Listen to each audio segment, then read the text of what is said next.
you said, he's got to avoid balls. I don't think he can roll this in. It's a scary shot. He tries to find that gap, and that's okay. Yeah, it's actually a big opener right there.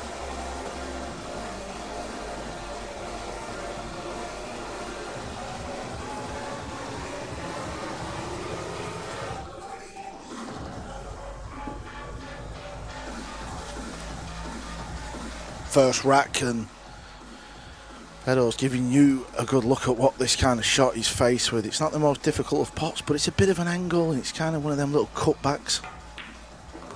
Yeah, middle of the pocket, but where's the cue ball? Wants this away from the purple 5, and he's not done, so that is an error. Put himself in a little bit of jail, Scott. Yeah, no question. We've talked about it, Carl, that, you know, it's just the first rack of many, but that first rack oftentimes really sets the tone for what's to come. So this, he knows, is a big shot.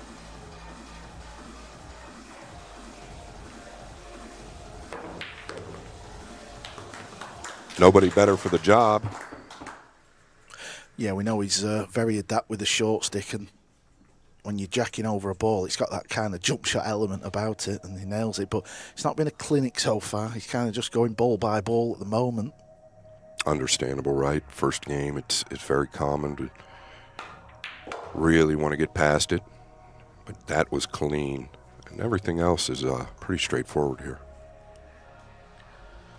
Yeah, just take control of your rock here with the cue ball. Get on this 8 ball, and rack 1, well, could well be going onto the side of Fedor Gorst. Yeah, and one thing I think we'll see a little bit more of here, Karl, is distance. I don't think these guys are going to mind a bit more distance with 4.5-inch pockets. Yeah, the table has been set up by the boys at Hilltop Promotions. It's a 4.5-inch pocket. Scott, am I right in saying a 4.5-inch pocket is what a pocket size would be in the billiard rooms across America? Yeah, that would be what's, you know, if we're talking about a diamond, this is a RAS, and Diamond calls it a standard size. So this is a standard size pocket. Now, of course, on the World 9-Ball Tour, they're playing with 4-inch pockets, so a little different here. Yeah, and obviously, you know, on tour, we're playing shorter races, so the smaller pocket kind of adds to that. But this is a race of 50. If you're just tuning in and you're not sure what's going on, we're going to be playing race to 25 on night 1, and Fedor Gorst takes the opener. A little bit scrappy, but that will settle him down, Scott.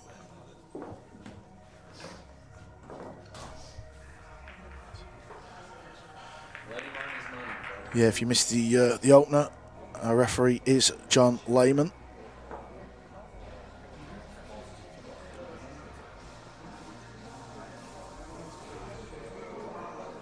And there's a look at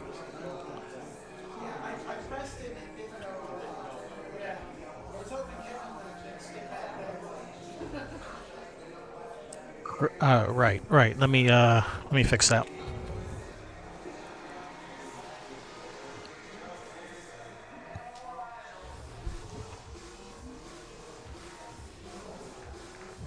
Yeah.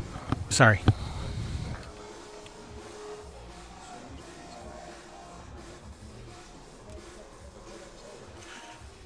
Mr. Lehman racking the balls up. He's got a busy night ahead of himself, Scott, hasn't he? Obviously, these referees, they go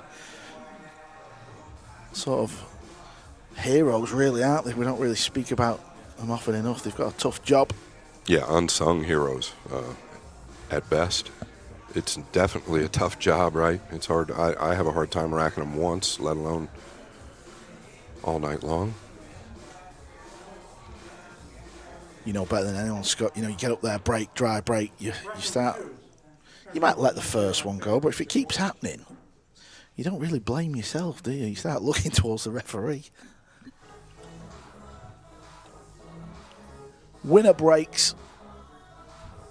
Could we see a high number in a package, Scott? Oh, look at this surprise, Karl. Wow. You notice the hand come up in apology, basically, because obviously they're looking to wire the 1 in that right side pocket. He will be welded to the back of the pink here. Yeah, nothing sure about it. And he wants the cue ball to be touching the pink. That would cut off rails. How's he done?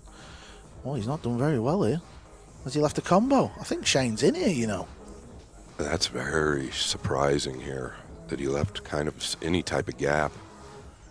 Very surprising. Maybe a little bit of a slide there right off the rail, and it didn't expect it to. He might wanted it to bite a bit more. Yeah, I know what you mean, but you're so used to seeing Fedor lock players up. Little bit of swerve. He'll be thrilled with it, right? I don't know if he can get to the full top side of this ball, but I believe he can. I don't know if the bank is worthwhile to the lower left, but you think they're going to take on some of these. There's another look, the bird's eye view. Yeah, the bigger pocket lends itself to attack these shots. And you hear the shot clock right there in the background, winding down. Both of these players so versed with the shot clock, it's just built into their game. I think their body and their mind naturally know when that 30-second mark is near.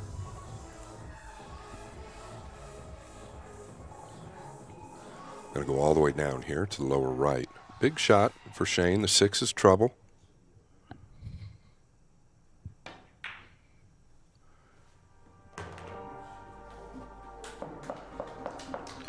Well. That looked a little dicey for a moment or two, and he's just landed on the wrong side of this ball, I think.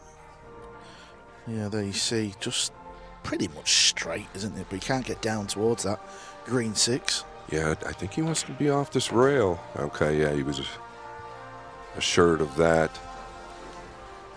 Might have to take a little bit of a chance here. He's got a choice. Can he miss the 8 or does he just crash into it? Either one is okay. You just have to gamble maybe a little bit here. Extension, please. It's called as extension. 1 per rack. You see that in the upper right of your screen.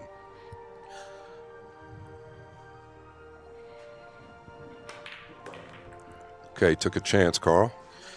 Yeah, did it pay off? It did. He's going to get a look, and Gorst was tested in the opening rack when he was jacked up, and that was a test for SVB, and he's passed the test. Yeah, I think does he come all the way around here and just let it go? Or does he try to hold? Okay, he's holding. You know what, Scott? That's what I love about Shane's game. That's the one thing I've noticed since doing commentary and obviously watched him play many times. You know that 6 ball? He just takes a bit of a gamble. You know, it's an awkward shot, but he'll just fire it in and think, is it sort of my day? I like that, and it's exactly right. And I kind of mentioned, I think you got to gamble here a little bit on that 6. And you're right, Shane will take those chances from time to time. And I think that's where his power comes in. We'll see more and more of that, the way this table sets up. What a piece. The opening couple of racks are shared. And listen, we want a close match. This was that 6 ball. Took a gamble, fired the cue ball into the 8. The gamble paid off. Yeah, and it all really started from the safety, the failed safety from Gorst.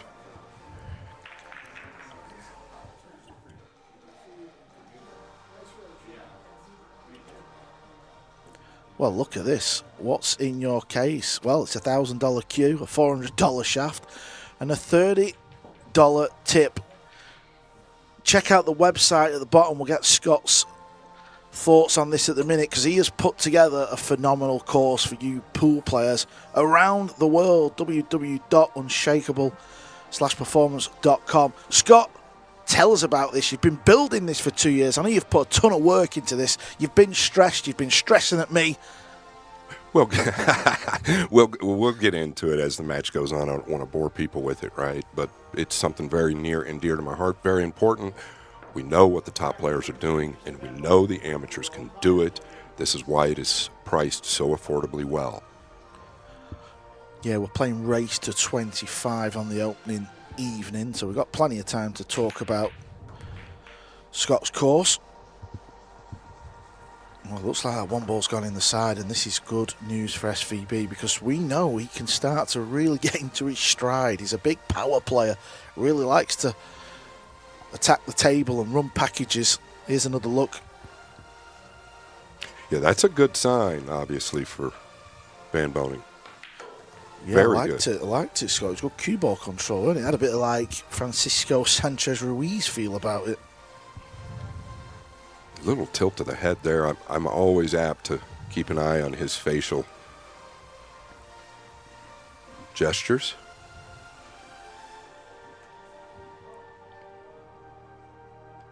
You can definitely sense the tension.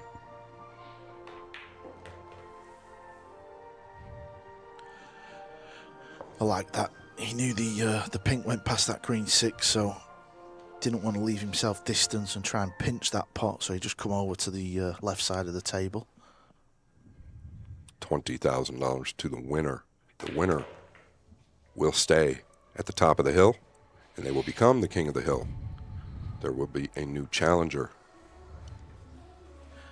Yeah, there's a beautiful trophy up for grabs as well, and also the king's crown.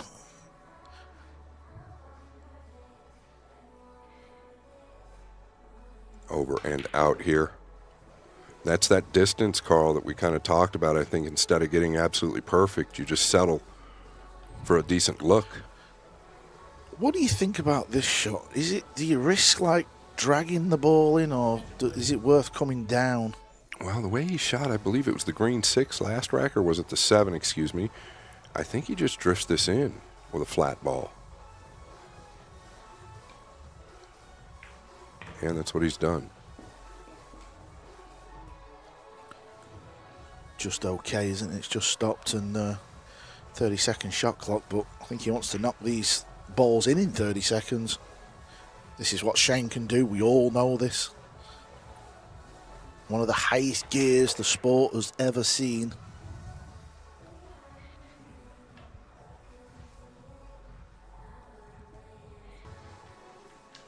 Okay. All right, we're back. Okay. All right, we're back. Yeah, Scott, that was a really good break, and you know we've talked about it for a couple of days. We feel like Fedor's going to, break the balls more consistent, but it was the dry break from Fedor that got Shane to the table, and then obviously a loose safety, but good break there from Shane to take that 2-1 lead.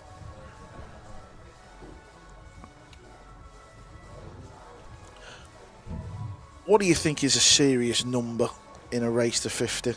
5, 6-pack? Yeah, actually, well, my partner in the podcast, the Boom and Freezer Show, he asked me a couple of days ago, he wanted to make a line, Bobby Hilton. I felt like 7 was too many because you still have to get lucky. You have to get a look on that 2, and it just seems to jump up and bite you when you least expect it. So I think 5 is absolutely doable and reasonable, and who knows?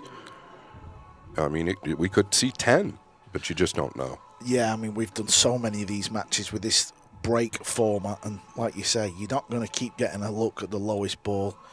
You can see the lowest ball here. It's that blue too, but faced with a tricky attacking shot anyway.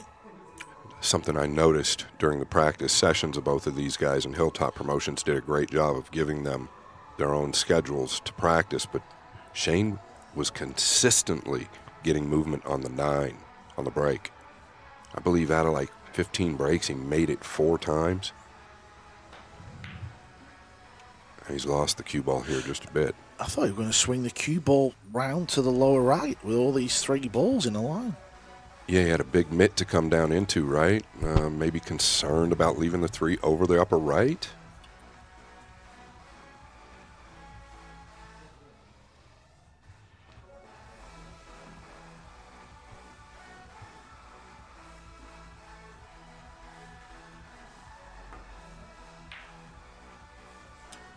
Yeah, these 3 balls, such a big target.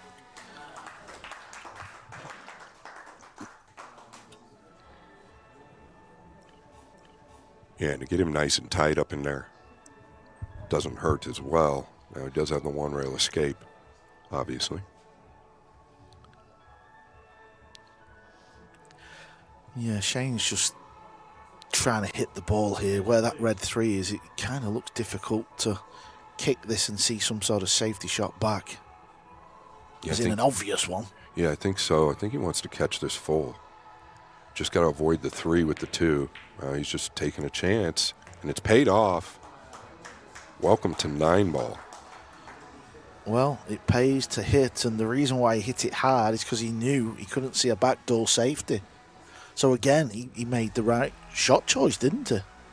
Yeah, I did disagree with his safety decision just a moment ago, like you said, but there I think you just have to let it rip. Wants this to bounce. He got more out of it than I thought. Here's another look. Fluking the 6 into the corner pocket. The 2 threads the needle between the 7 and 8 there. What are the odds? Things kind of going Shane's way. Watch out. Really going his way, Karl. Yeah, the tidit, as it's called over here, or we call it the knuckle in England, has helped him. Is Gorst sat in his chair thinking about that loose safety at 1-0 up? If he'd have got the lock, he could have been 2-0 up the break. It's amazing. A long way to go, but little things like that in pool, they can turn matches.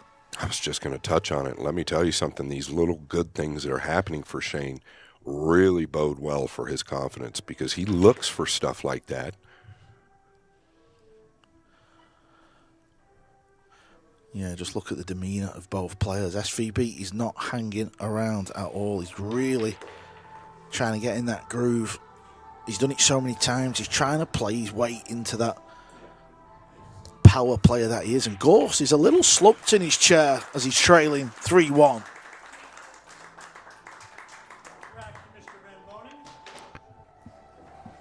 There are a few technical issues. It's really not on the production end. It's just part of it. Stay with us. Doing the best we can.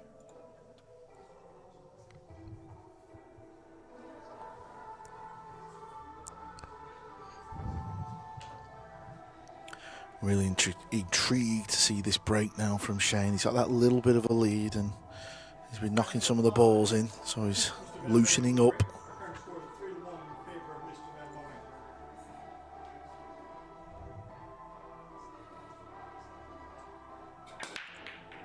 Boening. Okay, that's more of what we saw during the practice sessions. It's the one coming well short of the side, and it didn't even threaten the side pocket, Karl. No, here's another look. Look how low the one goes. 2-3 are knotted up here. Yeah, that helps Shane, obviously. Gorst has got an easy opener, so he can put the cue ball where he wants. It's going to be safety off the blue too. Yeah, I'd love to be shooting the 2 right now. Unfortunately, that is not within the rule book. Yeah, and he can't get there off the 1, can he? Because of that little angle. It's going away from him.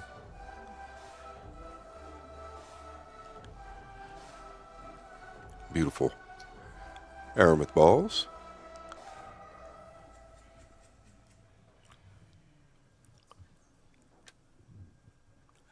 Okay, what's he got in store here? Is he just staying above the 2 here? Is he trying to rip over to it? Now watch out. Watch out here. Could be trouble. It is. Tell you what, though, 10 out of 10 for effort. I felt like it was just a little risky, though, right? Yeah, it was very risky. On the fresh cloth, you know that ball's going to really bend. Attention, please.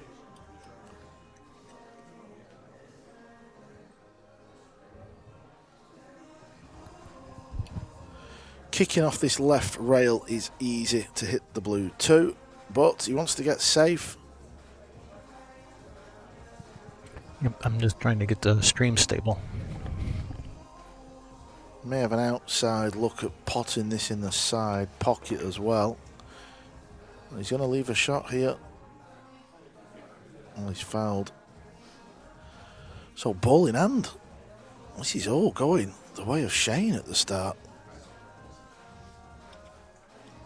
Yeah, let's take another look here. Oh, his Q-tip caught the 3.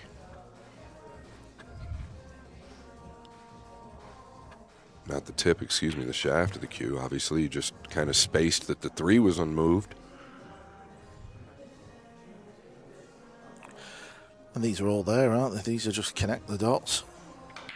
Yeah, let's be honest. And it's obviously very early, Karl, but Gorst on paper was definitely the favorite. Let's not fool anybody. But this is, this can get away from you pretty quickly if you're not careful. This guy is, well, let's just call it what it is, probably the most dangerous player on the planet.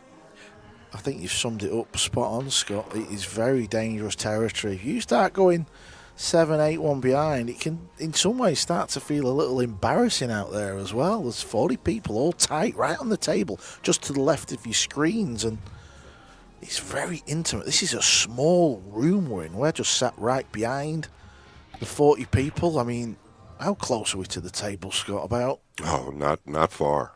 Not far, and we're in a beautiful glass commentary booth that reaches the ceiling. It's soundproof. It's unbelievable.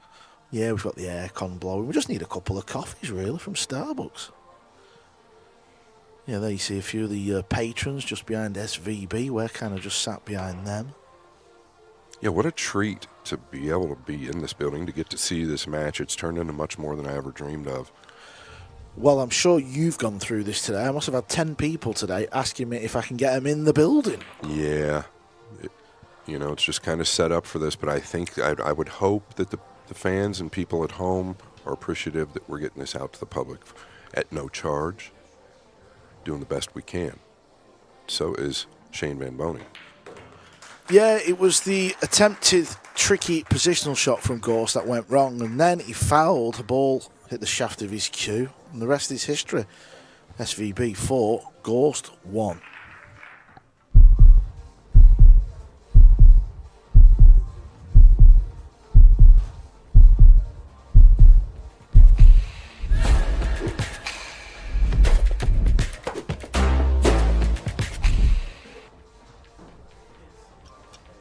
Q Armour have kindly donated the shirts for all the fans at the meet and greet. That was really good today, weren't it, Scott, the meet and greet? Unbelievable, and big thanks to Q Armour. Obviously, they are a sponsor of mine. I believe a sponsor of yours as well, Karl.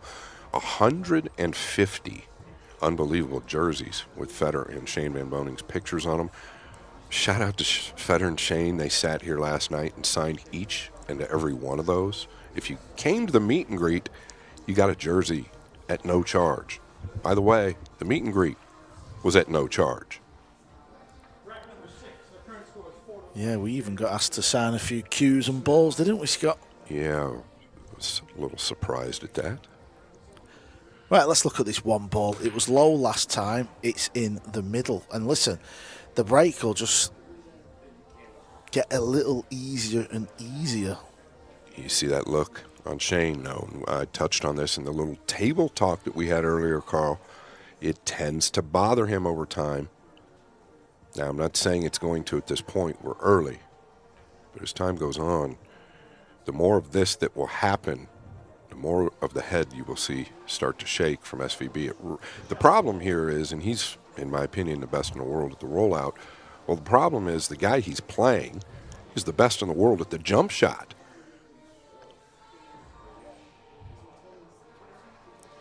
Well, he's overrun this, I believe. That looked like a little bit of a tentative swing there, almost like he balked. Yeah, I think that's a pretty big error. It could prove to be a fatal error. Can he play this to the upper right? It does have a pocket. Does it have a pocket to the upper left?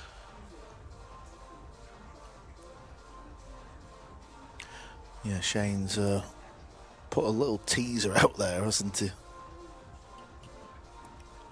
I don't know that he wanted to let him see this ball, though. I just feel like that's given up a little too much air. Okay, obviously he knows what he's doing. There's a reason I'm back here, Karl. Yeah, he's got it back.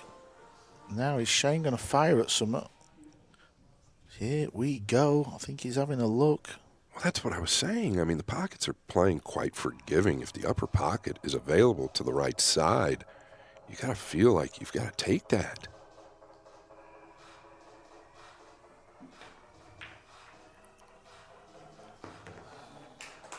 Oh, took a gamble, glancing into the green 6, and look at where it's finished up. That is mighty unlucky.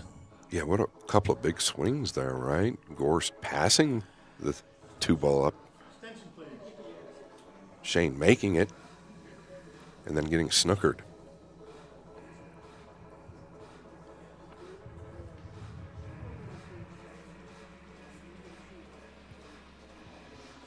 I think, though, once again, Karl, I think that's where these big pockets will really show up for Shane, whereas, you know, on a 4-inch table, these guys aren't playing that ball.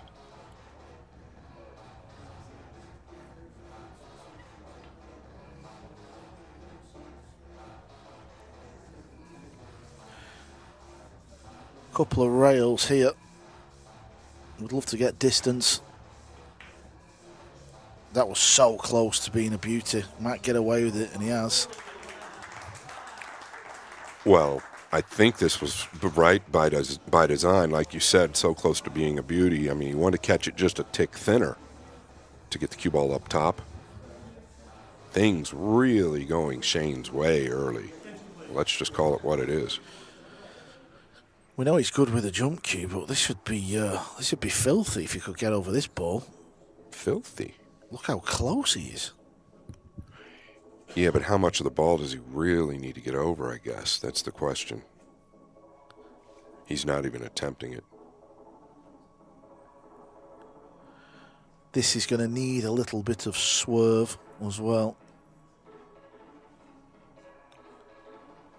I believe when a player gets to 8, we're going to have a short break as well, so you can go and get yourself a drink and a few snacks. Oh, Scott. I thought he'd come twice behind it. I'm trying to understand, did he just want to chip it and maybe end up over behind the 9 somewhere? I'm not really sure at that speed where he was trying to go, but he was clearly just trying to clip it. Take another look. Okay, he's trying to use the 5.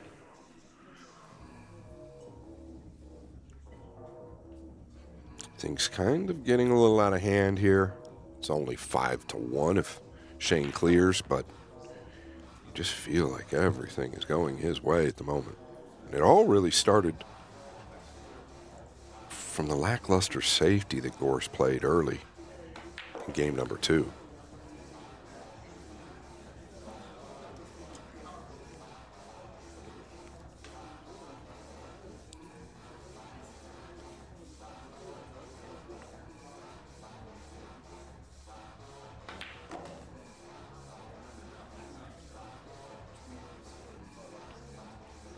I want to put up some player graphics after this game. Yeah, it seems like we've not really seen much of Gorst at the table since rack 1 in open balls anyway. Yeah, it all started from that safety, right? The momentum just completely switched, if there was any, on Gorst's side at that time. Yeah, the safety side of 9 ball is underrated. It wins you a lot of racks. And SVB, well, he keeps marching on, and the 40 patrons who have been lucky enough to get a ticket to this match seem happy about that. And here you go, Sioux Falls, South Dakota. The South Dakota kid, look at the resume. My, 5-time U.S. Open 9-ball champion. I don't think there's a person in the building that wouldn't like to see number 6. Can he do it? It's coming up this August, Karl. Yeah, I mean, listen, he'll go into it as one of the favourites, and there'll be a lot of eyes on Shane that week. Also, we like to build the event up and the story. And Earl the Pearl, I've seen he made a post yesterday, I think it was. He will also be playing at the US Open, trying to win a 6 himself. Yeah, that would be a story. This guy here, he's got a lot of years left to add to that list, and don't worry, he's got a lot more than what we see on that list. The earliest was the WPA World 9-Ball Championship, which is incredible, in 2019. But you just touched on the Gorst Slam out there. Yeah, the Gorst Slam in 2024, the only player in the history of 9-ball to win the Masters US and the Worlds. The Gorst Slam. Okay. ball made. Yeah, I don't think you can be too disappointed at this. Just to get a look. Looked for quite a while that he was going to be covered completely. You see the cluster there. With the 3, 4, and 8. He's going to use those here, I would assume.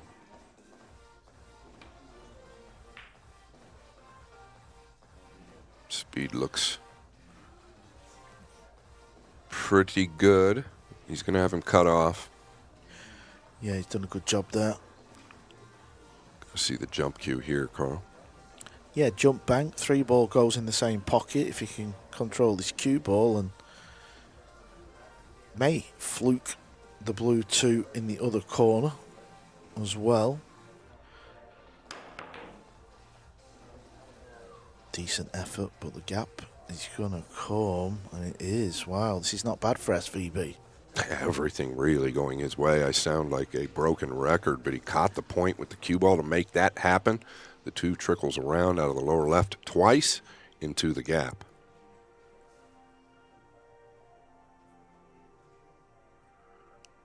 He can afford a little angle here on the 3.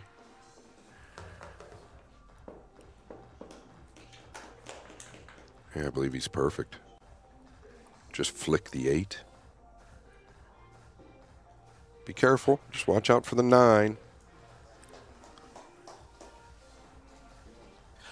Love the speed he's playing, to be honest. Yeah, I think both guys actually really like the table and the way it's played.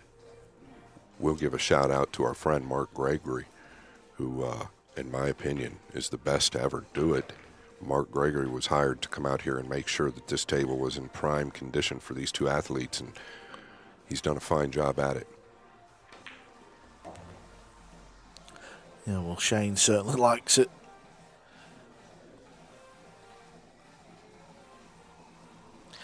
Can you think of anything over the years that one of these players, or any player actually, will have played in a sort of setting like this? No. As far as the format and the setting, it has not been done. And I think it's a real successful plan. I really do. For something like this, and what I think we want people to really understand is we're not here to compete with anyone. All we're trying to do is help the fans, grow the sport, do something for the players. I think it all works quite well.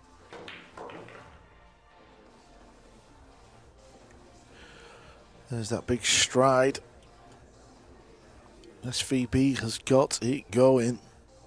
The start of this match is all going his way as he racks up another rack in this match.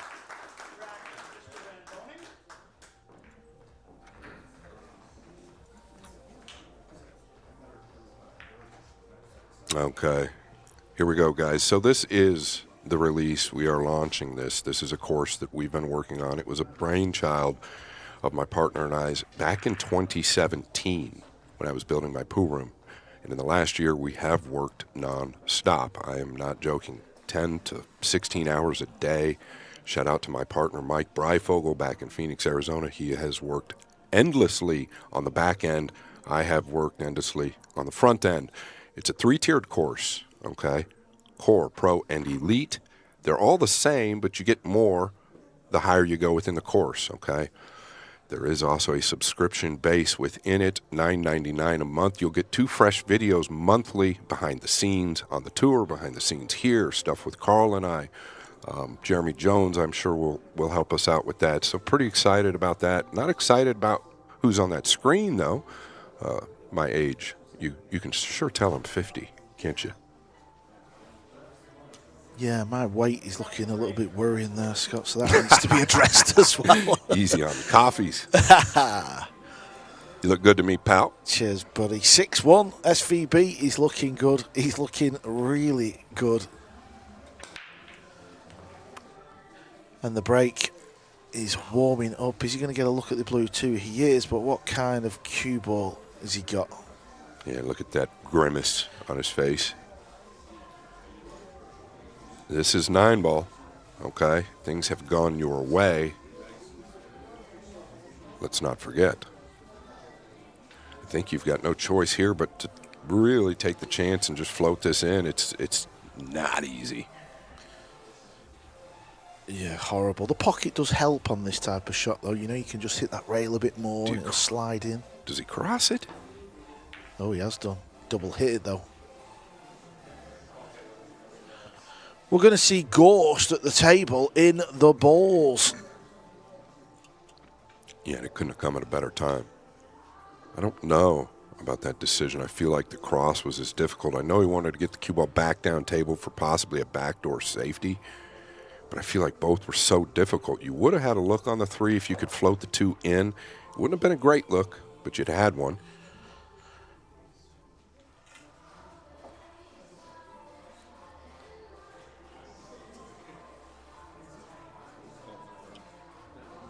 Yeah, Karl mentioned it earlier. The first player to reach 8 games will take a 10-minute break. This is a different setting, so just get used to it.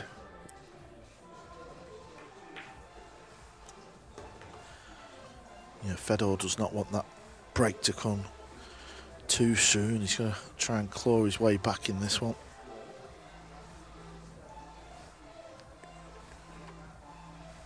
Talk about shoulders shrugging.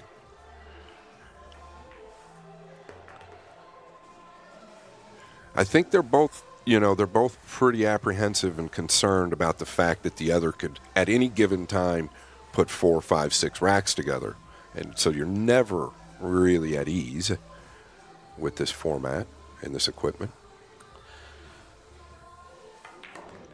You know, as a player yourself, Karl, if you're out there, you're probably thinking, if I make a mistake, it could cost me a number of games, right? So you're always kind of uptight in that position.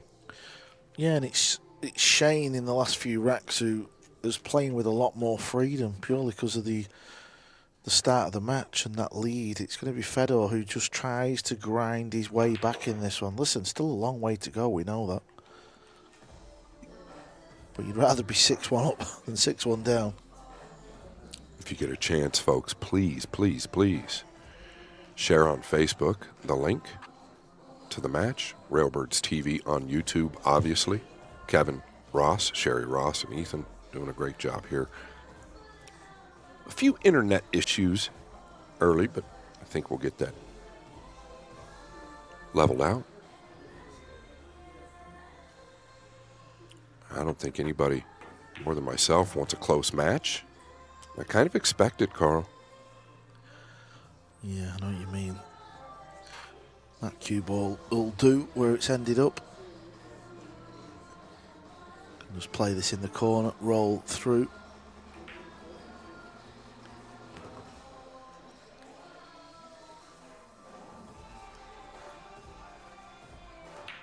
And with that 9 ball, I'm sure Gorst will feel a little better as he trails 6 racks to 2.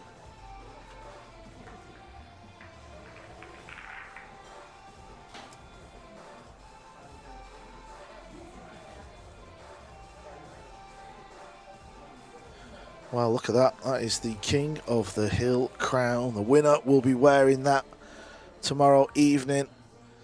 I'm walking away with a decent bit of cash. I think I noticed something, Karl. Look at that band on the right next to the crown. Is that that looks like a $10,000 strap.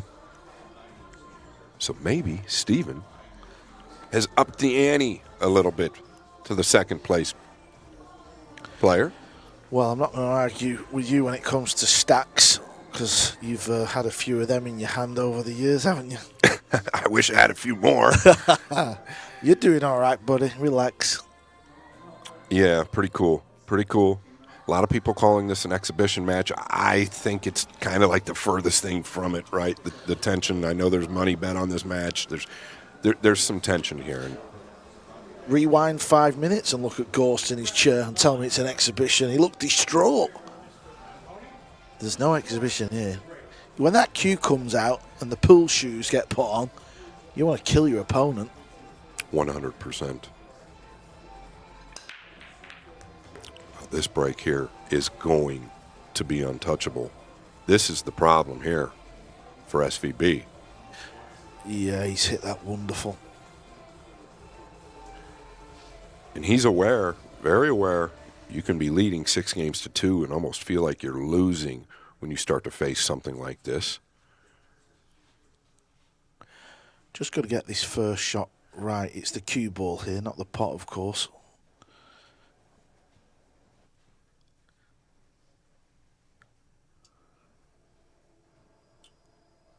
Looks like he can just kind of play the cue ball just above the 6 and find that rail near left centre, I think. Or go into the 6 if he feels comfortable with it. Yeah, like a little pinch type shot.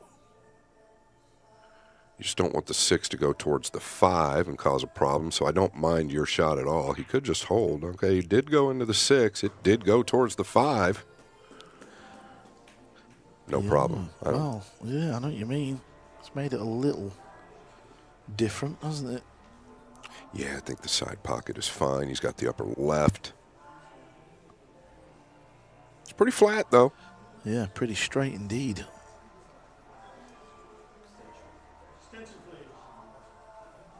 Yeah, John Lehman, the best in the biz. Outside of our friend Marcel Eckert, over there in Europe.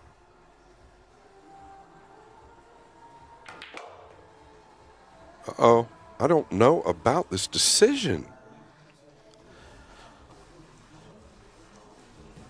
I'm a little shocked. Just stay below here, right? Yeah, stay below. When the camera switch, you got a good look. And listen, if he didn't get on the purple 5, there's no harm in playing that safety and behind the 6. And now he's kicking off one rail. Soft, trying to use that 9 as a hook. Oh, wow. No good, I don't think. Great effort, though. Yeah, very good. Just a little light. I just don't understand the decision. He was obviously trying to go into the green 6, I believe. But, you know, the way the table bends on the fresh cloth, it's just so tough to judge. I'm not saying it was the wrong shot choice when he softly drew into the 6. But do you think he did that because he's not had much table time and he didn't fancy finding that gap? Well, I liked your decision for sure to just steer clear of it because the 6 could cause problems with the 5, and that's what's happened.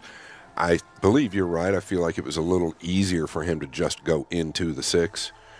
And then you talk about the pockets. I know everybody saw what just happened there in the upper left corner. Very forgiving.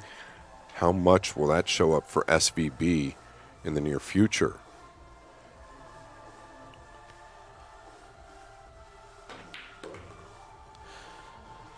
Yeah, that will definitely wind Fedor up, that mistake that he's made. Especially off winning a rack and trying to, keep your opponent in the chair.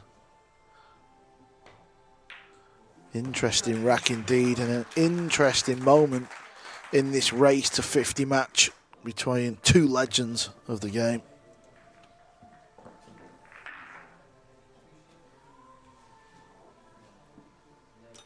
That's the venue, Scott. That's where we are, in that beautiful little building.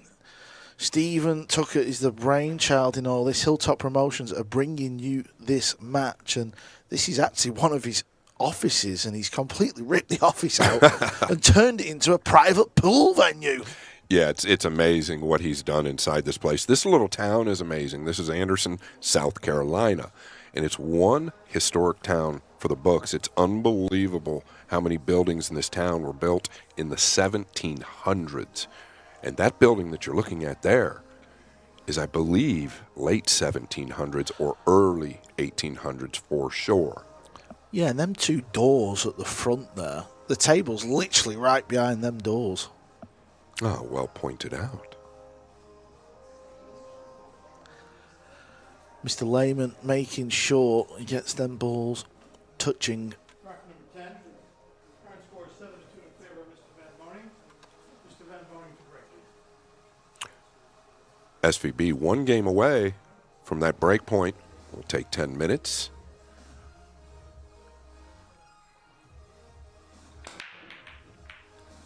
Okay, Karl. Short with the 1. It's going to be dry.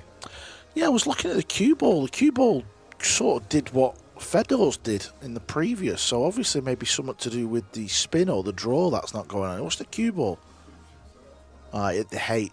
I thought it hit the 9. I apologise. Still, I mean, very, very similar. But what I'm looking at is the clusters, right?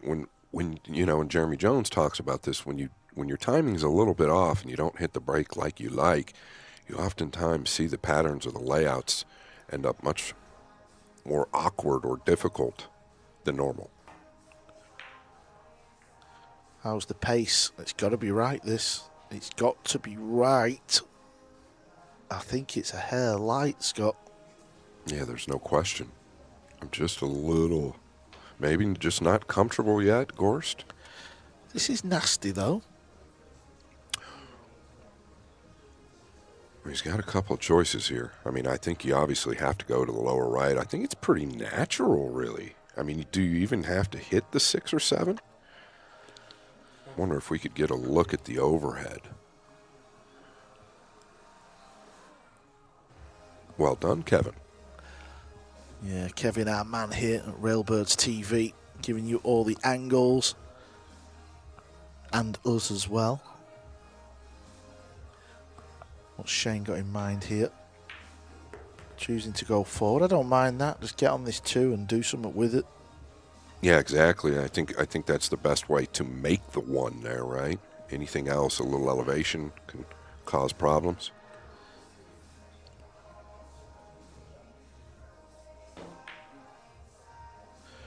Yeah, don't be afraid to play safety shots.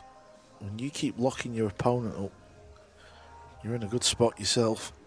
Yeah, and don't think the jump is really easy here. The hand going to be hampered with the 6 and 7, and even if he does have a jump, he's going to have to get away with it, I believe. The 2 does not pass the 8. Yeah, what's he thinking here? Is he thinking, try and pot the 8? Is that the only thing in his mind here? I don't know. I mean, how do you get away is what I'm talking about with the blue 2. You've got the purple 5 there. Where do you go? I think, to your point, Karl, he's got to go at the 8. Almost. I don't see how you really get the 2 away from anything else.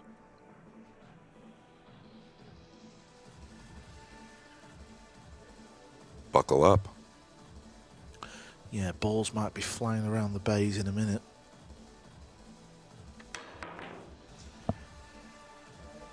I didn't see this corner pocket coming into play, I won't lie.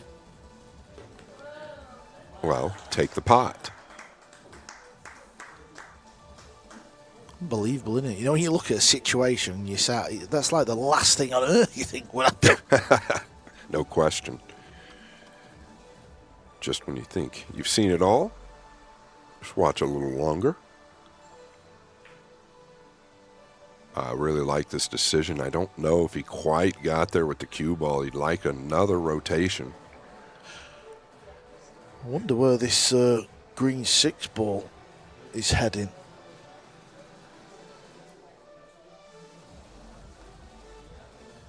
That was the fluke on the blue 2. Okay, so he did get him cut off from the right long rail.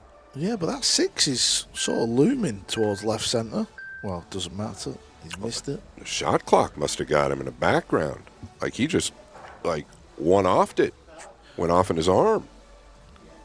Yeah, 30 seconds every player gets. 1 extension per rack.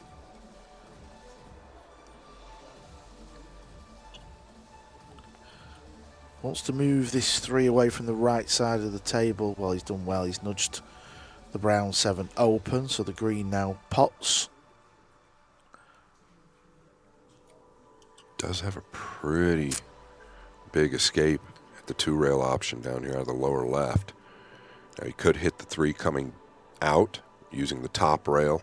Could hit it going in. Obviously going to probably gamble a little bit. You'd just like to make some type of contact here. I think it's a pretty big ball, though. Beautiful hit. Really was. Took a chance. He just tried to hit it. It's not paid off, but nevertheless, beautiful hit there from Shane.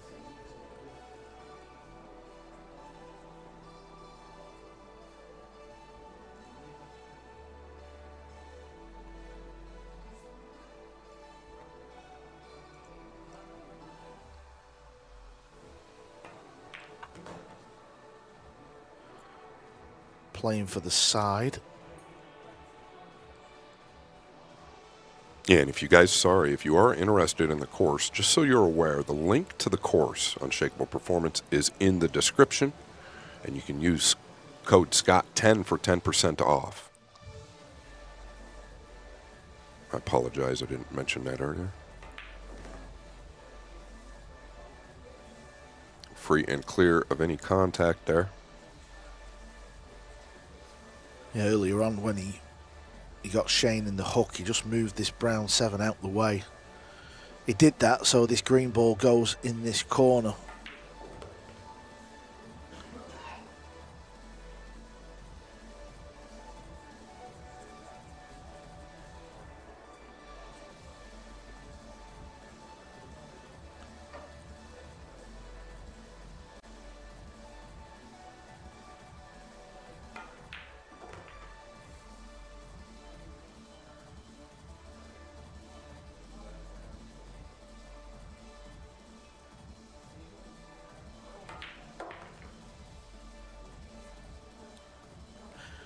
I just get the impression as well, you know, we will see Gorst run, without a doubt, a 3-pack. You know, that has to happen, doesn't it, on this table, the way he breaks. I mean, it can't not happen, can it? No, no question. I mean, you've got to assume both of them should do something of that nature. Tactical rack here. Keeps SVB on 7 still. And Gorst wins another 7-3 trails. He's got the break in the next. Okay, here we go. Phoenix Open, it is full. 128 players. It is a double elimination event. It's at Metro Sports Bar and Grill in Phoenix, Arizona. And Karl, once you get to the final 32, it goes to single elimination. Jay Flowers, one of our sponsors, is the main cue sponsor of the event. And Railbirds Productions, right here. Yeah, August 18th through to the 22nd. We're going to your neck of the woods, Freeze. You must be super excited about this. And also, Bergman's going to be there. Yeah, excited about that as well. And the good news is they have these things called air conditioners, and we will definitely be using them. Yeah, very hot over in your part of the world. Well, I mean, I just wonder, you know, oftentimes people say, why are you having a tournament in July or August? And they have air conditioners. You know, Yeah, it's fine. We'll be all right. You know, you'll live. Here we go. Let's watch the cue ball. Let's watch that yellow 1 ball.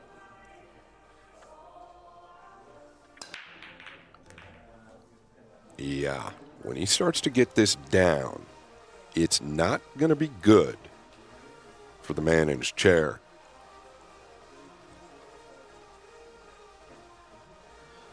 Yeah, really good look at this 2 ball. I don't think you can hit him any sweeter. I mean, the contact is just pure as the driven snow. He's having a real good look at the angle here, but this is easy, this. And the angle falls nice to get on this red 3 in the side pocket. I was wondering if he was a little concerned about catching a piece of the 8. No problem.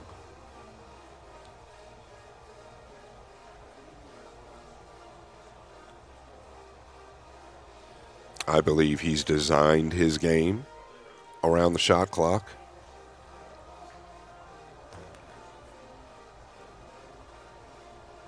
He's not a real quick player, but he's definitely not a slow player.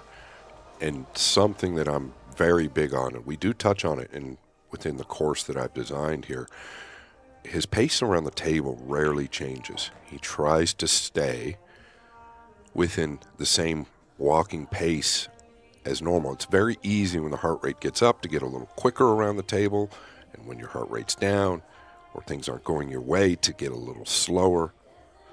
The elite players are very good at keeping that pace, and it all goes hand in hand with the cueing. And I truly think, Karl, that Fedor Gorst has the best fundamentals in the world. Yeah, very solid. Almost looks like he's come from the world of snooker, but obviously over in Russia, they play Russian pyramids on them ridiculously tight tables. Likes to use the open bridge a lot as well. You don't often see him do the closed bridge, do you?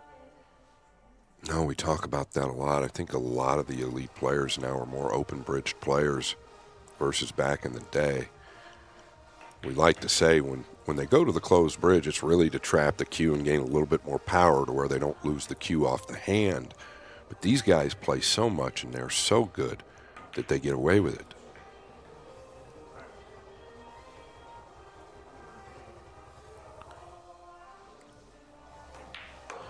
Five racks down at one point. He's closing the gap with a break and run. It's now 7-4.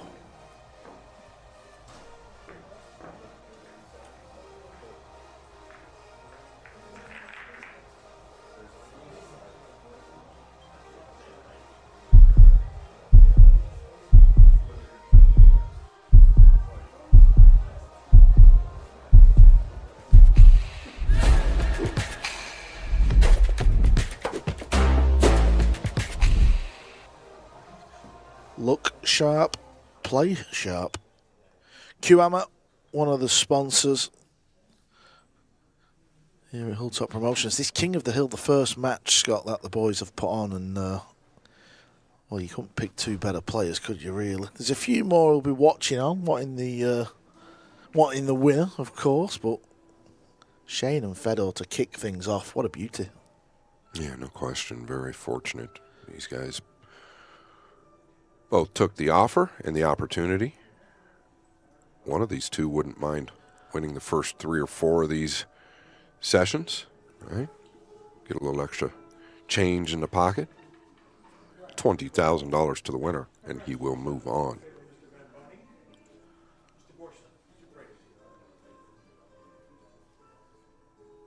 Let's take a look at this hit and the timing. So far, so good for Gorst.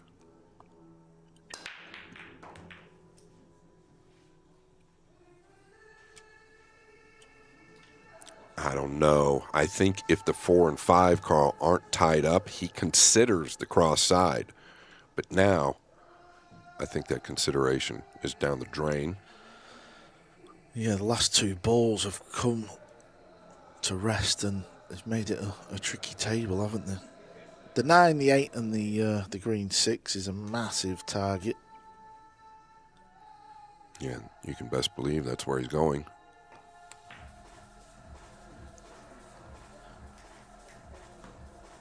Clever. That's the shot Shane is going to be faced with. I think he might have walked to the table with the jump stick. Again, really, when you look at this shot he's got, he's probably just trying to get the cue ball back down here, maybe, do you think? Yeah, I think the first thing he wants to do is make a good hit. But yeah, he needs something to go his way. Did take the extension. I mean, what do you really do here, Karl? He's so elevated, I don't know. Can he get the cue ball back? I guess maybe you can, but you really got to make a good hit to begin with. Yeah, it went rail first, didn't it, in the end, and it's a foul, and he's opened the balls up. Let's take another look at this. Great call. Yeah, Mr. Lehman has been around the block.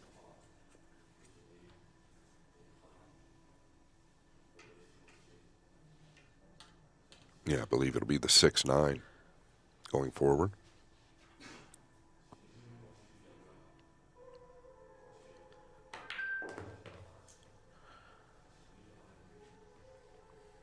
Yeah, 6-9 combination. As long as you hit the lowest ball first.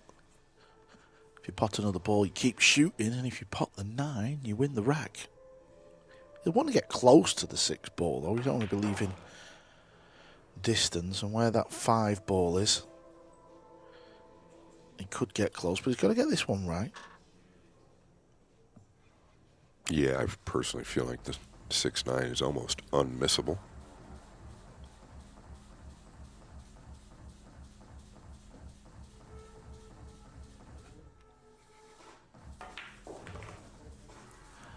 How does this look?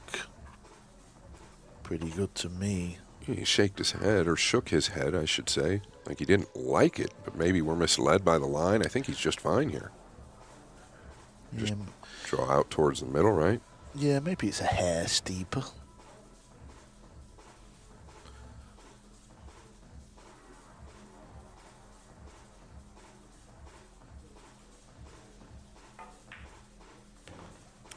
It's good enough. Extension called. I like it. Yeah, you'll notice these guys use the extension when needed. Why not? He'll save it towards the end.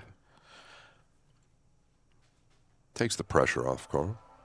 Yeah, it gives yourself a minute, doesn't it? And then there's no beeps on your backswing. You can just give everything into this. He'll have picked a point in the distance.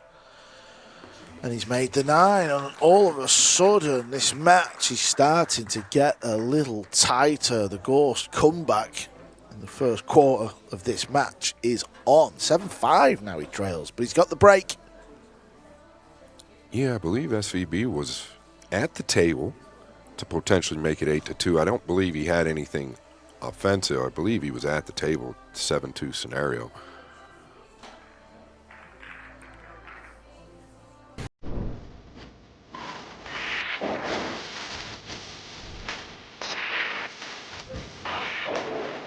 A chalk you don't have to think about.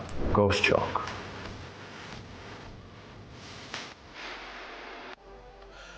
Not only is Fedor Gorst one of the best pool players on the planet, he's one of the smartest. He's got his own products out in the world of pool, fedorgorst.com. From ball cleaner to chalk to towels and shirts and cases.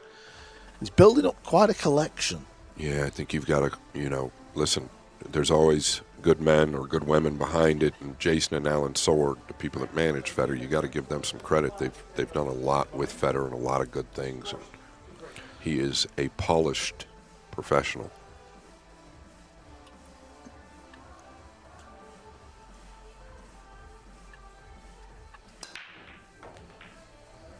There we go, and he's going to get a look at the blue too. Yeah, and Karl, right away, what I look at is the spread, right? The layout. When we talk about it, he's really got to look at every ball on the table. And when that happens, it's typically not a good sign for you if you're in the other chair. He'll play this with a bit of low right and just kind of cinch it back up and play the red 3 towards where Fedor is sitting in that corner. Could put a bit more on it actually and come back out into the middle, but he's decided to do that and he's overrun it a little bit.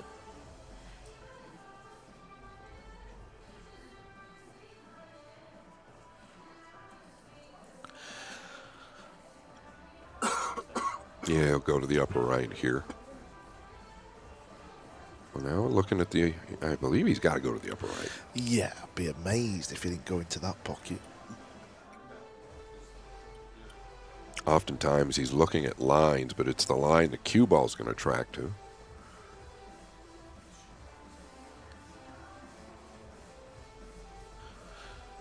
Certainly taking his time, giving this shot the respect, isn't it? Yeah, oftentimes we can call this kind of a blind ball, right? Almost where you can't see the aim point very well, but he didn't have any trouble. I think that's just the way he plays the game as well, isn't he? I think it's just his mannerisms kind of builds himself up for that shot. That's not sort of obvious or easy. But you can just see the way he's walking around the table. You're getting that vibe of, okay, I'm back in this game now. I was just going to touch on that. His face is telling me a little different story than what it was telling me about 15 minutes ago.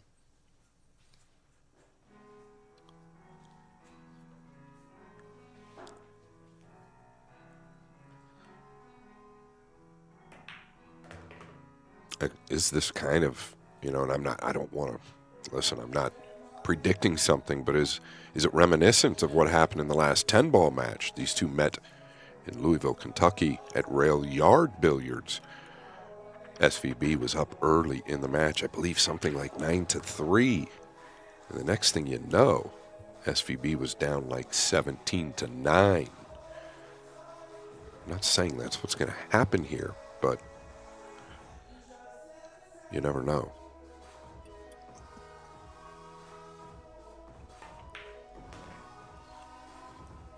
Nice angle here on the 8, just to come down for this 9 ball. And he's done this pretty quick as well, hasn't he? He's not took much time getting back pretty much level. I mean, it's 10 past 7. We probably started at 10 past 6, so an hour into the match. We're racing through the racks. Yeah, I think you can credit a lot of that to the table too, right? The decisions that they're going to make are apt to the pocket size.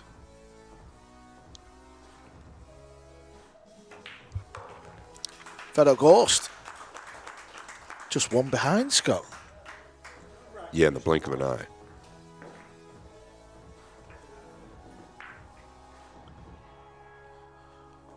Don't forget, after we get to race to 8, somebody gets on 8, we'll be having a 10-minute break.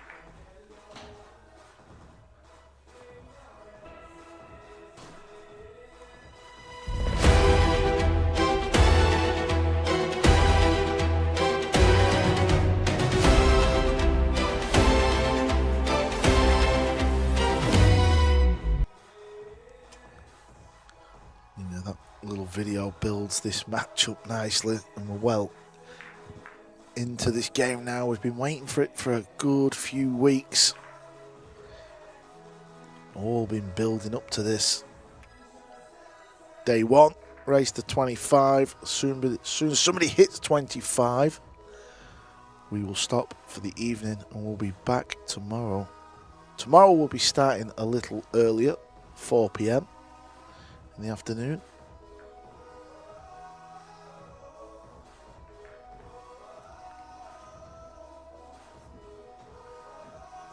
You'd have to say, Scott, wouldn't you, as well? As soon as we get this little 10-minute break, regardless of what score we go into that, Gorst is going to be happy.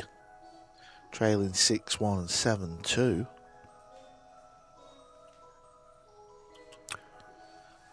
What a crazy month of pool we have coming up, in August. And really, at the end of this month, the Vice City Open leads into, and Vice City Open is at one of our sponsors, Classic Billiards, for the podcast, the Boom and Freezer Show. But then you go into the Florida Open, the 4th through the 9th. And from there, it just gets better.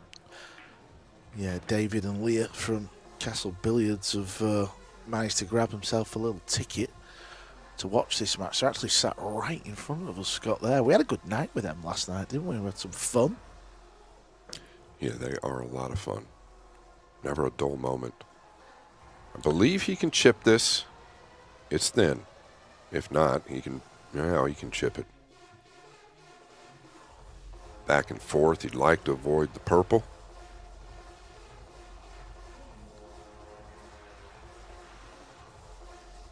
Yeah, the Florida Open, August 4th through the 9th.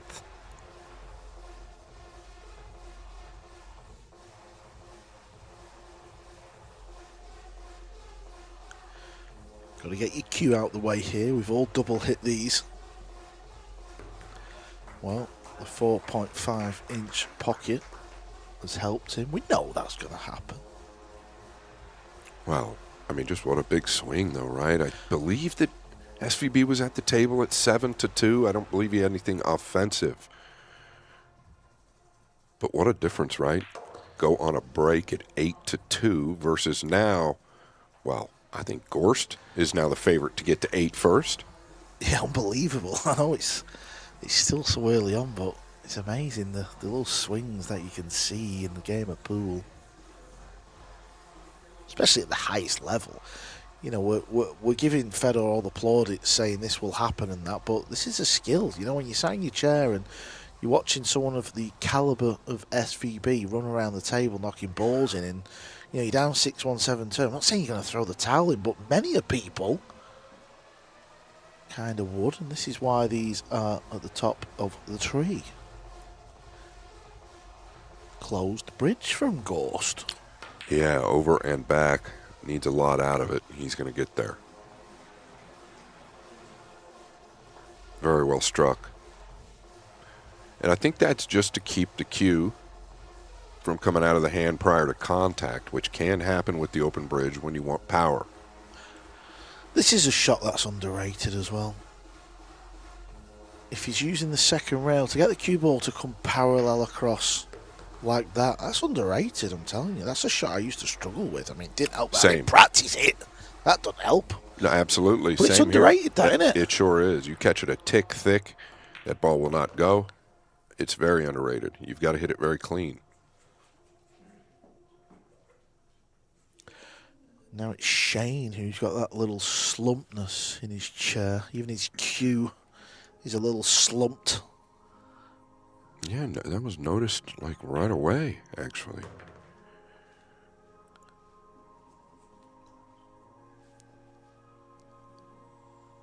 And here we go, Karl.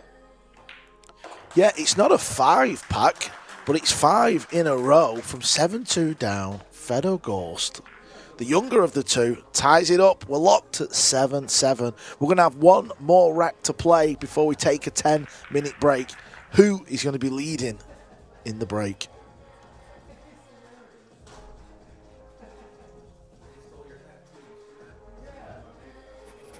And do us a favor. Like, share, and subscribe. Railbirds TV on YouTube. Yeah, so much work goes into this behind the scenes. And, you know, Kevin and Shari and their son have put so much work into this. I mean, is there any need for all these cables, Scott? I mean, what do you do with all these cables, Kevin? What do you do? We don't have the foggiest. Kevin is involved in his daily job in tech. And I think he knows a little bit more than myself about this stuff. Just a hair. Yeah, just a little bit. I mean, I'd struggle turning the TV off, to be fair. Yeah, joking aside, so much goes into it. It's not just, you know, the players. They're the ones who are out there doing all the entertainment and taking the glory.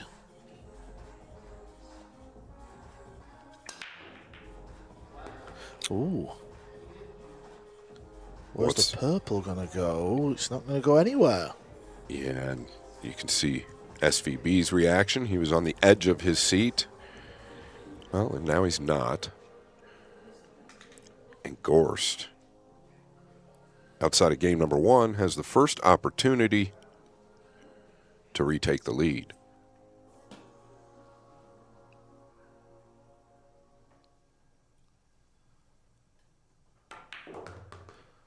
What a good time it would be to do it, Karl. Yeah, I got into that a little bit too much. Understandable when you make the queue a lot longer.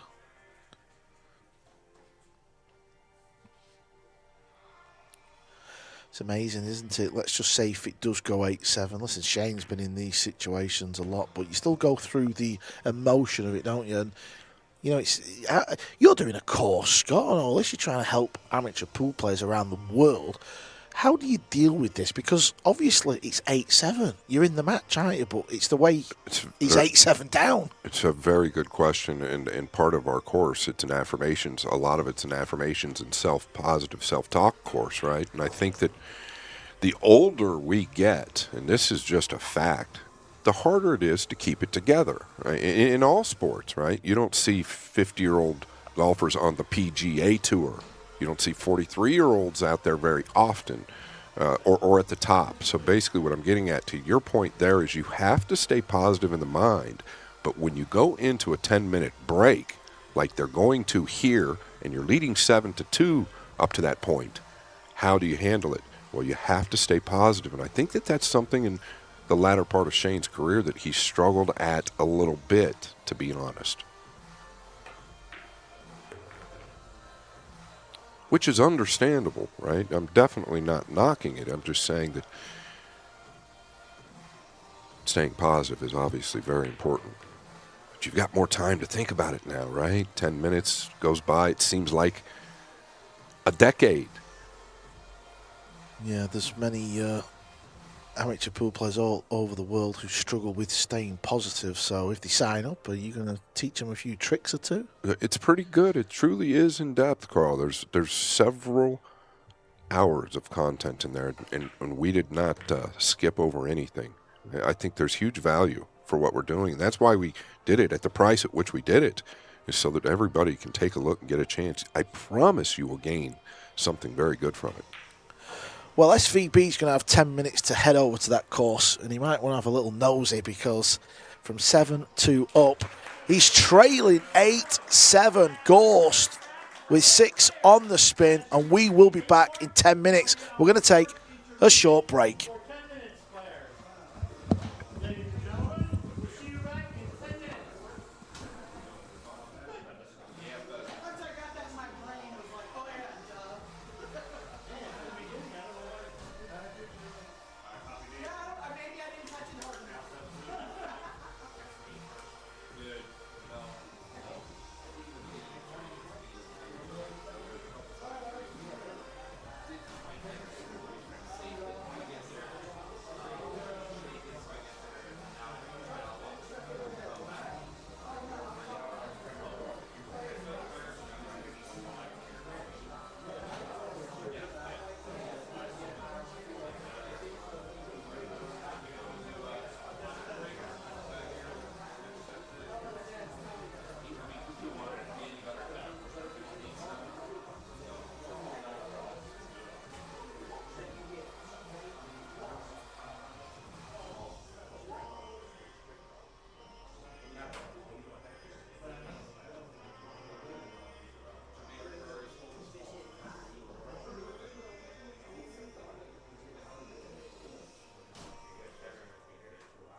Because you know they're Mike. Well, Mike's not here. I was wondering how much they're picking up of it. Yeah.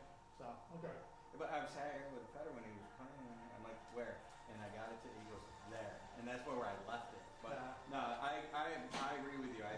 And Johan and Dwight were like, hey, can you not turn the movie? Yeah. This is live and we're going for online, so careful what you say. Okay. So we'll talk about music. Yeah, and I turned it down. I'm just looking, let's see what's Okay. About you? Thanks, Kevin. Nice.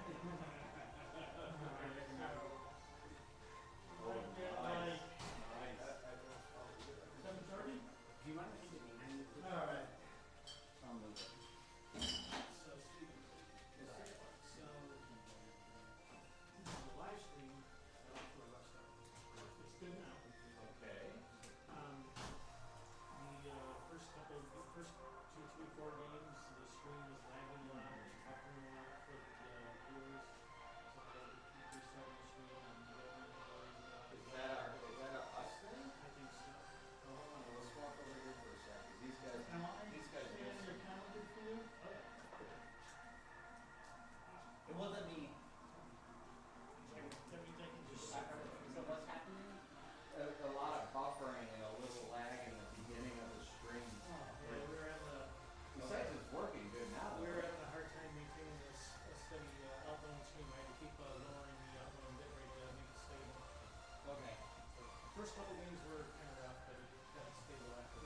sure you get. I'll take a look at it. Well, I figured what I'm doing at like the NFL coaches or the NFL refs, they watch they see the clock for the zero and then they look down, so I watch the ball stop and then I'm pushing the button. And then when I hear Is it Sherry Sherry? A-R-I. S-H-A-R-I. How would you do that? I did my Oh, my parents bad, did. you're right. Alright. Alright. Yeah, so I think that if I'm stopping it with the sound of the shot and then when I see the ball stop, then look down, press it like kind of like the NFL does. Once I got that thing in my brain, now you gotta start the clock on the. We did turn the music down. Yeah. Good. Better said it was fine at first, but that the techno stuff gets a little bit harder. Seemed to get louder during the night. Yeah, it's that was that Not like all songs are the same volume, I know. that techno was a little bit much. Like this one's real quiet. Yeah. And I know you have a mic in here, so it's got the mic in there. There's a mic. Yeah, there's a mic there and, Steve. I'll make you, I think we should put it under the table. Under the table. In the table.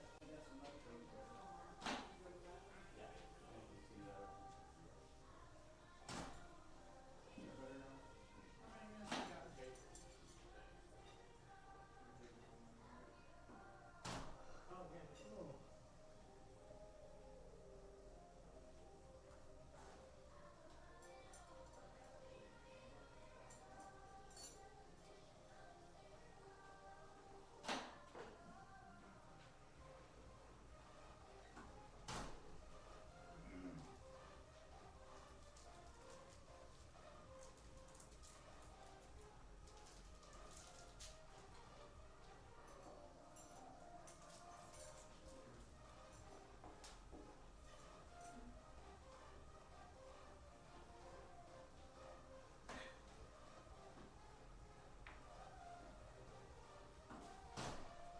Shot puck's been working okay?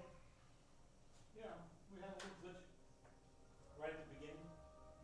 but it hadn't happened again.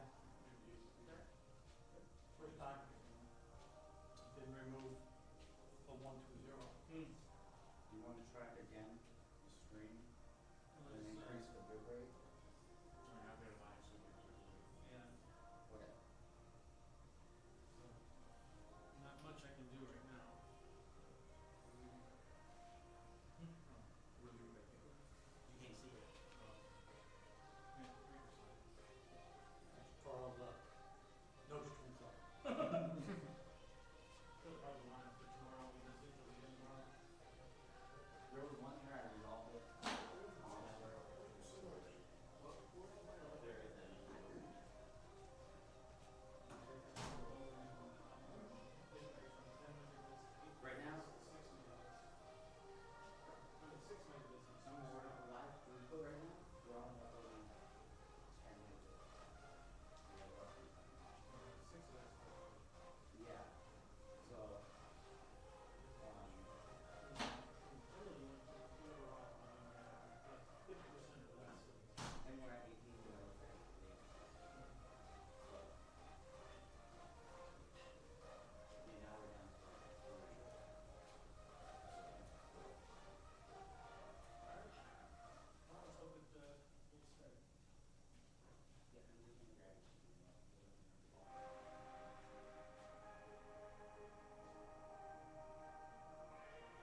Yeah, welcome back to the King of the Hill. Our next intermission will be when one of the two players. If you've missed the opening section of this match, well, you'll be looking at the scoreboard thinking 8-7 Fedor. Yeah, that's about right. What you've not seen, his SVB was 6-1 and 7-2 up. Scott, Fedor's done well. He's dug in, hasn't he? And he's just got himself back in this match early on. Yeah, it's something that you credit Gorst to. He's been practicing the break shot here for the last couple of days, and I don't believe he's missed a one yet. But he has here, and he has now. Will he get away with a look? Okay. This is where tides change or turn. Yeah, that 10-minute break that we've just had. We've just been outside. There's like a big marquee right outside the building, and just had a bit of fillet steak and a bit of asparagus. Oh, that was an unbelievable tenderloin that they had out there. Talk about a break. Shane Van Boening never left the chair. Everybody else in the building was out under the tent eating dinner. Yeah, what do you make of that? The fact that he just stayed sitting in that chair for his 10 minutes. Is that anything to like make note of, or is it just whatever? This is how he is. He's just that type of guy.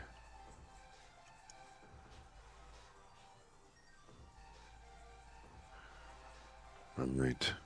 You see at the top right of your screen, shot clock winding down. He's using the extension, which you don't see as much after the break or right after the break. He's looking for the right spot to roll out, and he understands how important this moment is because he's remained in control, well, the last 5 or 6 games. He's going at the pink here. Going to leave himself a kick. Pretty tricky. Pretty tricky. I'm a big fan of this rollout because Shane's passed it up, and that's exactly what Gorst wants. Is he looking to jump this ball? My goodness, he's looking to land on top of this, Karl. Yeah, balls could fly off the table. You've got to hit this one on a dime. Well, he was all over it. This is going to sit nice for SVB. He's back at the table. Wow, who would ever imagine that he's going to jump that ball from there? Only Fedor Gorst. He's the best in the world at landing on the ball when he's in the air. Decent angle here to get back on this 3-ball. Yeah, it's been a while, hasn't it, since we've seen him out here offensively.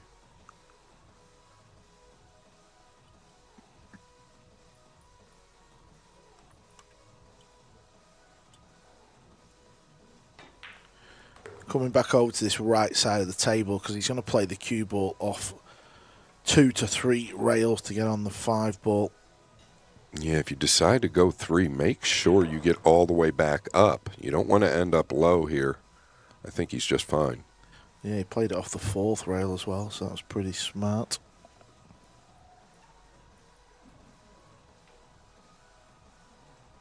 I believe this is just natural. You can come 1 or 3.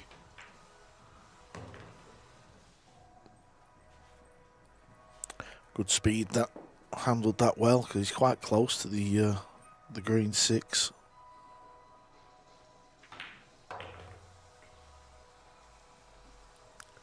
Shane Van Boening has achieved a lot in this game. He's not going to go away without a fight. I don't believe there's anybody, really, let's just be honest, that's achieved more. I think he's personally, not because I'm a friend of his, I think he's the best 9-ball player of all time currently. Yeah, I mean, at the UK Open, I said, you know, Joshua Filler's the GOAT, but I fully understand when people say Shane is, or even Earl, to be fair. I get it. Yeah, Earl's in the conversation. And Efren as well. I'm just talking about because of their career so far, right? Yeah, this is the jump shot Scott were talking about. Look at that. He landed it right on top of the ball. Didn't pot it, but very skillful to have that one in the locker.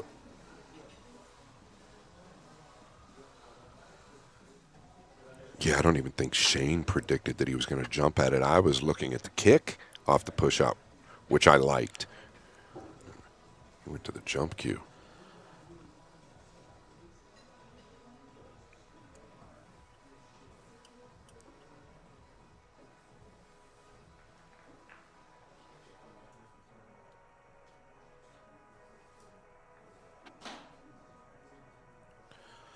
Yeah, we're locked up at 8 apiece here.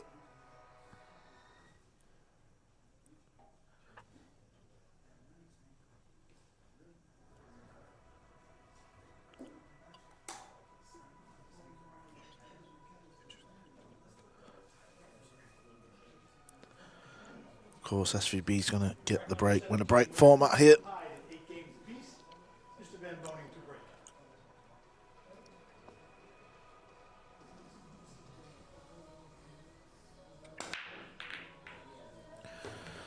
What do you see if you see anything, Scott? What's he not quite getting right, do you think? I think he's constantly struggling with the cue speed. I think that's just a constant struggle for him. 80% of his career he was able to unleash, right? So there are moments of brilliance where he'll find the timing and the cue speed, and then he'll lose it because he's just, and you would think of a player of his stature, he would, once he finds it, he keeps it. It just doesn't work that way for Shane. That break there, the replay, when you look at the cue ball, it was a perfect sort of, video to show somebody what's not happening for Shane. The cue ball's coming off this side rail, nice, but he's not getting any draw. It's coming quite flat off it, so he's not getting that draw on the one ball off the pack. Yeah, the bend, right? A little bit of a bend or an arc in towards the 9 off that long rail. Fedor doesn't like this, so SVB is back at the table. I think he's going to try and get the cue ball down towards Brown 7. Yeah, so what, do you actually sliver the 1 towards the upper left? Or can he see more of the left side of the 1 than we think and maybe use the pink 4? Can pot the 1. Yeah, that's what I was wondering. He caught it a little thicker than he'd have liked. Yeah, all looked a little clumsy in the end, but just a little bit too thick. Yeah, that's an error. He will not be happy about it. You had a big wall to get behind down here. Even the 7 you could have trickled in behind.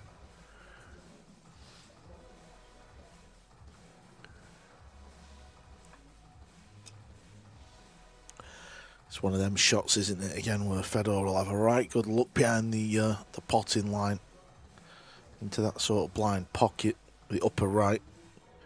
Draws the cue ball above left centre and back out into the middle of the table.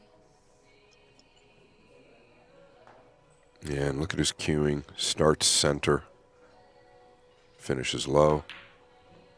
Oh, and he has overcut this. Didn't expect it. Semi getting away with it for sure, actually. Did get away with this. Big time got away with it. Nasty, to be fair. You're going to have to bend this cue ball unless you're coming from the top left side there. I almost like bending it below the purple from the right side, but then he's hampered with the pink 4. So this is where he's going. Can be a cruel game, can't it, Pool? Fedor misses a ball by a bit of a distance. It flies around the table, leaves Shane hooked, and decent enough hit from Shane, but he's left Fedor in again.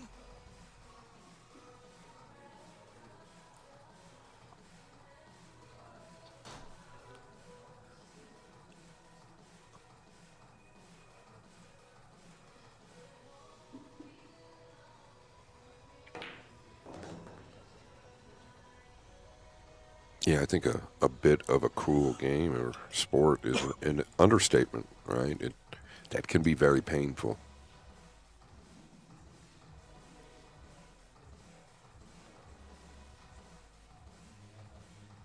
But let's be fair. They say over time the roles, as they call them, and I hate that term to be honest, they equal out. Shane had the better half of that early. Yeah, and also Shane had that visit, didn't he, on the yellow one? That's where, when Fedor come to the table, he ended up with that shot because Shane played the loose safety shot.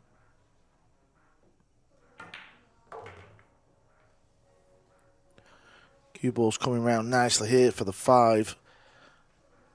This is just connect the dots.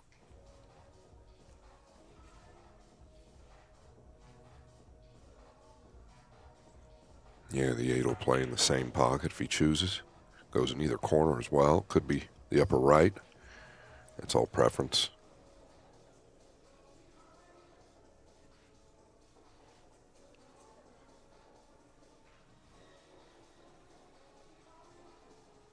Playing in threes, right? Basically there on the 6. He's looking at where he wants to be on the 7 to get to the 8.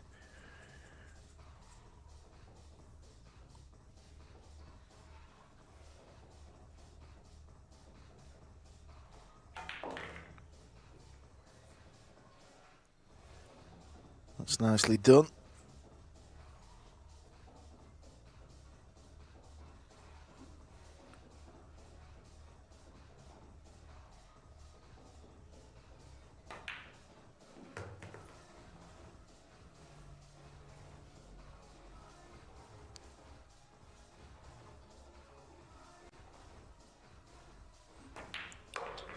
Well, we were tied at 8 apiece, and when Fedor missed that yellow 1 ball that you expected him to make, he got a little bit lucky. Shane had to kick at it anyway. It's 9-8 to Gorst. Yeah. Aramith Simonis. The products they're using during this match, the Aramith Blacks. The Shark Gray 860 HR is the cloth from Simonis.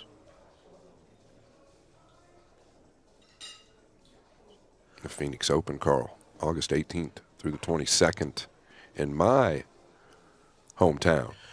Yeah, I know you've been doing a lot of work behind the scenes to get this event up and running. The first time we're going to be going over to your neck of the woods. Looking forward to this one, and it's in the middle of that big swing of events in America, the Florida Open, the Phoenix Open. Yeah, the AZ Open is the 13th through the 16th, just prior to the Phoenix Open.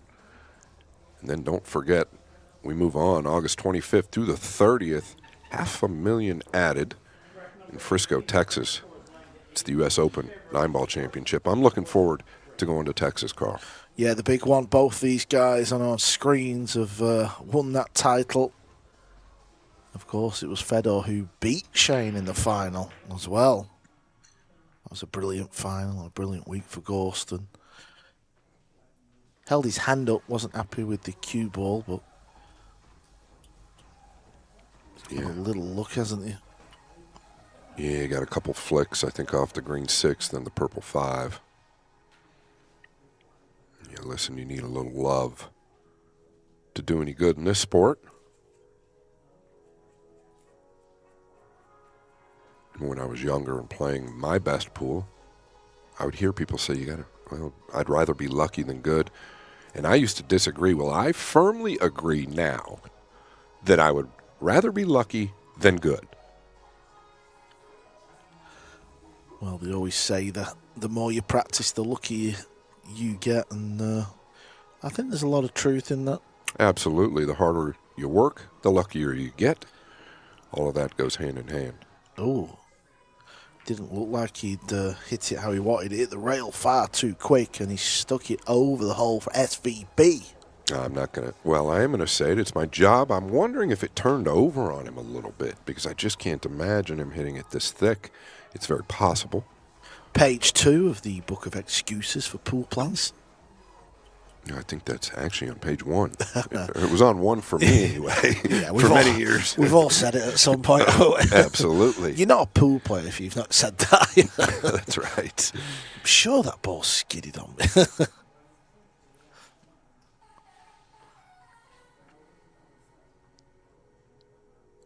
Well, it's probably a little refreshing for Van Boening. It's a couple of misses now from Gorst. It was first the one in the upper right corner, and ended up down here safe last game, and now the two.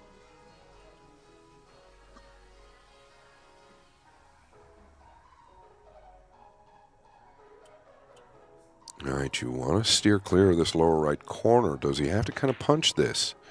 Yeah, well struck. Kind of had to punch that to create a line, avoiding the lower right corner. He doesn't seem happy about it with that little chalk slam onto the table, but everything looks pretty rosy to me. Looking here to see if the knuckle will be a problem. There's nothing wrong with getting past the 6 if you can, playing it in the same corner as the purple 5, but he is not concerned about the knuckle.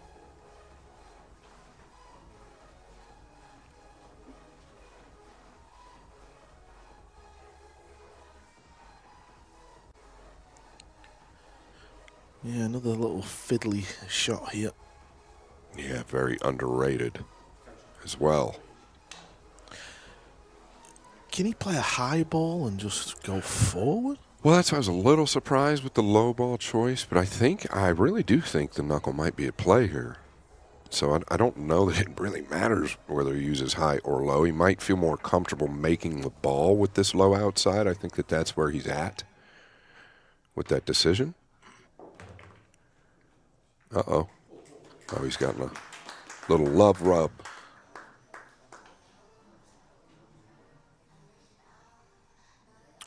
Yeah, again, kind of just took that bit of a gamble, didn't he?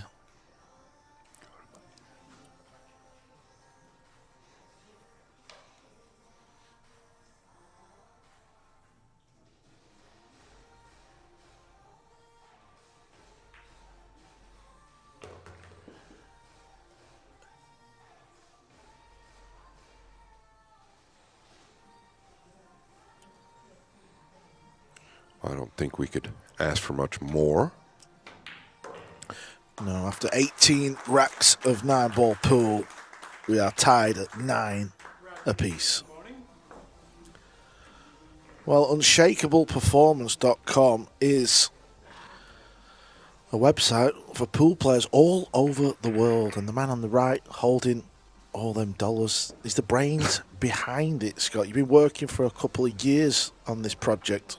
Yeah, really hard the last year. I take a lot of pride in it. It's an odd feeling. I kind of feel like I've exposed myself in a weird way.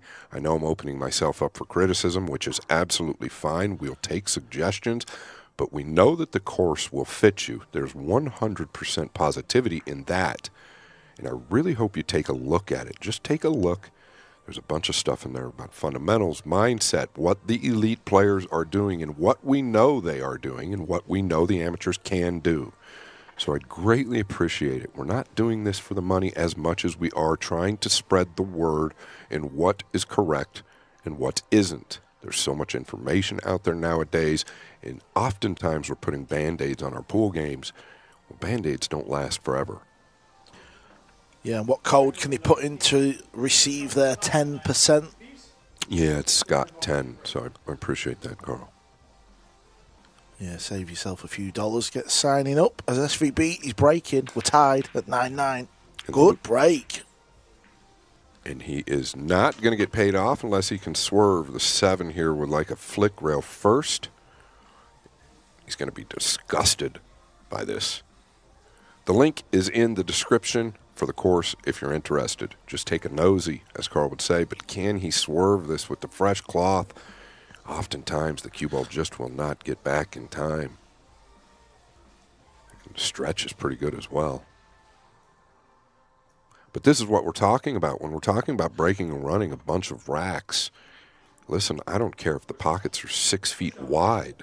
You've still got to get a look at the blue 2. Yeah, you do. You've got to land on that lowest ball on the table. Well, he's having a good look at this.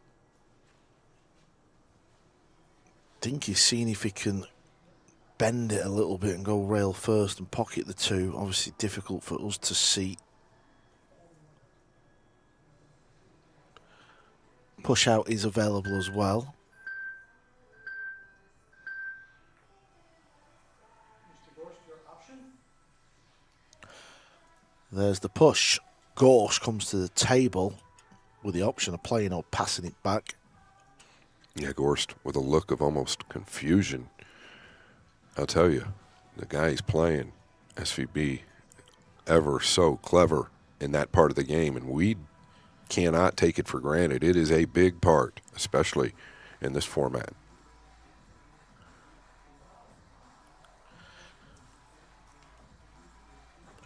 How many times has Shane got the shot back? Well, that tells us a lot, right? That tells us a lot. That's what you're looking for. You're looking to get the shot back. Is he going to play this high ball and try and keep the cue ball down here and get rid of the blue? Yeah, you're talking about basically killing the cue ball with a force high. Extension called. 1 per rack, each player. All right, you just don't want to overpower this. It's kind of like a kick and stick oftentimes, but it looks like he's using a center ball. Maybe going to pot it. Oh, wow. What a shot from SVB. That was a beauty. Gorst took a gamble going back to his chair. He had the option of playing the shot. He didn't like it. He gave it back. He's put himself in jail. Yeah, and how many times do we talk about the rollout? Well, I think the rollout versus Gorst jump shot, they kind of equal out. That's how good SVB is in the rollout department. Yeah, outthinks everybody, it seems. Got to get this cue ball jumping high. He has done. Good effort.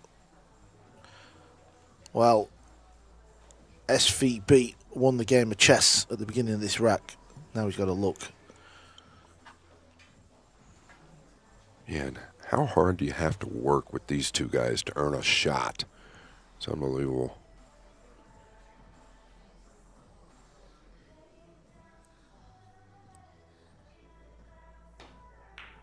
Really haven't seen any uncharacteristic misses from Shane. Nothing that sticks out to me yet. A couple from Gorst. The 1 ball, then the next game, the 2 ball. Pink doesn't pass the green 6. Yeah, this could slip away from you. Got to be a little careful here. Looks good. See what I mean, though? Yeah, not easy shot. Oh, that is just finished up perfect, hasn't it? He's just got that natural shot just to pop this in the corner and play for the 5 in the same hole.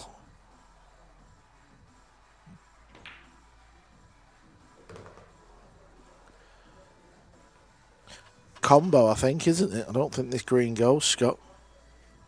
Yeah, it looks like the 6-9 in the very near future.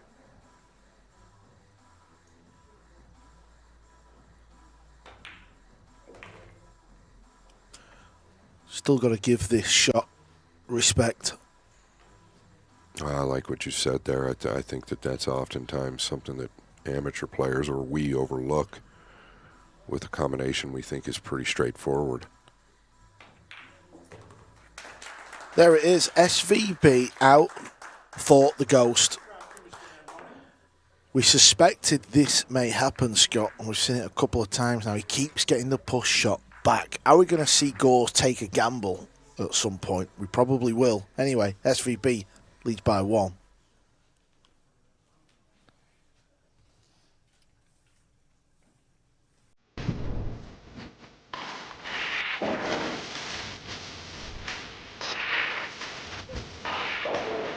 A chalk you don't have to think about. Ghost chalk.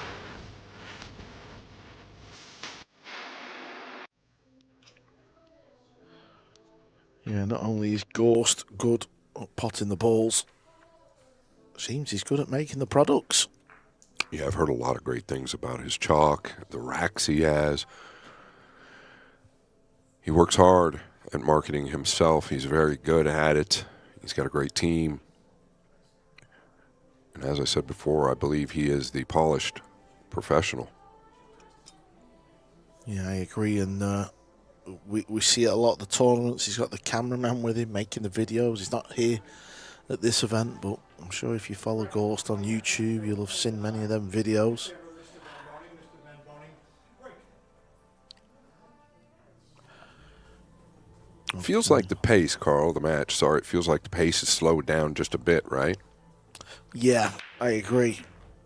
Okay, that was a bit better. I was sort of looking at the cue ball, but it hit another ball on the table, so I couldn't see the draw, but this'll do. You definitely got into them better. You could hear it, right? Not only that, you can clearly see it, but definitely got into the balls a little bit better there. But that's kind of what I'm talking about with Shane's break. His speeds change, whereas Fedor's, boy, they're all within a tick of the same speed.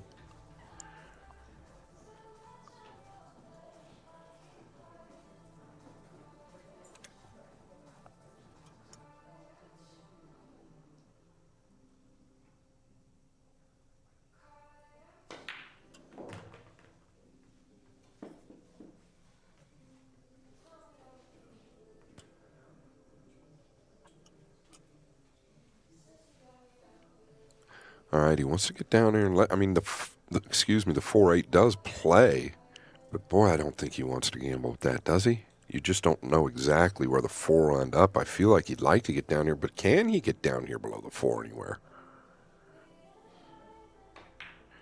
Yeah, I don't know that he thought this out too well. Oh, he bumped the green as well. Yeah, I think the shot prior is where he made the mistake clearly.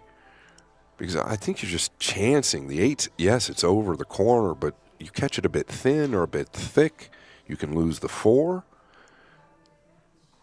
He didn't think this one out. Obviously, catching the green 6 did not help. Yeah, this is a nasty one. Don't just think that 8's over the hole.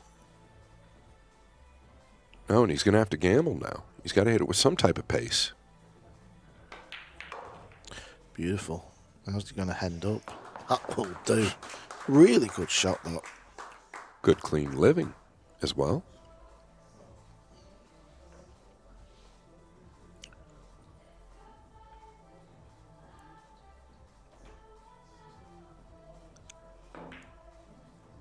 I got to give Shane the credit. His fishing Fargo has definitely gone up over the last few months. Loves the fish, Karl. Yeah, you also like to do a bit of rod dipping.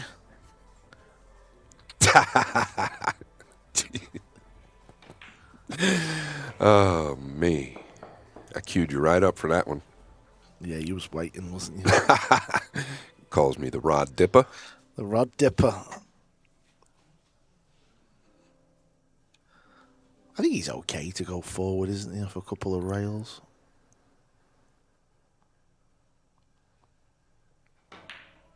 They like to pinch it, though. Yeah. I think you ensure the make a little bit more right. The stroke not quite as hesitant when you're just rolling it.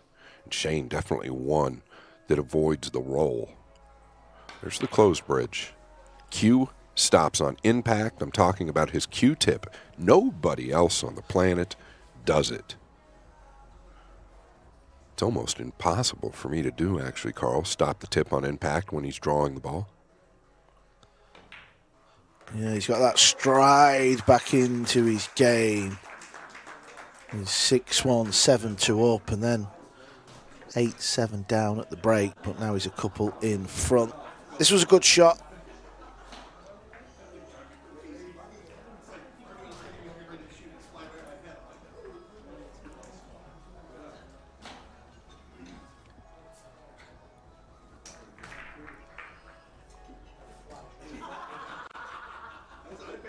Crowd having a bit of fun. Yeah, absolutely. And why not? 40 lucky people got the invite. And of course, the guys at Hilltop Promotions did the competition winner as well. Yeah, that was pretty cool. Tyler, THF on Facebook, he won the trip. The dream trip, in my opinion, to this match. It turned out much better than I ever thought. Well, he was out there last night, the winner. He and his buddy that he brought with him. Yeah, they've flown all the way from California. They just can't believe the luck. And, you know, they were out last night with us in the bar playing some pool. We wasn't playing pool. But we were having a good time with them. And I'll tell you what, they've had the best couple of days of their life. Yeah, Hilltop flew them out here in first class. Like yourself, Karl. Like yourself. Yeah, I mean, I only turned left on the plane, of course. Well done, Shag. Well, being 6'3" doesn't help. You mean tall? Yeah, maybe 6'2", actually. I did another inch on there. Oh, see, he's getting movement on the 9. Is this dry? It is dry. Wow. Fuming. You can't believe the one stayed up. Look at it. Wow, you look at it. I do not have the heart. Yeah, that was brutal. Okay, pink 4 and green 6. Does that go in the side? I don't think it does. Yeah, where do you go? Do you go at it with the 2? Or do you just take the chance on the 3? Or do you not take a chance at all?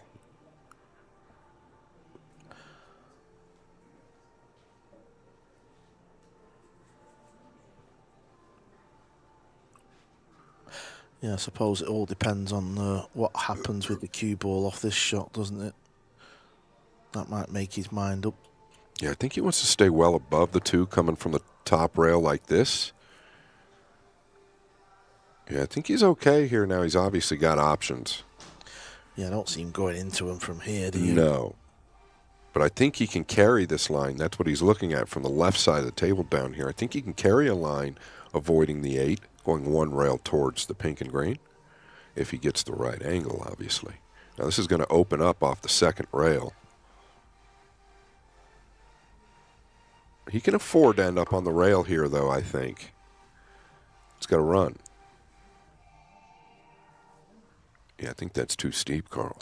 Yeah, very, very steep. Now, the overhead tells me he might be able to get into this. Yeah, I think he can spin it and just miss the left side of the 8. Yeah, I believe he can maybe get into this. It's got a grab. Might be perfect, to be fair.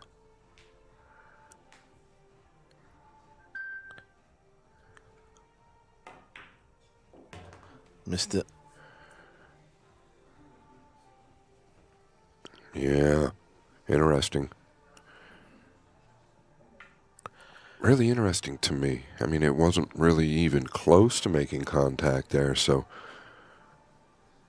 maybe a bit misleading for all of us, including Fedor. Boy, what do you do here, Karl? This is tricky. Do you try to use the 8? Well, for me, I don't mind getting the cue ball back up towards the 9. That's great. But he's looking at this 4 and... I mean, what kind of gap has he got in between the balls? Is he looking at the 6? He's looking at the 6 and the 4. Yeah, we'll take a look at the overhead here. Got to hit that thin. Well, I think he's looking at more what you're talking about first, which I like. If you could get up here behind the purple or the 9, maybe just send the 4 towards that lower right corner pocket there.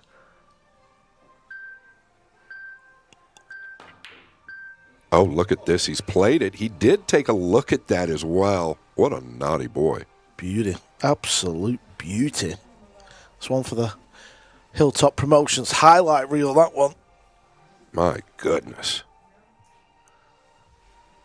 He looked at it right away. I said, he isn't really going to do that, is he?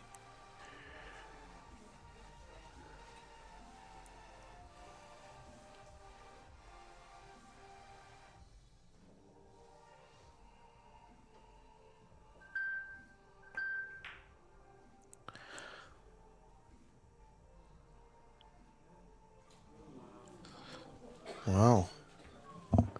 Never looked in, did it? But I was just holding my breath. Yeah, I thought the ball was going to go, clearly, but it didn't. He did hit it pretty poor. The beeps were winding down from the shot clock. And it's 3 balls now. Nobody's counting. 3 balls now that Fedor has missed that I just don't expect him to miss.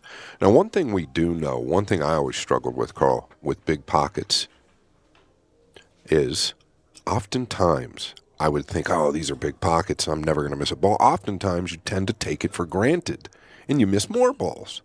Yeah, you've still got a bear down, haven't you? I know what you mean. Yeah, it's like, you go to a bar table and you think, oh, well, I'm playing on a 7-footer now, I'm never going to miss. Well, oftentimes we take that for granted when you least expect it. And it's obviously the ones that we least expect, or we lapse in concentration. These guys are human. But Shane, when we're speaking about the 7-foot table, I think he's the best to ever live. I'm almost confident he's the best to ever live on the 7-foot table. His entire family grew up in the world of pool leagues. His grandfather, his uncles, his cousins, his mother, they've all played in pool leagues. Shane grew up on the 7-foot table, and I think that the 4.5-inch pockets on this is how he looks at that, almost like a big bar table. Well, not only is he good on the bar table, he's good on the 9-foot table as well. This was the shot from Gorst. Played this off the 6 into the side. Nailed it. It was a beauty. Probably shot the match so far. The next one, well, it was a bit lackluster.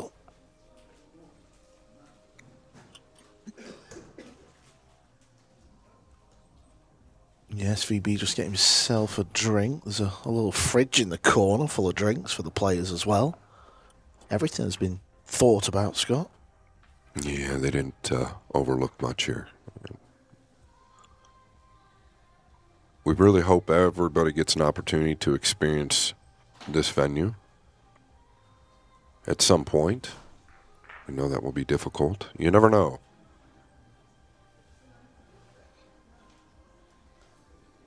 We are in Anderson, South Carolina.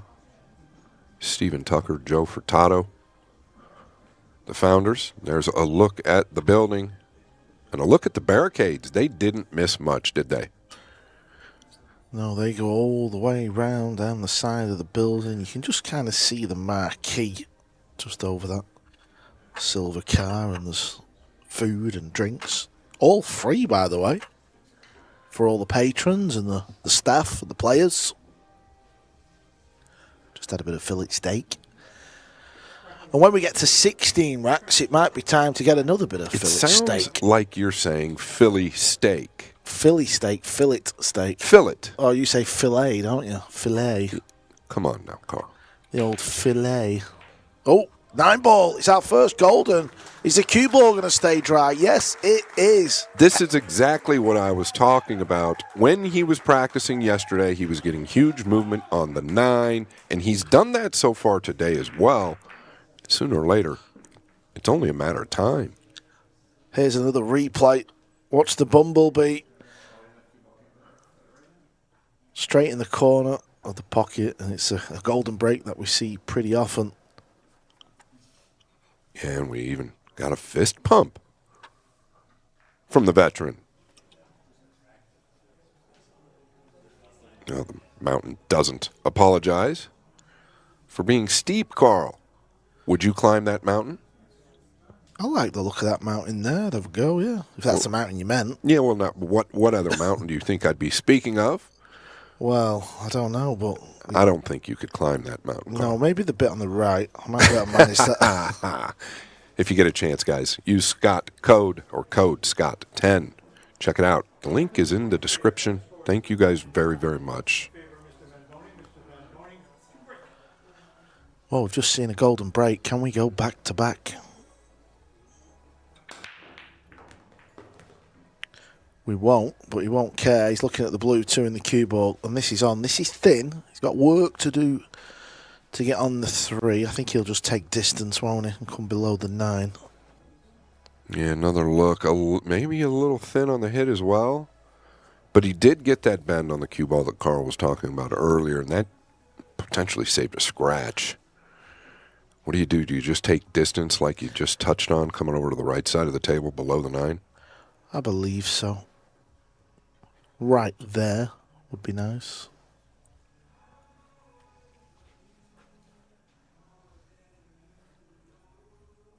Just make sure you get it off that rail. That's what's key.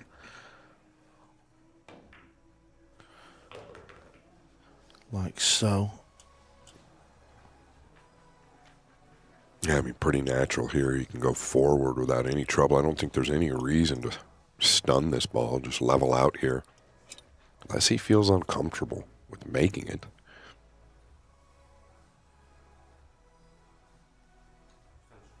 Interesting.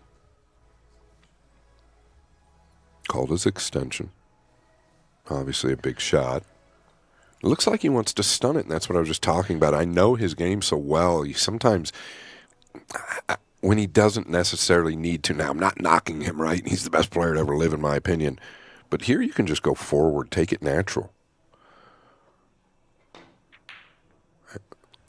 It was in the back of his mind. You could see it, right? That's why he wanted to stun it. He didn't feel comfortable just rolling it. Yeah, the fact that he was up and down told a story, didn't it?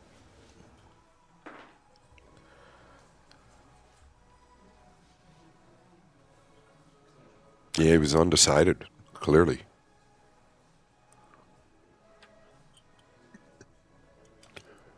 So we will put that one down as a miss and a mistake from SVB. The first one of the match for him, I believe.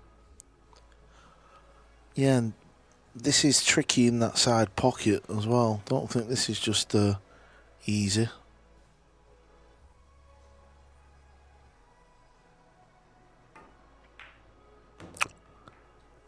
Okay, did he get away with this one? I believe he has. It's close. Yeah, you can tell he has. Did catch the knuckle on the way in there, you could see. Oftentimes that ball will not drop. Would like to steer clear of the black 8. Well, that one went in a little thick. This is just all going wrong. I think he was planning on connecting with the 8. I can't imagine his cue speed being off that far. There's just no way. Yeah, it just looked a bit weird, that, didn't it? The fact that the cue ball's just come down here and ended up there. Yeah, I think he's caught it thicker, the ball to the side, than he meant. What's he got here?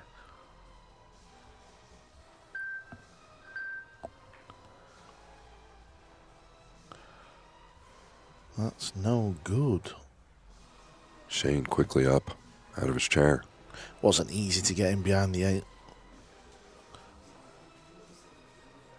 Sort of don't mind it when you're playing on them 4-inch pockets, do you? Because you've got to hit this quite clean, but kind of fancy SVB hit.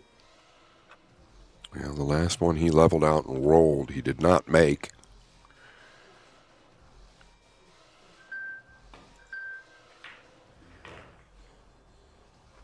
Yeah, decent recovery. Decent recovery. Still work to do, right? Yeah, almost just put himself there, didn't he, really, at the pace he hit it. This will go in the side pocket. But that was nice. Yeah, well done. Took the extension off the cue. I think that was the long one off the rail. I think he did it.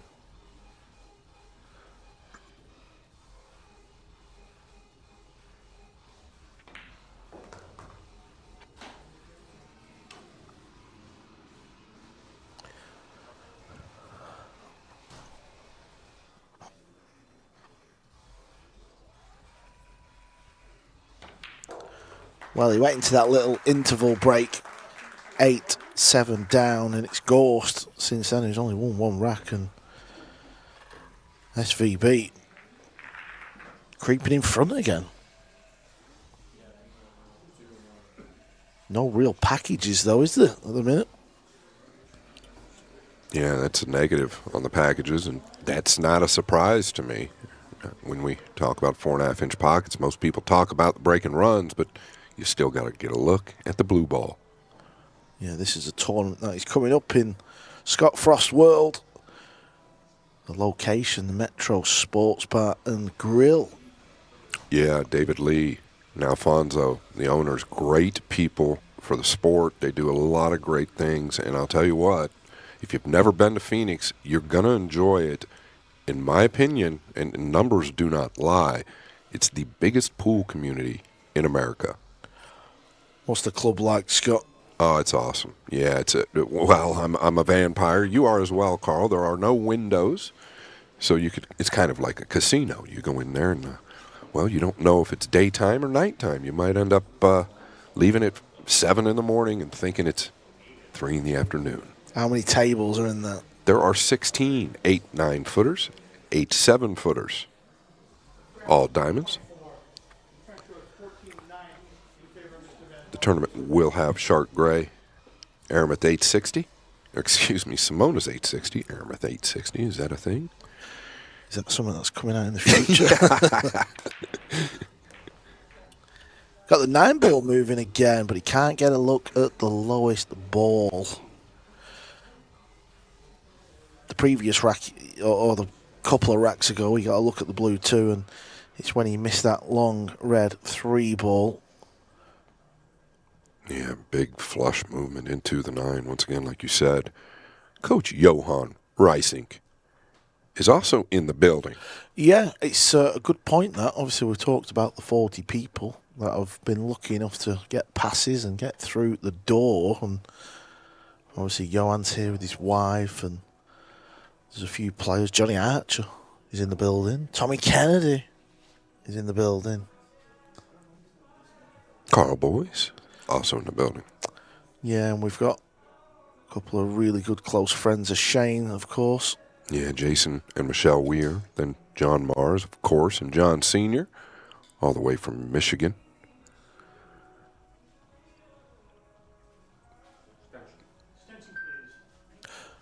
He's been winning this battle, SVB, the rollout. I'm real intrigued here to see what Fedor does, because he's give 3 or 4 back, if my memory's right. Yeah, I think he's going to learn his lesson pretty soon on that. I don't know, but it looks to me like he's got quite a bit of the 2. Maybe that's maybe I'm overlooking something. He's given this back again. That must be the 4th time you give it back. I'm just really surprised.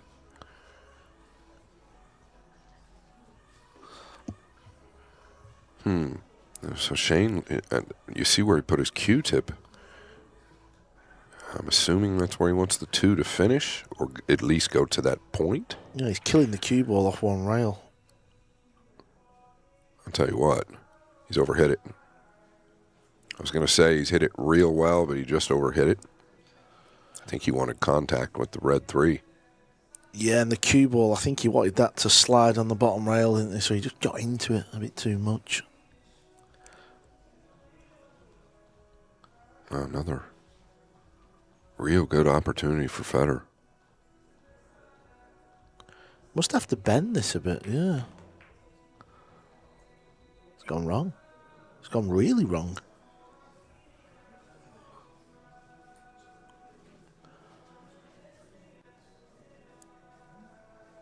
Yeah, you and I had a little conversation prior to the match, and you had brought up the point that Fedor hasn't really been playing competitively in the last few weeks. You had asked me if I thought that would... I didn't think that was going to make a big difference. Oftentimes that can help you a little bit, but I just wonder if maybe I was a little incorrect there. Yeah, I mean, if you take the break out of the equation and just concentrate on running the balls and keeping the cue ball under control, Shane has definitely been the better of the 2. There's no doubt about that.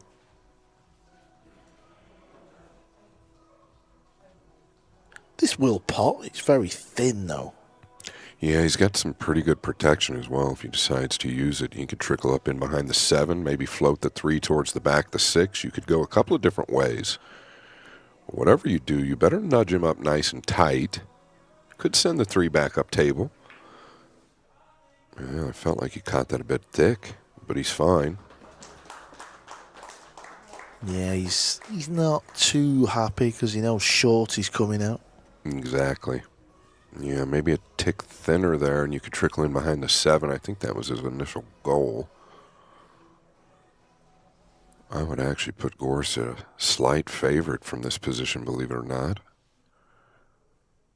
Doesn't mean he is, but...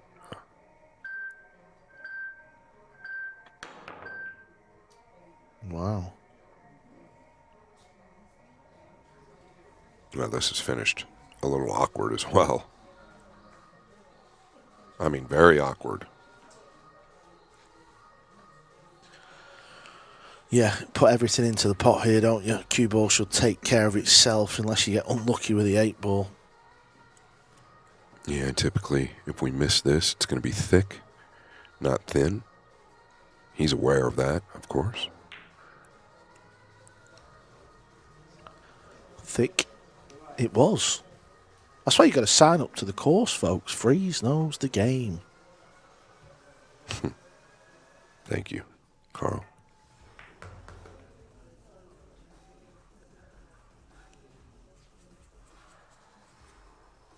Even though it was difficult and it was awkward, you back yourself to knock that in, don't you? Yeah, I would expect, right? I like the way he plays this.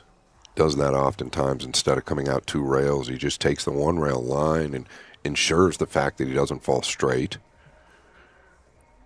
which wouldn't have been a problem, but I'm just kind of pointing it out.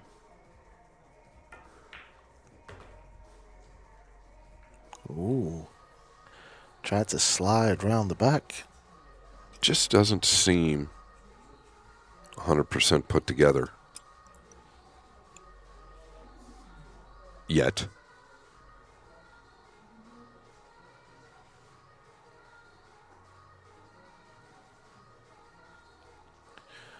Well, he's got 10 seconds left, no extension. Oh, great strike.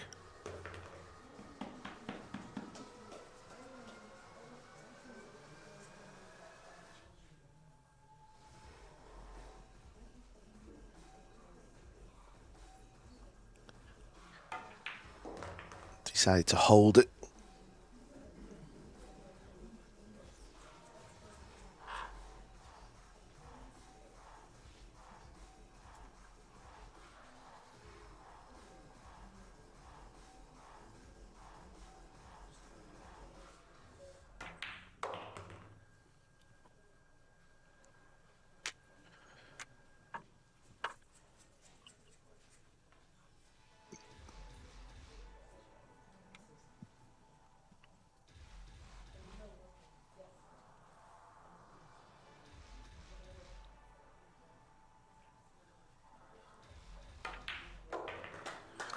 Well, SVB had a little look in that rack. It wasn't an easy pot by any stretch, but it was a chance. He missed it. Gorst nicks it. He now joins Shane on double figures. It's 14-10. The mountain doesn't apologize for being steep, Karl. Would you climb that mountain? Well, I'm going to give you the same answer as I did a few minutes ago. I'll stick to the one on the right. No, joking aside, I know how much me and you have a bit of fun and we sort of take a few jibes at each other, don't we? That's part of the fun, but I know how much work has gone into this website and this course. So if you're trying to get better and you want to improve, head over to that website at the bottom or scan the code and have a little nose in. I'm sure if there's any questions, Scott Frost will answer them. This is one of our sponsors, QArmor.com.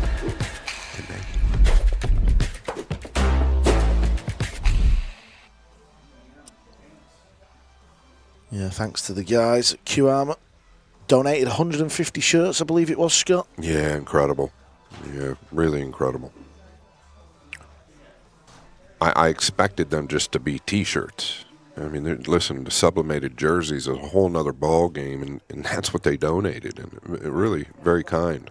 We do not have any sponsors in this event, but I guess that they are the sponsor for doing such a kind thing. Yeah, at the meet and greet today, everyone that come along got a signed shirt off both the players. Oh, cue ball's in. 9 ball's close as well. It's not going to go. Wow. Yeah, I think we'll get another look at that.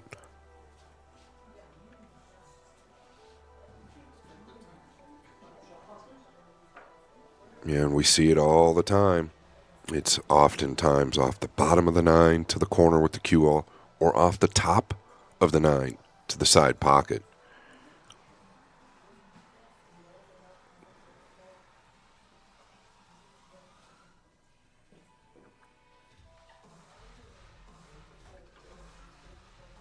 Yeah, just mapping out. Yeah, it's probably the pink 4, isn't it? The one that he's just glancing at. He goes in a few pockets, but... Yeah, the 4-8 also on, I believe, but doesn't have to play it. It's not a concern right yet. But as you said, I think that that's really where his attention was drawn.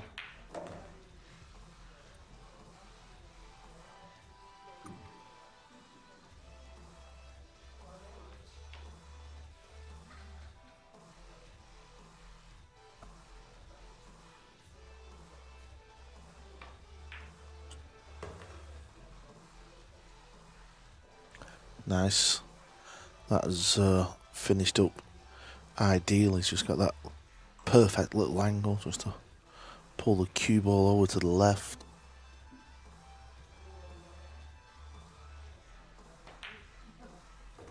He's one of those players, and obviously kind of forced to go to the corner there, though, but he's one of those players that is not afraid to go to the corners. And you and I have talked about that. Jeremy talks about it quite a bit.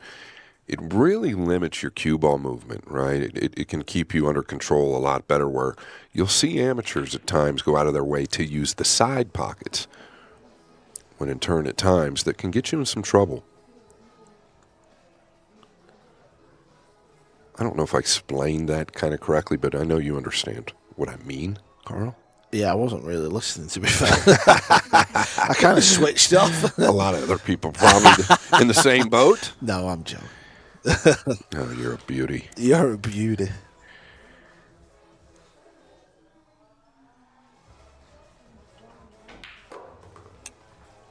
Well, we went to the break, didn't we? At 8-7 to Gorst. But since the break, Fedor's just won a couple of racks, but it's Shane who, with this 9 ball, is going to take a 15-10 lead. And since the break, well, 8-2 it is to Gorst. And let's not forget, when a player gets to 16, we're going to be having another 10-minute break.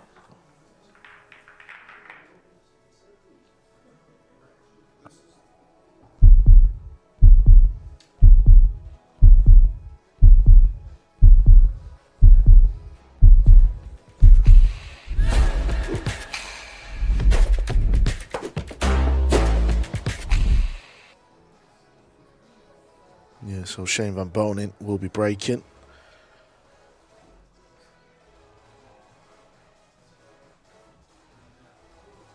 Five US Opens, that man right there has won.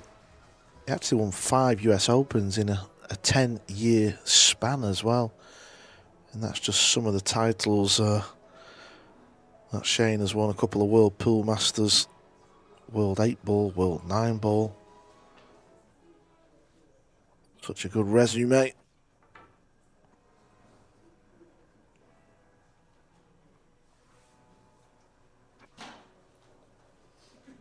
Track number 26, our current score is 15-10 in favor of Mr. Van Boening. Mr. Van Boening, you break. Well, he's the only player to have a golden break in this match. Is it the second? It is! I've practically talked it in. SVB with the second golden. Call him Nostradamus. And with that golden break and SVB getting to 16, it's time for that short break. Don't go anywhere as SVB is leading Fedor Gorst 16 racks to 10 with that golden break. And it's his reaction. It's a bit perplexing to me. Like he was unhappy with the result. I guess if the 9 doesn't go, it's dry. We will be back soon. Don't go anywhere.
isn't hour and 1 minute hold.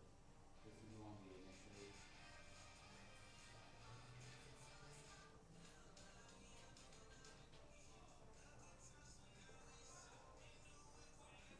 It's okay. I don't know. No, it's not that we have an overcrowd, if you didn't notice. We all the teenagers that are here? Something like that.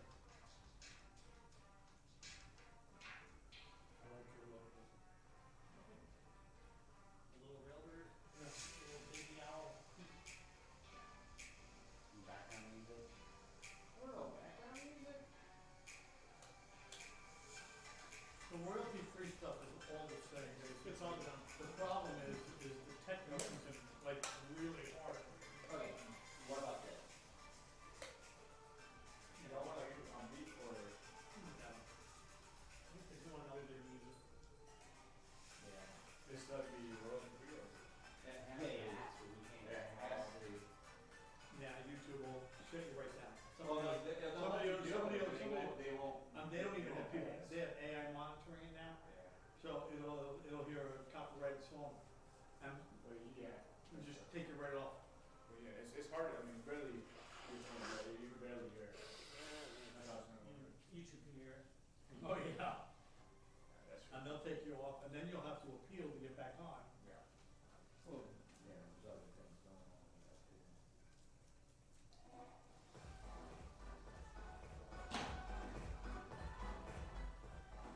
What time did you say we were going that time? Quarter till? Yeah. Well, you should keep it down. Would you fast forward to do the next song? I just want to get an idea. What they think they're gonna do.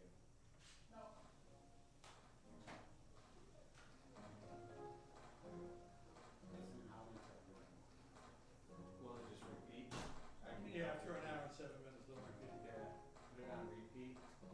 Let's try this, like I know it. We already know what you're doing. Yeah. We're taking notes. I do all day do it. For next one. Yeah, well, Don't be harsh. I got out. sound level, A little lower. one notch. So do you have one lower than two? That's so I had one at a level, two was one or two notches. Scotty, baby. Three was another notch. So I layered one through two. It's louder. I think they're Yeah. broken, Ivan. That's why you didn't. Hey, yeah, they're busted. There's good. We got somebody coming. I don't know, somebody did something. It ain't good. Yeah, so I had one, then two, just a little bit, three, just a little bit more. So one is this. Yeah, one's front. So we got hot mics right here. So we're not trying to broadcast the music over the hot mics. We want to hear the ball. Yeah. Then you get a little bit more on two right here, and then three. Really want They want it down. Yeah. So we're hearing they hate the music. Okay. So we can do both. Yeah, just down and then like We just change. anything. But you can't put, you actually can't put music on, you can, it's only can be, Yeah, sound. they know that. Yeah, No, we're You gonna cannot know work, you we're can't have gonna- everybody singing, right? We got it. We got it. yeah, I don't know if it goes through rotation or something. Well, you just go,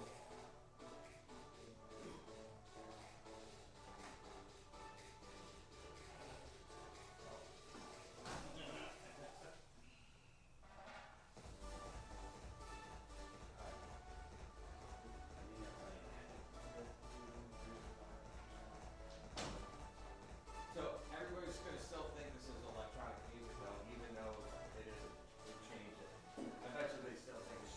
Different I agree. What's calmer?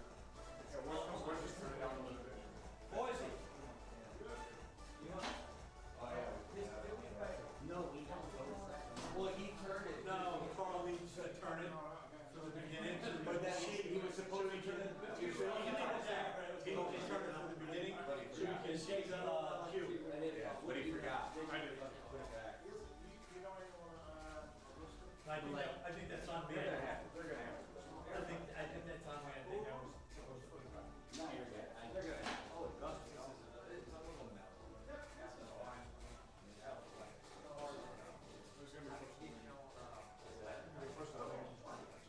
Yeah, problem is it was, the one section was repeating a lot on the other one.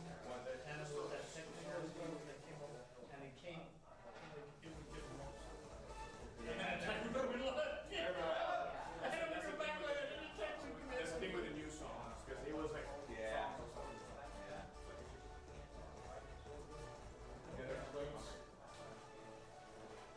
I mean, nobody could approach me. It's no, so we're not gonna clean out. It's in the room. Here, it's It's not in here. Let us So know. we gotta, and we're gonna be able to work on it from outside the building, which is key. Everybody here, 15 minutes. Yeah, well, we call it. Yeah, they were fine. He was just in there. So, He was just in there scared, I think. oh, good, good. I called you, I have a friend. We should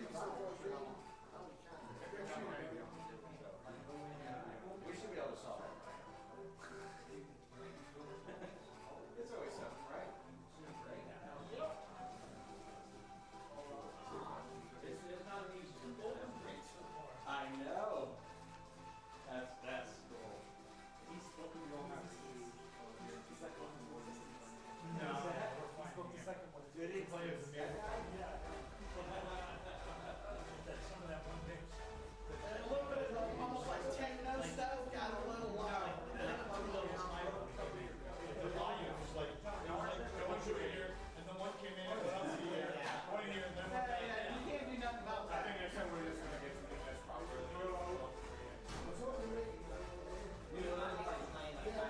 Yeah, yeah. We found out like. He's not,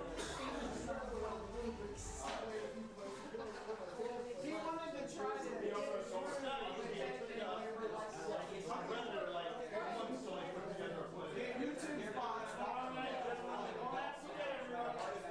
Yeah, oh yeah.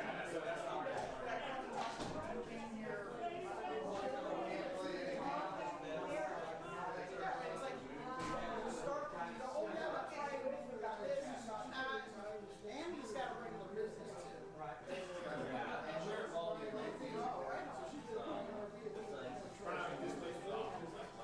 Yeah, oh, I know.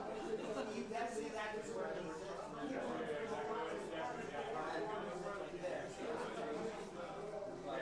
One damn fly.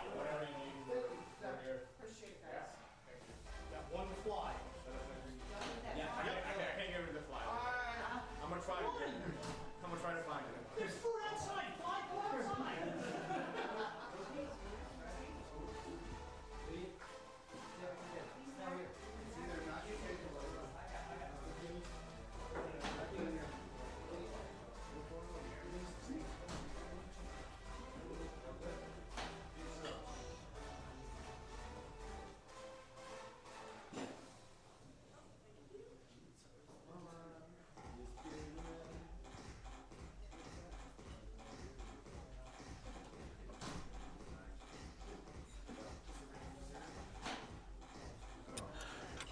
Yeah, welcome back to the inaugural King of the Hill, brought to you by Hilltop Promotions. We are in Anderson, South Carolina, and we've just had our second break of the match.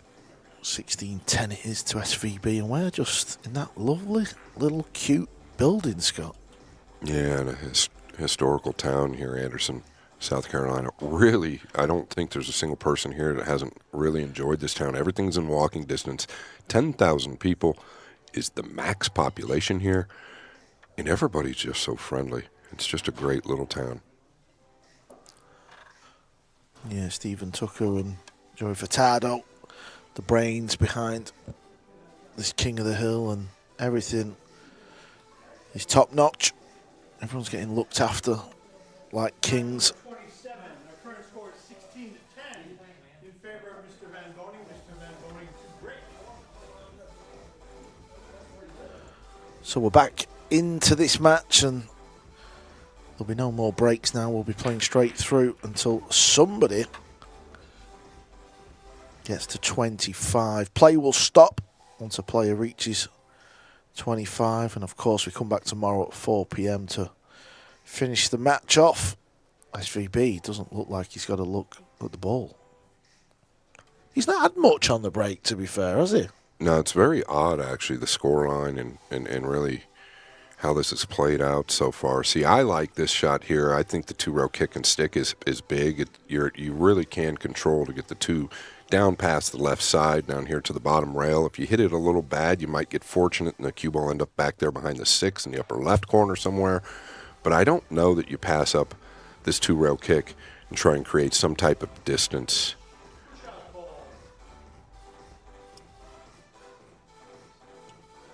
He's pushing out again. I wouldn't get caught in that trap a little too much to where you think you're going to outrun him in the rollout department nonstop. He's going to give him the jump shot, I believe. Yeah, I would be careful here. You're flirting with disaster. This is the Ghost. Yeah, I mean, it's not easy to get on that red ball, though. No, but I think I'm just a heavy fan of that two-rail kick. I think that, you can really control it as close as the 2 was to the rail. I'm not knocking it, of course. How am I going to argue with what he's done? That's my job, I guess. No, I'm with you. I kind of like the two-rail kick. Well, this is why. This is why. Fedor Gorst is the best in the world with that little thing. And that's why. Yeah, Shane sat there thinking, should have played the two-railer. Yeah, you just relinquished control when you had it, and I don't really like that. And this is something that can get a man going, right? Like, this could really change the tone. This is game number 17, where we look back at that decision as something that affected him.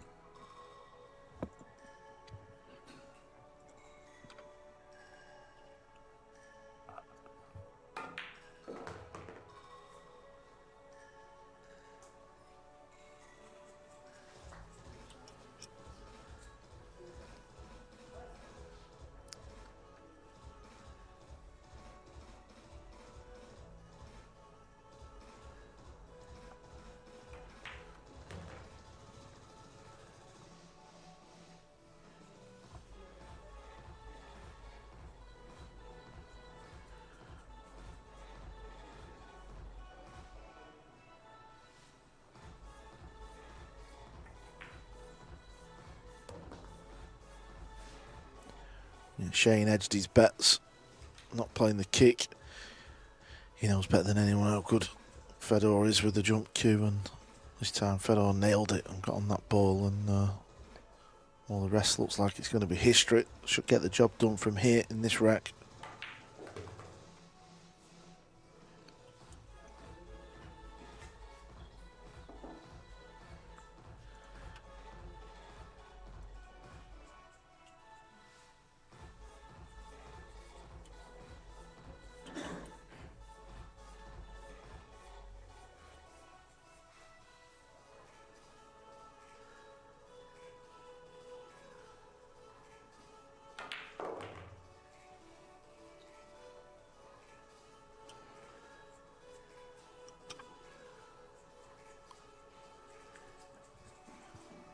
Yeah, I believe he can avoid the 9. Even if he can't catch a piece of it, he'll be just fine.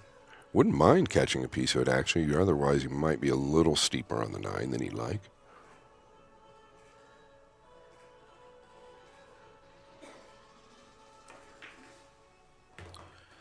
Yeah, a little bump.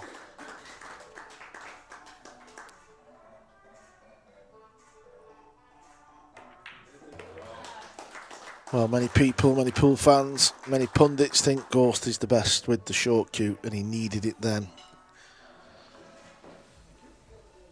16-11, still 5 behind, but he's got the break.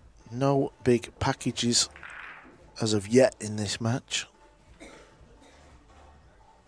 This was the jump shot, not just a pot.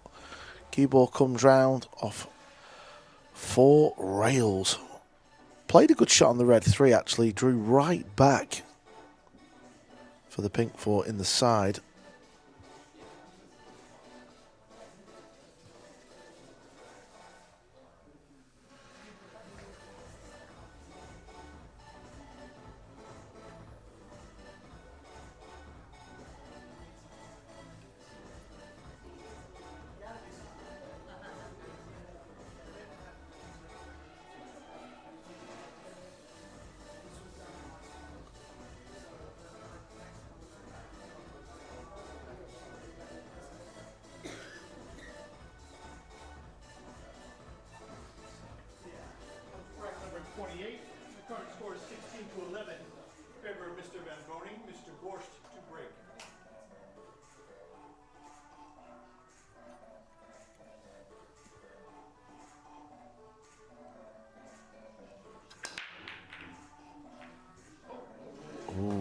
Yeah, I was looking at the 9. The 1 went in, but not in the usual pocket. It's hit the point, gone up the rail. Yeah, kind of living on the edge here. There's a big kiss. The 1. How do we see that so often where it will catch the first knuckle? Kind of bends around the second knuckle of the side.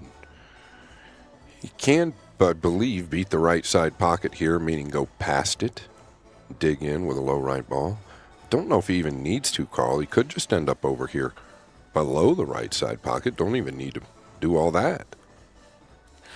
Yeah, if you can get away with that, that would be smart. But it looks like he's going low and digging in. Cheat the pocket a little bit as well. Yeah, the only way this really can go wrong is if you hit it too hard. Wow. It looked like the timing of the swing was off there. Every now and then, and I know we're not really going to get a replay of this because it's hard to see, every now and then his stroke gets a little like halfway back and quick. You just rarely see it with him. You know, he did miscue, I believe, as he looked at his tip, but the timing and everything just looked a bit off. Yeah, that's his own fault. It's just pure delivery, isn't it? He's still looking at his cue as well in the corner. He's baffled with what's happened there.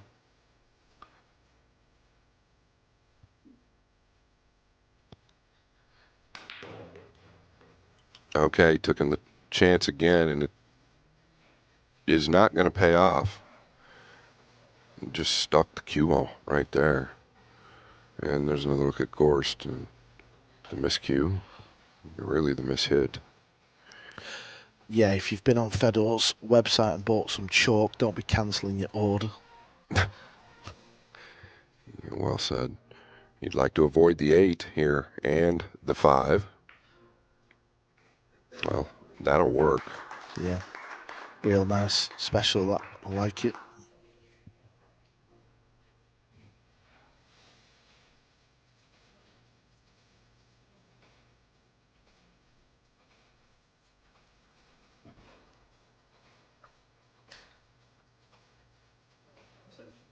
Attention, please.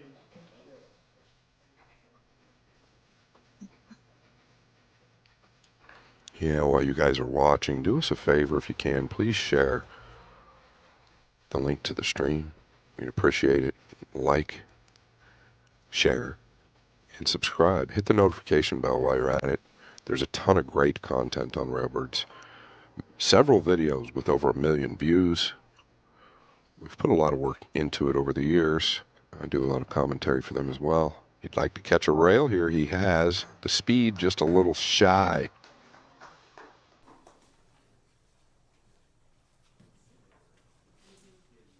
What do you do here, Karl? If you cinch him up on top of the 5, you want to use the 6 to cut him off from that top long rail there. So you want to dig him down in behind the 6 here a little bit. Can he not pot it? Well, I feel like the 8's got him. Oh, is it?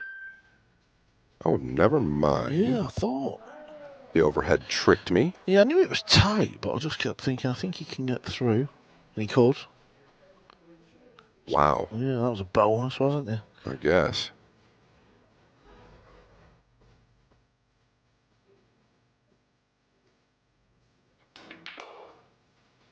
Yeah, and that's his MO, pounding them in from distance. Really likes to let that arm go.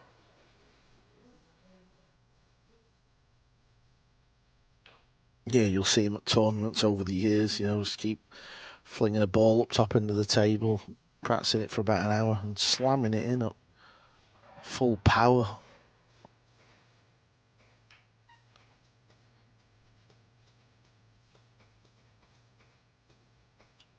Yeah, one rail up here. You just don't want to pound this too hard. That cue can bend a bit. Cleanly hit. Great speed. Table seems to really actually be reacting very well for fresh cloth.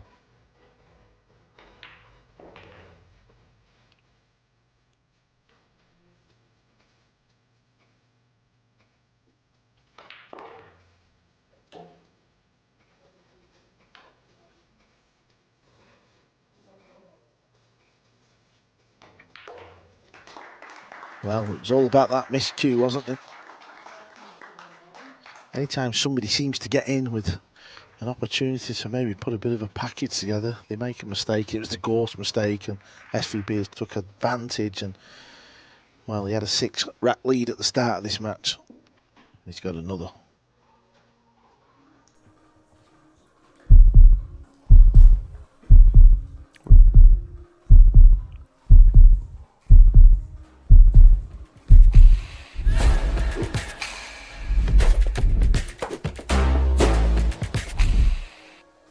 Yeah, and there you see it, QArmor.com. Go check them out. They have a ton of different products and really good quality.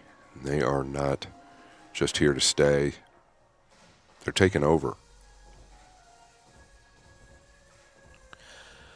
Creeping towards that magic number 25. That's when the play will stop on day one. I'll be honest, I'm a bit surprised at the scoreline so far. I don't think we've seen Gorst clearly at his best yet.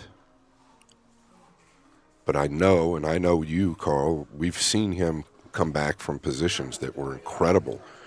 I think it was the World Championships in Saudi Arabia 2 years ago, where 7 or more of his matches he was trailing by 5 games or more in the match to come back and win, which was incredible what he did that week in Saudi Arabia. Yeah, these top pool players don't just throw in the towel, do we? Also, with the scoreline being 17-11 in favour of Van Boening, he's not had many looks at the lowest ball, but he's got a look here. Well, I think that's well noted. It makes a huge difference because what happens if he starts to get a look at that lowest ball? Yeah, exactly. This needs to go. Yeah, he's not going to be happy with that. He caught the one a little thick. Yeah, just make sure you get down here. It goes in the middle, it goes in the upper corner. That's thin, Scott. Yeah, and if you chose to cross-side this ball, it can act funny because it's so close to that knuckle. Oftentimes, I've seen on many tables where we're almost reverse. And that's what he's looking at here. Both players have done this, though. They've won a rack, they've got some sort of look. But they've not managed to piece that break and run together. Well, maybe they're just in a state of shock that they get a look. They kind of fall into some type of a coma. Okay, is it bank shot? Believe he's going. Let's see how it reacts. Believe it or not, I think this ball could come short. Oh, it's in the cup. 2 for 1. Yeah, now what? Yeah, it's not getting any easier. Well, going to the upper left seems blind to me. Could maybe overcut it and play that safety. And that might be what he's elected to do. I thought we might see him elevate and go to the upper right corner. Never mind, let him rifle it in. A wonderful pot, it really was. Yeah, with the beep going off in the backswing. Wow. The shot's come up a couple of times, and it's you should knock this in. You fancy knocking it in, but don't be fooled thinking this is a massive pocket. You can still hit this bad. Exactly. I think that's one of the issues, right? Is you think you just got to get it close. And this is what happens, right? Yeah. Because your mindset is telling you, I just got to get it close. The pocket's going to take it. Instead of pretending like that's a 4-inch pocket, you're never going to miss that ball. Crazy. That must be the 3rd time that shot's come up and been missed. And it's been missed fat every time. Every time. Because I believe in the back of their mind, they're thinking, just let me use the long rail and it'll accept it. It's not how it works.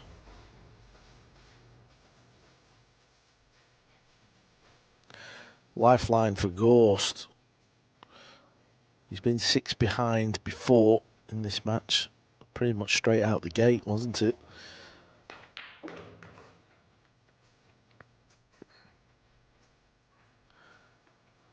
Maybe it was 5. I think it was around 5 or 6 racks he were behind. be fuming, Van Boening, because the ball that he missed the shot before was an absolute beauty that he knocked in.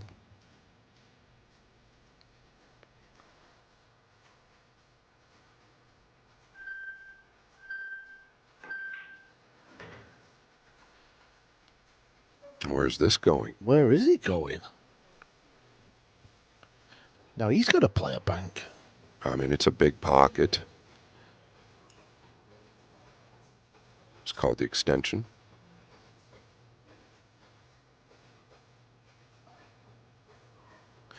Yeah, huge favourite to pot this, but you know, when he had 2 or 3 balls left, this was not part of the plan. I like that he's leveled out. I believe he's just gonna, roll forward. That's how it opens up, though. Yeah, that was very risque, but I think it's the right way to play that bank with a high ball to open that 9 up off the rail versus hit it with speed and allow it to shorten. Makes the pocket bigger. And you're right. Massive game there. Shane missing the purple 5 up in the upper right after coming with that long 4 to the upper left. Here's the bank from Gorst. Didn't go in clean. Used both knuckles, but it's gone.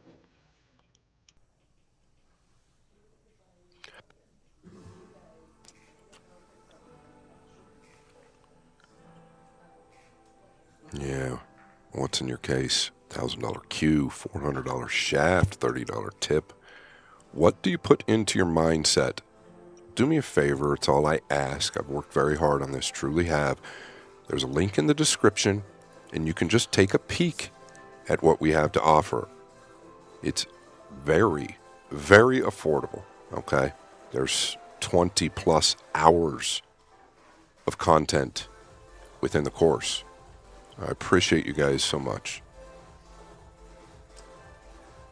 Join the inner circle. Yeah, we're going to have some fun with that. It's a subscription format there. You and I are going to do a lot in the next month and a half. Yeah, that was nice of you to get me involved, Scott. Thanks for that. Yeah, check's in the mail. Here comes the blue 2. Yeah, and the 9's lurking, but that doesn't matter because it's gone past it. Is this tricky? Yeah, if it's dead straight, I know what you mean, where that cue ball is. Yeah, look, he's looking to elevate already. So the inner circle on the course, that is a section of the website that if you subscribe to, they get some extra bonus videos, right? Yeah, a couple of videos a month, fresh videos every month. We'll go through things like fundamentals. We'll go through scenarios, probably some important scenarios that come up in this match. We'll go through, the ups and downs of players, the good, the bad, and as you say at times, the ugly. What a great shot. But I think it'll be a lot of fun. It's going to be a loose environment, have a lot of fun with it, and I want to make sure, if you guys know me, I want to make sure you get your money's worth. So the video could be 3 minutes, it could be 30 minutes. We don't really know yet. I already have some videos in the pipeline, but more to come at other venues across the country. Yeah, it won't always be on a pool table. Sometimes it could just be a chat. Absolutely. Maybe the odd one thrown in from the bar. Oh, boy. I don't know. I wouldn't go that far, Karl. Take it easy. Yeah, that's a little dangerous. Like this shot is a little dangerous, spinning it round the table. Watch out, round 7. Nicely done. This doesn't quite fall into that category of missing it thick, does it? I would hope not. Yeah. But they still have the tendency to catch this a little heavy, right? Just in the back of your mind, you know the pocket is so forgiving, but that's when it jumps up and gets you. He will not miss this ball.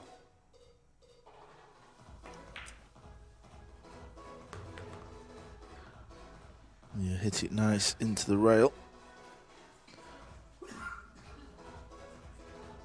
Yeah, and it was that missed purple from Shane, wasn't it? Where he could be Could have been 18-11 up with the break, and just shows you how big of a swing that can be, because it's a few balls away from score getting to 17-13, and obviously Fedor will be breaking again. Yeah, very similar to, I believe, game number 10, where SVB was up 7-2, and Gorst come back to win 6 on the spin.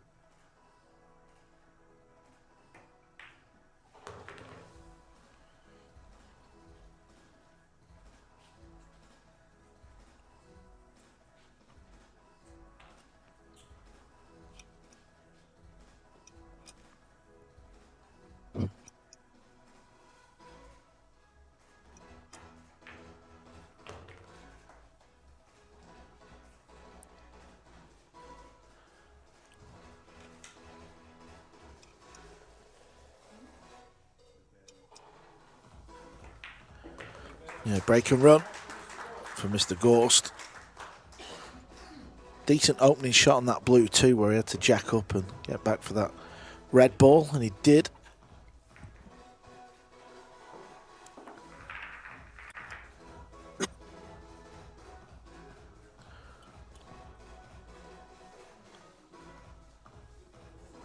And there's a look at the prize money.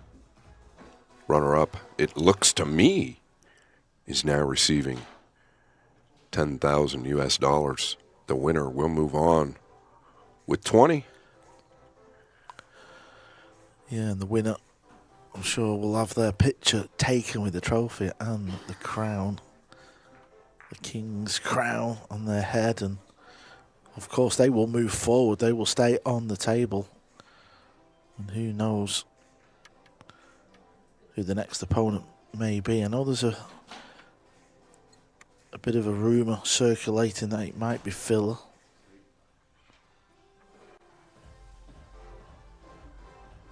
No comment. Don't know yet for sure, to be honest, but, you know, there is a rumor. Yeah, whoever it is, it's going to be someone that's pretty handy at the game. We wanted initially the fans to choose that, and I think the fans kind of have, in comments that we've seen, a lot of people have wanted to see that. Well, he's going to have another really good look, and SVB over there kicking himself for the missed 5 up in the upper right. It's going to cost him a few at best.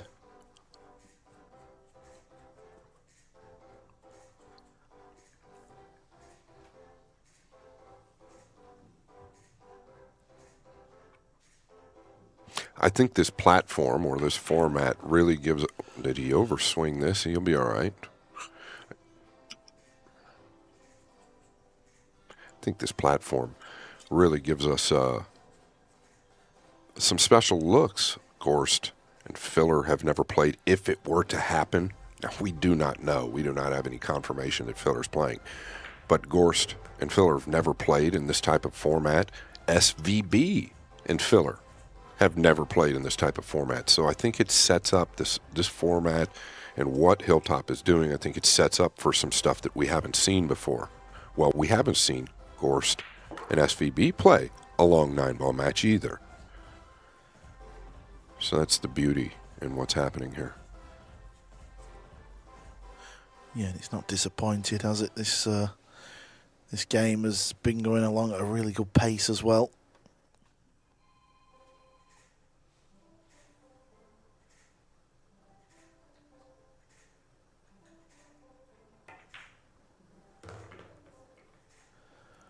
Well, it looks like it's going to be a break and run. As you said, that 5-ball Shane missed in the upper right corner pocket. It was 17-11.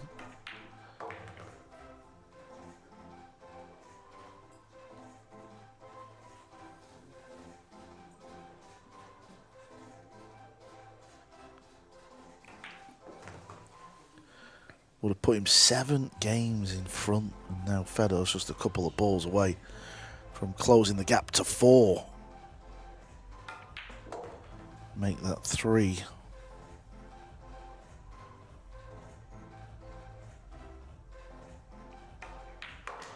And he does close it to 3. 17-14. 14.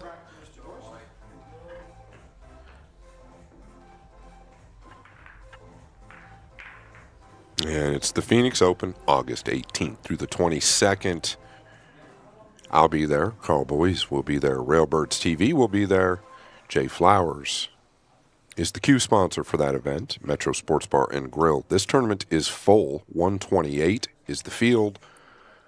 The event right before that is the Arizona Open. There are a few spots left. Listen, I believe it's a $250 entry fee with $125,000 added to the Arizona Open.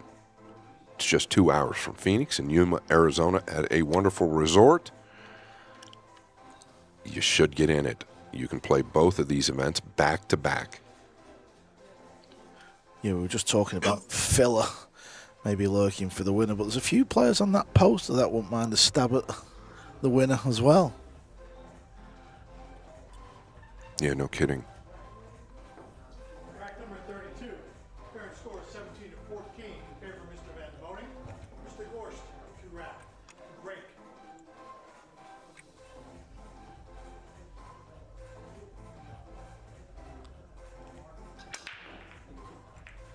Okay, that break again. Look where the one ball's gone. Hit Wow. the point again. It's incredible how this happens, right? How does it avoid the other point? Well, just like that. That's how. Does he have enough angle to go up and down? I think he concerns himself with the 9 there. He does have the upper right corner. I believe the 3 passes the 7 to the lower left. He's not going to play it to the upper right, most likely. He's looking to just draw back and take the thin to the lower right on the red 3. Yeah, maybe. You could see from that previous camera angle the pot in the side so much easier, but as you said, Scott, up in the corner lends itself for a better position on the red.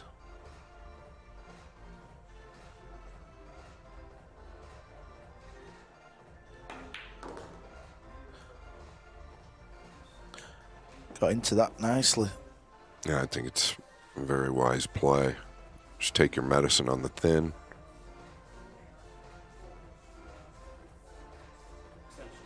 Extension clears.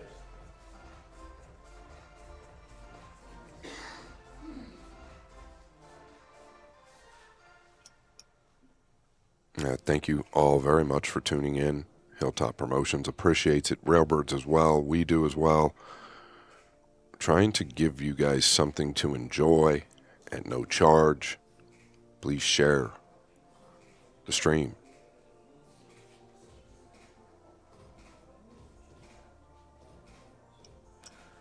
Just wants to be careful here.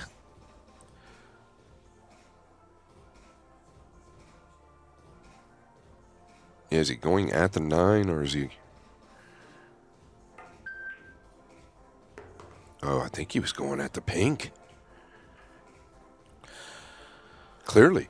Yeah, I mean, he had a few options there. He could have played up and down to the right-hand side of the 9 as well. When Fedor's dialed in, he'll bury this to the lower left. I don't even know that he'll shoot it. It's one of those I think you've got to hit with a little bit of pace to avoid the lower right corner. Now, he could thin it and just come 2 rails back up behind the 5 and 9.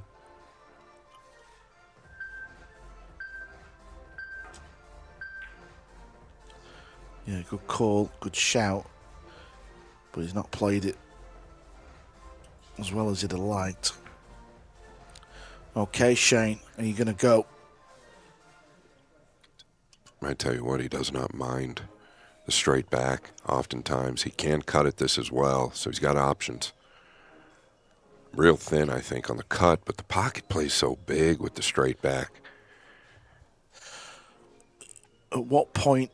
It's funny, isn't it, because of the pocket size. You know, on the 4-inch pocket, you might be tempted to play him behind the brown and just try and use that 6 ball as a cover for the pink 4.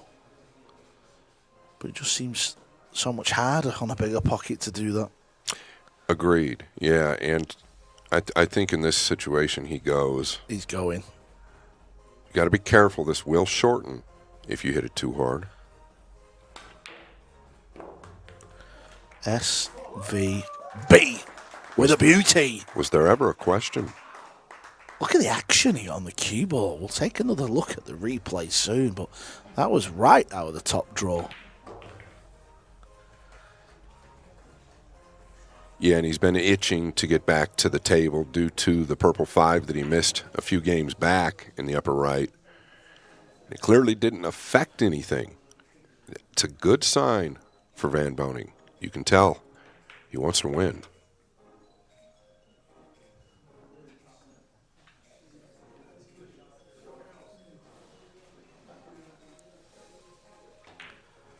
Well, what a bank shot SVB has pulled out there. And I'll tell you what, the 40 patrons in the building absolutely loved this shot. Yeah, using the power to draw off of the brown 7. But again, it's that shot selection where he's not scared to edge his bets and try and make something happen.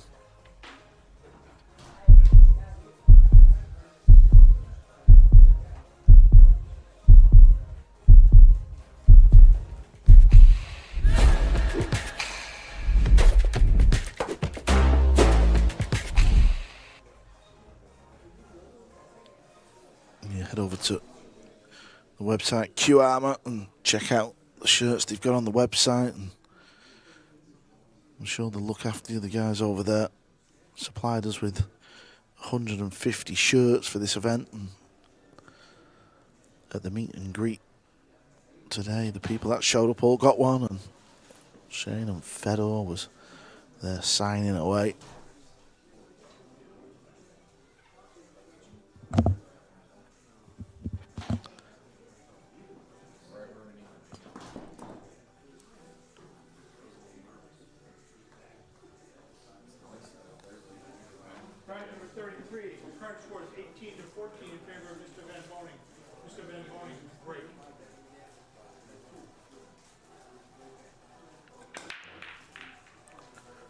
Just a bit clumsy, this break, isn't it?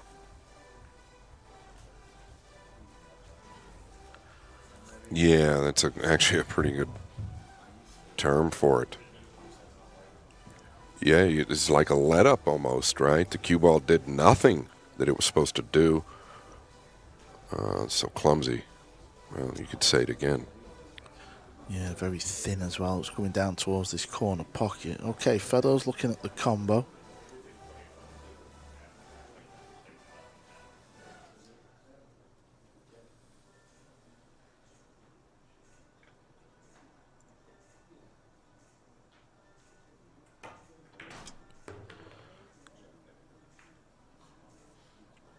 Oh, look at this. It's this part that Fedor has really got the worst of. Many times Shane's had to gamble quite a bit, and he's really gotten paid off. And Fedor on that side of the stick has taken away the worst of it. Let's just call it what it is. Can you get him behind this, Scott? 2 rails? Boy, it's tricky with these, the bigger jaws. It's a little tricky, real easy to catch that second point up there in the knuckle, and does nothing for you. So. Bank shot? Can you squeeze that in?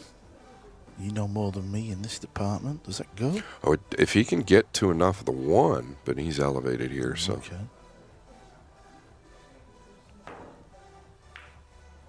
Oh, that's pretty good from where he was. Pretty good from where he was, regardless. Yeah, he goes back to his chair. Probably a happy little camper at the minute. I don't know about happy. Happy-ish. Yeah.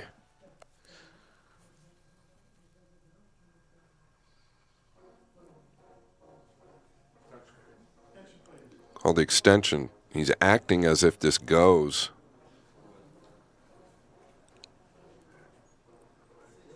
He's got the crazy eyes.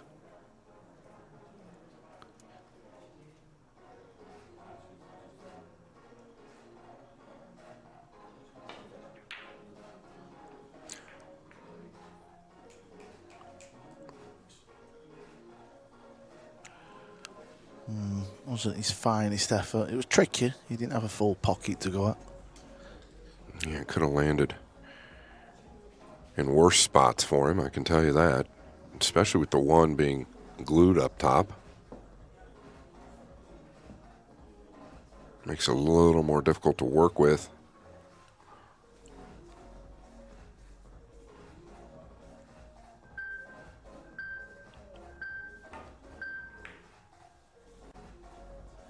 How's the pace? How's the line? It's as good as it gets.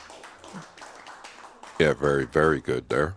Really good pace. You always know you're exposing the one there, so the speed has to be good in behind the 3.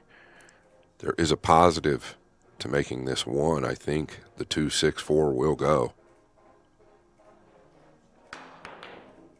Now he just hit it dead into the face.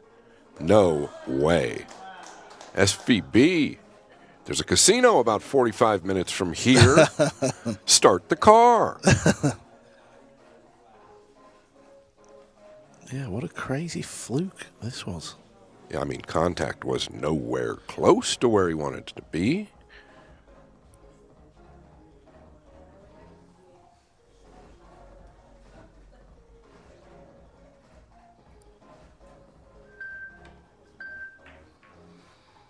Yeah, well, this was off the mark again.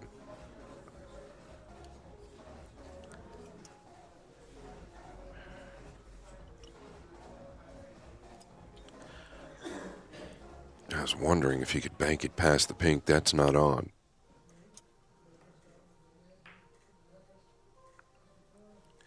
Just a little safety shot. I don't know. I guess I feel like that was maybe just a bit lazy. Could he done a little bit more with that, or am I being too harsh? Yeah, I don't know. I know what you mean. Well, this is touchy. Talk about losing a cue ball off the table.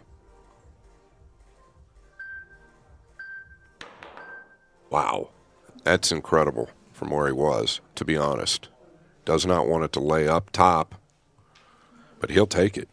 Yeah, he's about to sit down and watch the best in the biz with his cue.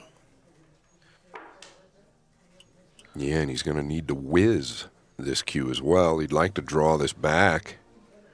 This could be a pretty one. Yeah, trying to get on the red ball. That's the next ball after this blue. Ooh.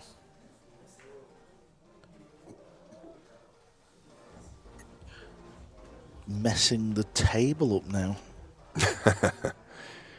Yeah, the 4 does help the 5, I believe. We see the wall over here on the right. He's going to utilize that in one way or another. I think knocking the 2 back up table.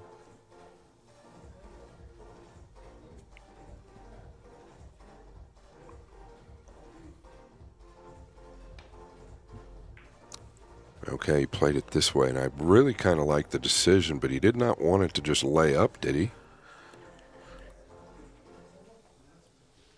Is it just impossible to get to? Yeah, it's not terrible what he's left, is it? I think if he's going here, he's got to jack up and try and bend it a little bit. Kind of odd, right? We don't really cover this. This doesn't seem to come up in our book of comms very often. No, not really. He's got to bend it, hasn't he, Scott? He's got to hit near that middle. Yeah, watch the cue ball here. Very easy to follow it in if you bend it enough. Wonderful. Oh, Look this was what? Oh, how did that not go in? My goodness. My goodness. I mean, what an effort. I mean, that was as good as it can get. What a great view as well. Take another look, will you? From the overhead. I mean, my. That was wild how that didn't go in. Or even how it just didn't hit it at all. Yeah, you can see what Shane was trying to do there. He was just trying to break the balls up, but they've not come out ideal, but he's got to play a good shot here. Yeah, I almost feel like he was a little hesitant there. maybe worried about getting snookered somehow because he could have really smashed into him. He's lost this as well. He's had multiple opportunities. Both guys have this rack.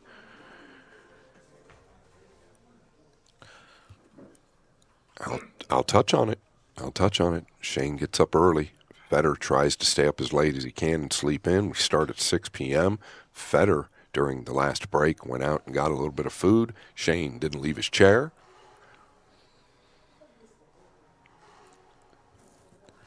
Yeah, 9:30 now here.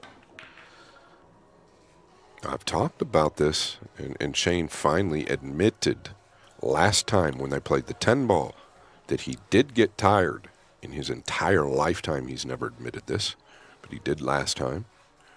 You would think he'd learn a lesson there, but his body just naturally wants to get up around 7 in the morning every day. I get it, but I don't know that that's the right move when you're playing these later matches. May play into the 9 here. Yeah, just moves that out of the way. Feel like you know, we say it's a big rack and this is a big moment, but this truly feels like one here.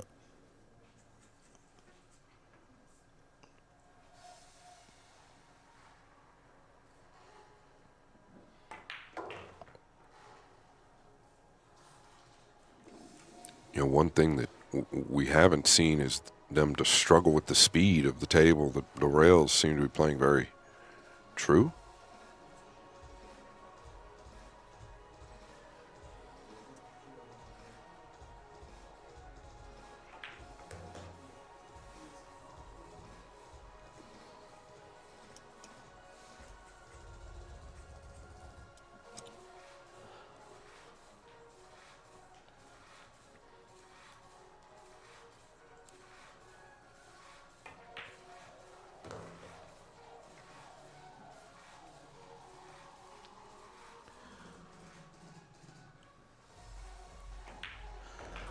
Well, how many times in Shane's career has he had ball in hand and not cleared the table? It's probably not often, but that's what he's just done. As Gorst pinches the rack in the end, he trails by 3.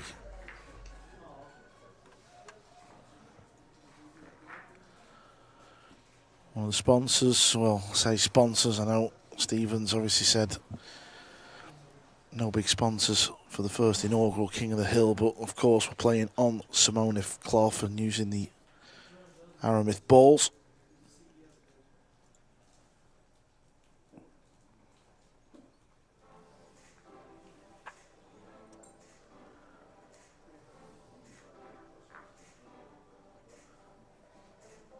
He's come a long way, that guy.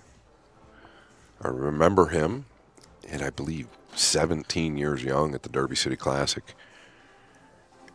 He was young, full of talent, full of hard work. He was a shadow of himself now. Very polished.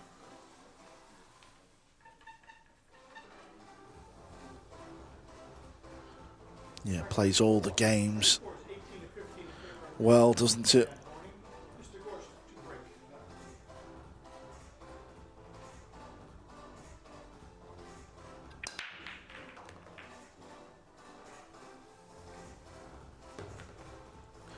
No love on the blue 2.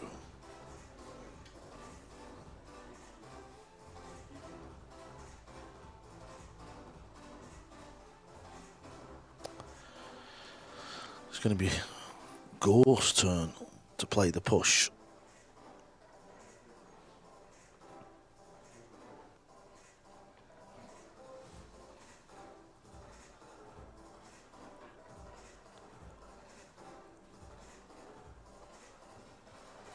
Yeah, I mean, you've got to be a little careful here, right?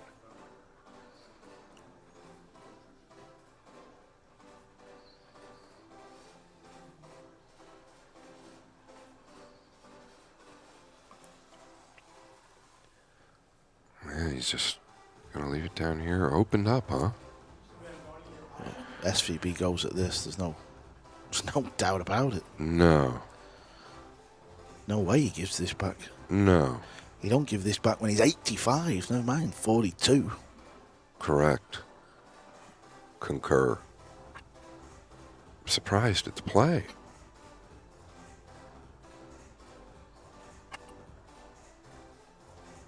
I mean, it's no hanger. I get it. Well, Fedor knew what he was doing all along. Yeah. Maybe senses something from Shane. You understand? They've played each other enough to recognize little things. And that's a bit of gamesmanship right there, right? Why don't I leave him long and straight and see how the veteran handles it? Looked like, to me, he's been struggling a little bit. The last few racks, he had a couple of opportunities, let them slip by. And now this.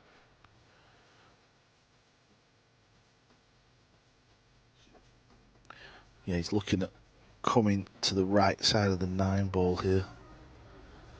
Playing the cue ball off the 2 rails. He's hit the 9. Has he fluked it? He's not. There's no way he played that.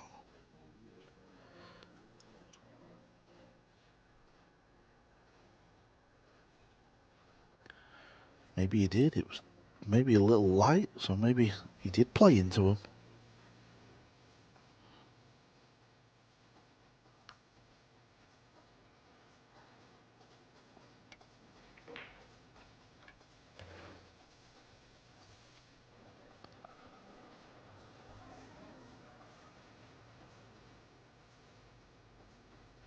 Yeah, and we talk about kind of a low outside or just below center outside cue ball. Fedor Gorst goes out of his way to use it. This is natural. Can go 1 rail up, there's no problem there, but he does go out of his way to use the low outside ball. Not hit that right at all. Now, once again, I don't know if you notice what I'm looking at, but the cue speed was different there again. Sometimes oftentimes he'll take 3 to 4 practice swings. There it was 2, I believe, and then quick. Caught it obviously very heavy. I wonder if Coach Johan has been jotting down a few notes.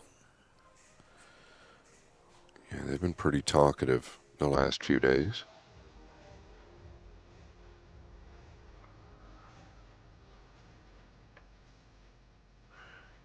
Pretty hard to miss this ball unless you catch it at a real hard pace.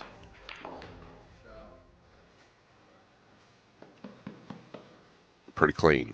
Pretty clean. Yeah, should get the job done now.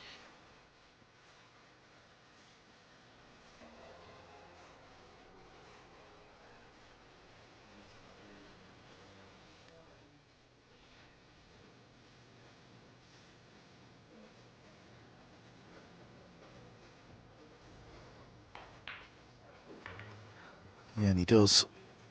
He's grinding hard out there. He's the player that's been down by quite a few racks.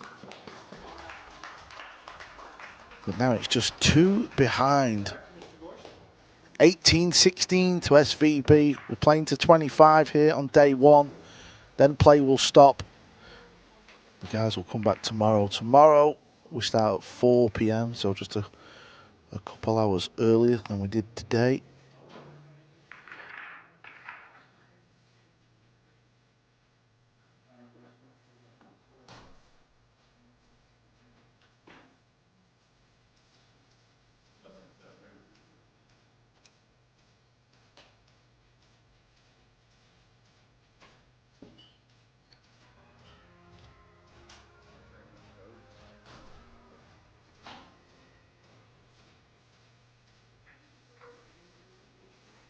Yeah, just gone 9:30 here on the East Coast, and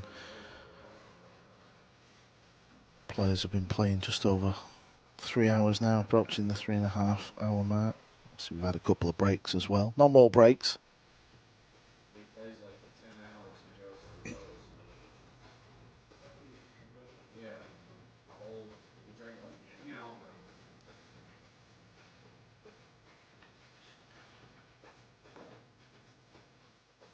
1935, current score is 18-16 in favor of Mr. Boening. Mr. Gorst, break.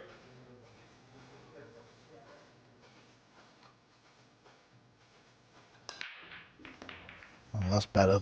I think it's a lot better. He's definitely had more looks off the break than SVB.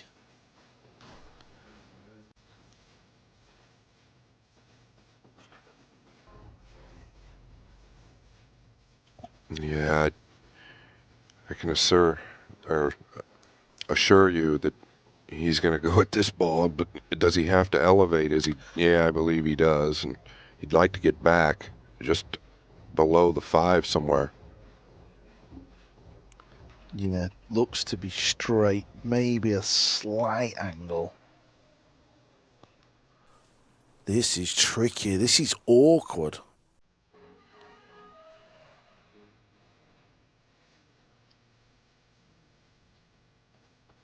There you see, he does have a bit of an angle. That's going to help him.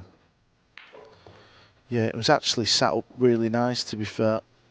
Still had to get the job done. Still had to get this cue ball far down the table for a look at this red ball.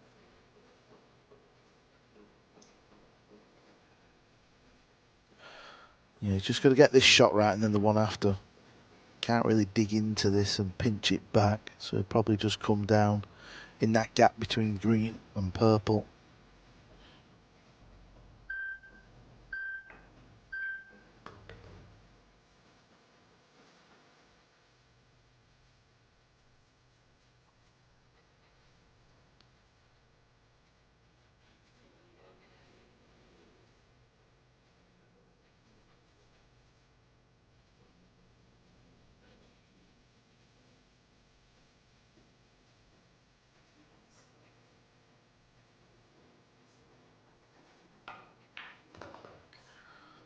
Yeah, just coming above that centre pocket.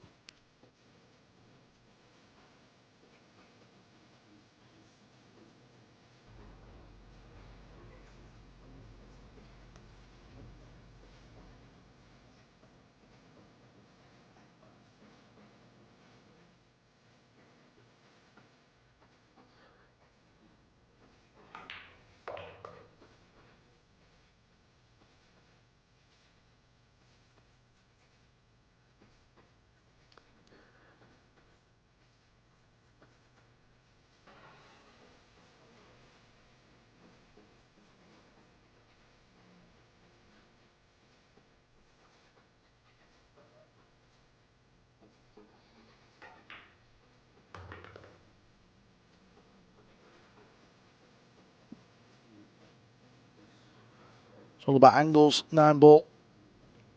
Fedor giving you a perfect demonstration in this rack.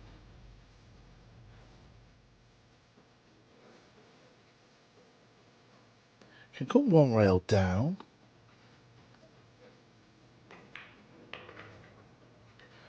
Yeah, doesn't want it to be on the rail. He's not happy with this one. It's a little light of pace, and it's a little near that left side rail.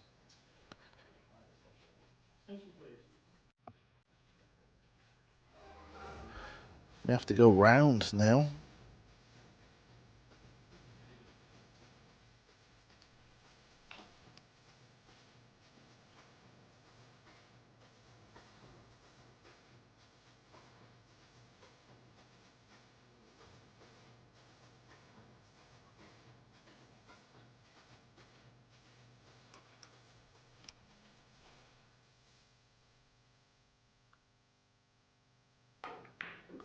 Yeah, had to go round.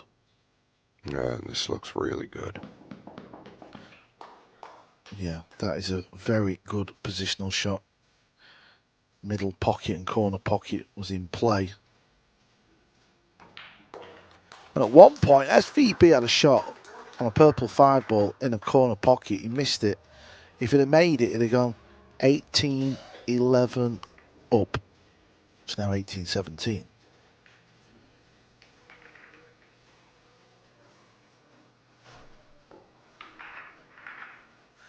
He's done well here, Fedor. He's been down 5 or 6 racks a couple of times. I think that's what he's really kind of known for, right? He's at his level of play. I hate to use the word grind style, but he's that type of player. He's gritty. He's rough. He's raw. He doesn't go away. And that's just what he is. And he's the type of guy to make those comebacks because of his fundamentals, because of his repetitive process. It's always the same thing. And if you want a better mindset or to look at the fundamentals that the elite players or most of the elite players are using, we know what they're doing, okay? And we know what the amateurs can do. It's not complicated. We want to complicate our pool games. It's easy to do when we're struggling. Take a look. Use code SCOTT10 for 10% off. The link is in the description. Thank you guys very much. Mr. Gorst to break.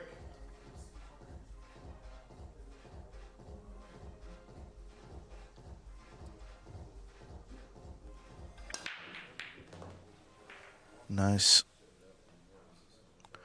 The result is not nice. Well, this is always the problem. The blue, too. What would they pay to always get a look at it? It would be a pretty penny.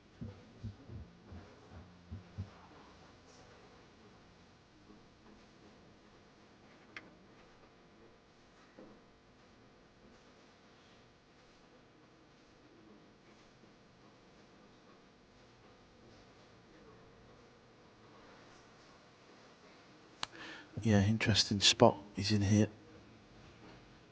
Yeah, the concern is probably if you go up top is the 9 and 3 you can use for protection. That's why he's looking to go low. Much tougher to find protection from down here. Yeah, I definitely don't hate this rollout now. If Shane's dialed, I think he cuts at this to the upper left. You could play it real thin to the left long rail and up top and wrap the cue ball 1-2 out of the upper right. You've got to avoid the 7. There's really only a couple options here. Does the 2 even play to the upper left?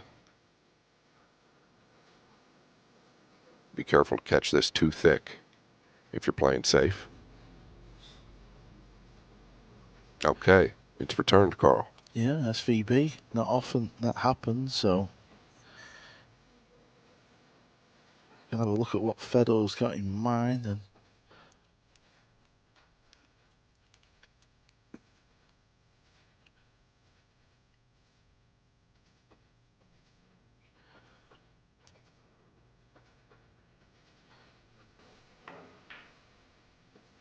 yeah, Scott called it.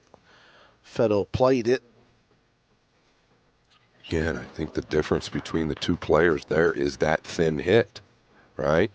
Now Shane passing up the push-outs. Is there a bit of fatigue going on? He did not go out and eat anything. He stayed in his chair the entire time. This is the same thing that happened the last time they played. Where these balls gonna end up? Okay, there is a combo available. He's got to judge the blue and the cue ball though.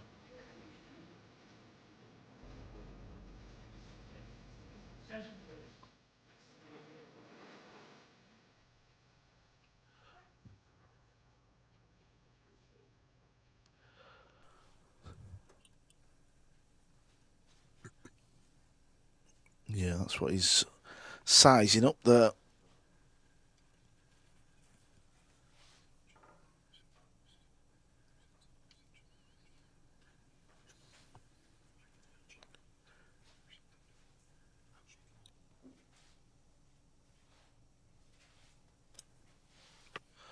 Yeah, he's a big favourite to make the green 6 here. He's just trying to visualise where the blue's tracking towards and the cue ball.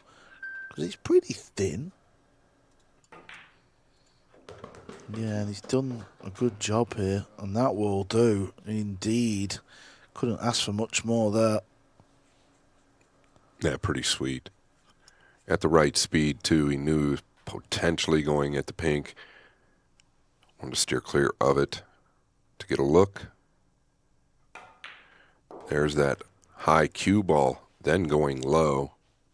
Thought for a moment he might have overdrawn the ball just a bit. He's fine.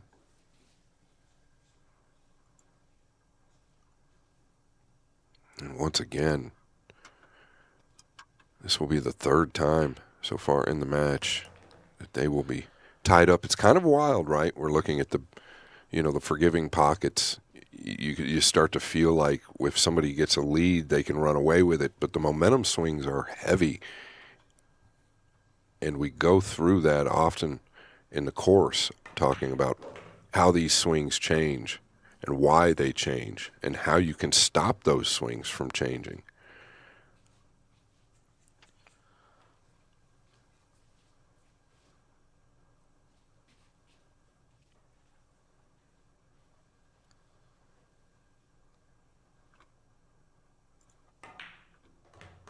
Yeah, one rail back up.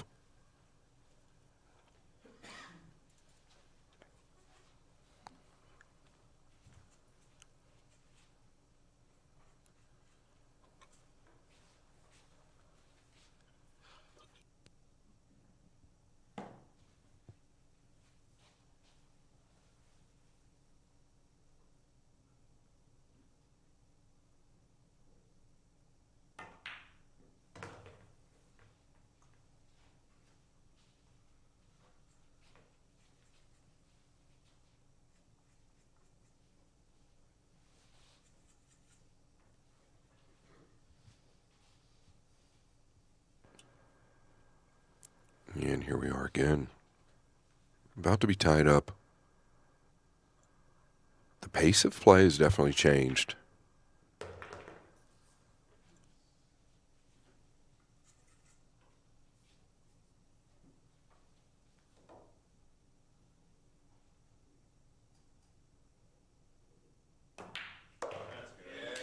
We are tied up again. It's 18-18. This match is a race to 50, but on day one, it's a race to 25.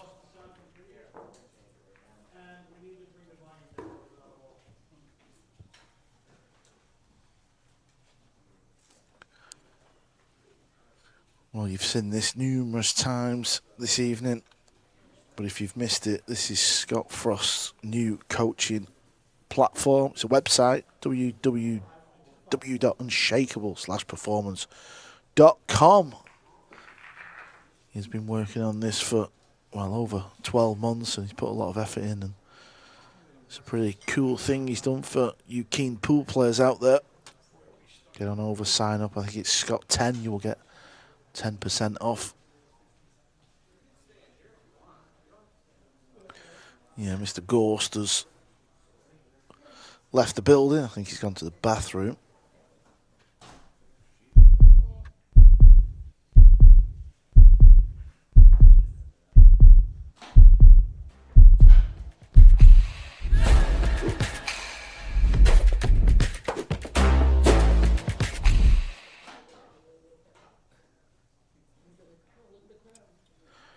Shane goes nowhere, just keeps sitting in the chair.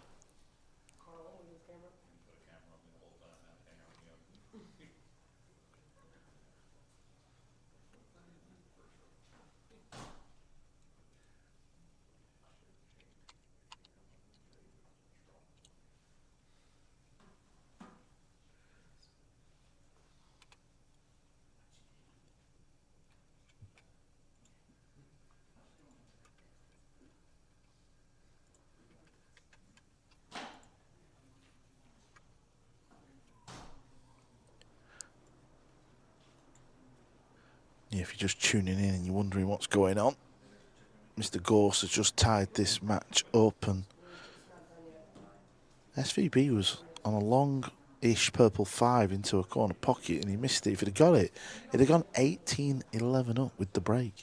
He missed it, and since then, well, Fedor has took control again, and he's managed to tie this match up. As soon as somebody gets to 25, play will stop today. And we'll come back tomorrow.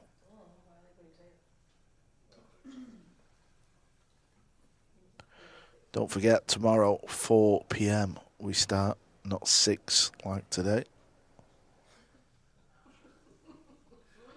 Yeah, Shane's not happy with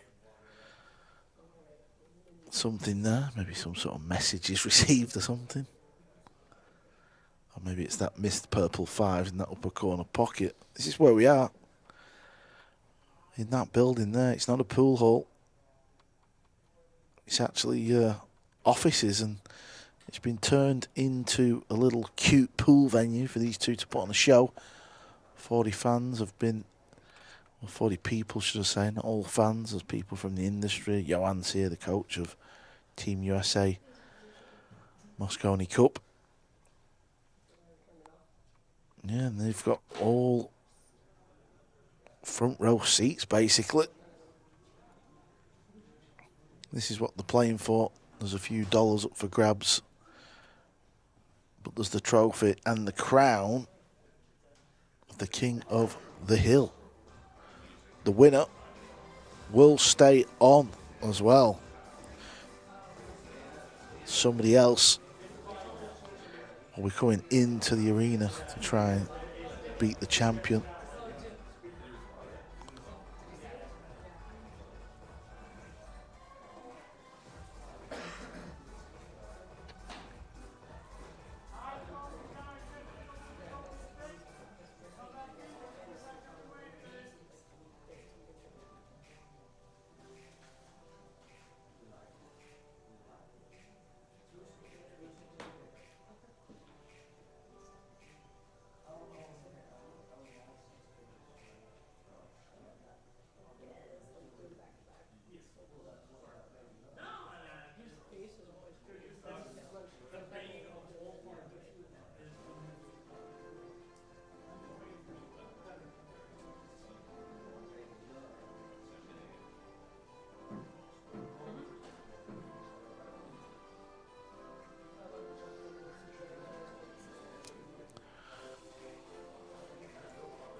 Well, we're still waiting for Fedor Gorst. So a few of the fans are out getting their snacks. Yeah, I think it's by design. He's out there getting a little food. And, you know, this isn't a race to 9. It's a race to 25. And they've already played a lot of pool, right? Well, we even seen you go in the arena. Was you giving Shane your code, Scott 10? I said, yeah, that's a good one, actually. I'm almost not listening to you, but I did catch it. I said, do you have to go to the bathroom or anything? Like, are you human? Anyway, yeah. I should have said Scott 10, by the way, and I sent you the link. I didn't do that, but anyway.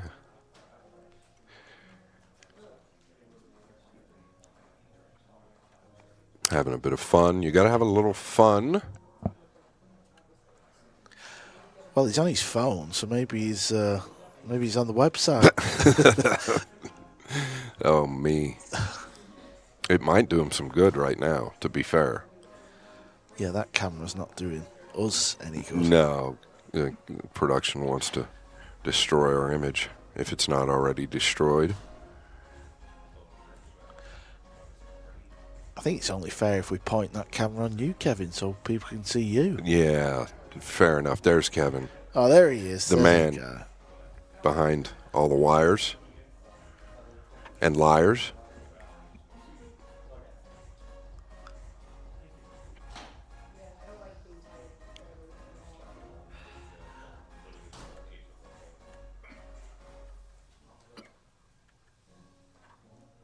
I guess Fedor's eating a 4-course meal. Yeah, he probably just finished his starter. He's probably tucking into the main right now. I thought you'd have come back with a bit of summer, since you ate half of mine before. That's all I needed. Yeah, I don't think Shane has left the chair. It's the same thing he does. I mean, when he plays these long matches, I don't know how he does it. I've asked him multiple times in the past. I said, do you go to the bathroom? Do you have to go to the bathroom? Or do you just not ever use the restroom? I mean, are you human? That's kind of really where I'm going with it.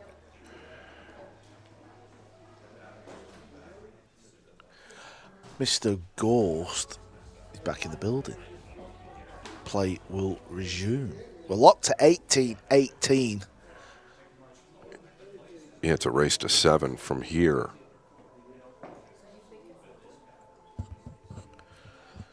Yeah, race to 7, meaning somebody gets to 2-5 and then play will stop for the evening.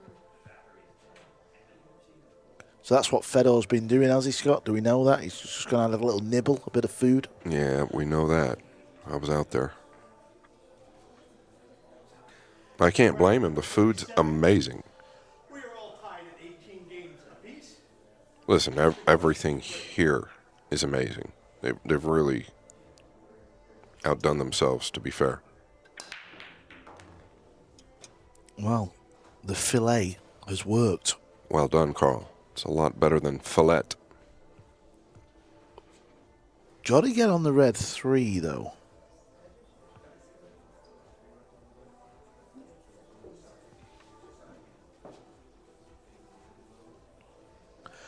And he's got balls to avoid. That gap between the 9 and the 7 is not very big.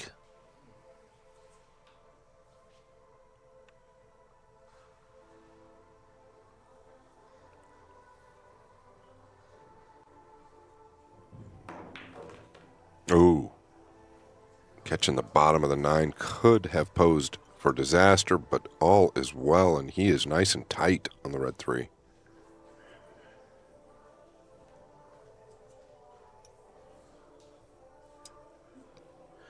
Yeah, hit that really good.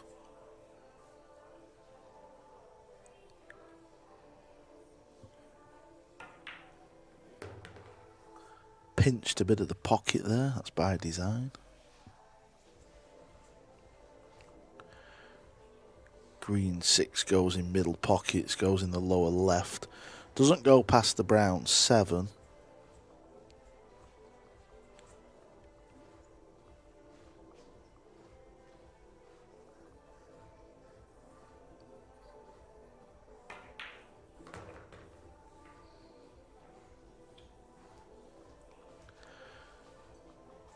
Nice angle. Swing it round, play for the green in the right centre pocket.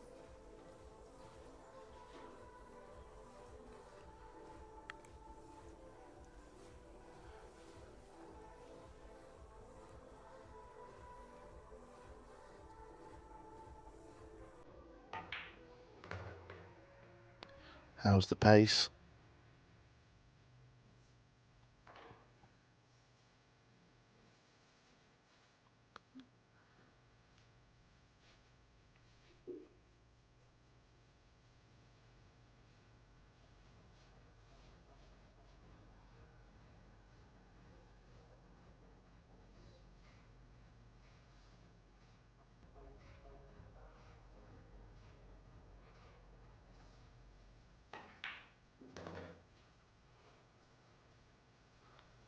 Big swings so far in this match.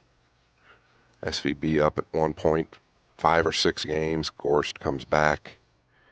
SVB goes back up in front. Gorst comes back. When is it Fedor Gorst time to get way up in front? You feel like it could be coming. Yeah, you just look back at that 5 that Shane missed in that corner. That would have been 18-11. with the break.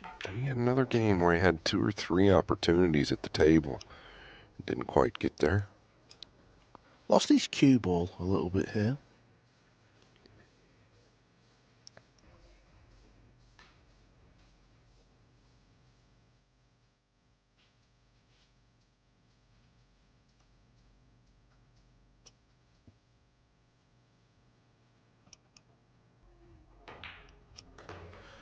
Well, Fedor Gorst had the lead going in to the first break.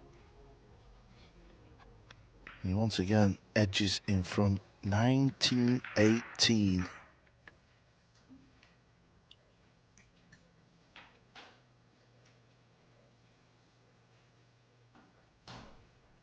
Yeah, what's in your case? We've seen this one. $1,000 cue. How much is your cue worth? I think the one I got off Jay Flowers, 1,800. Oh, must be nice, Shag.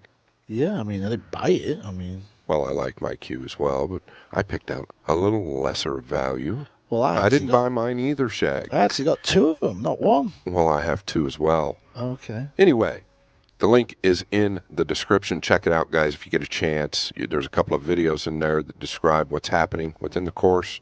There are 3 tiers. It's a 30-day course. Thank you.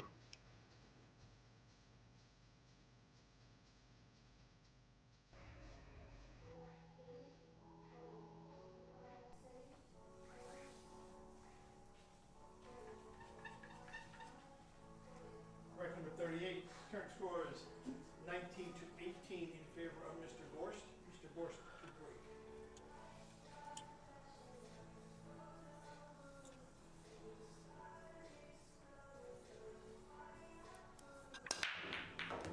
break. I was going to say, you feel like a big break is coming. Oh, and a big collision as well that helped him, Karl. Yeah, that really did. It was looking like it could go a little ugly. Look at the red 3. Yeah, and this is set up well. I believe he can just draw straight back here.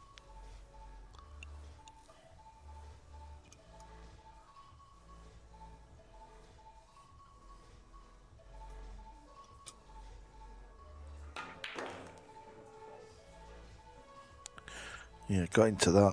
Wonderful. Couldn't hit it any better. There is a new leader in the clubhouse.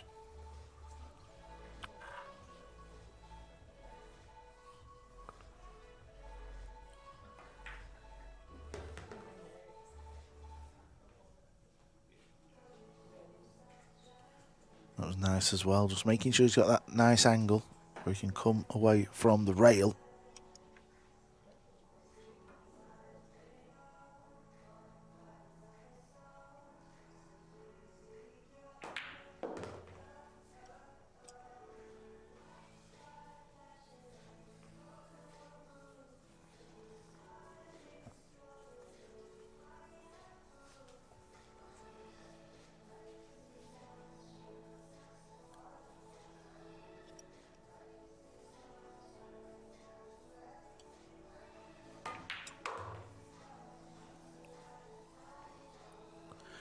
Yeah, he's not happy with that one. Yeah, kind of one of those anywhere but there. He's fine. He can pull back towards the middle. Attention, please.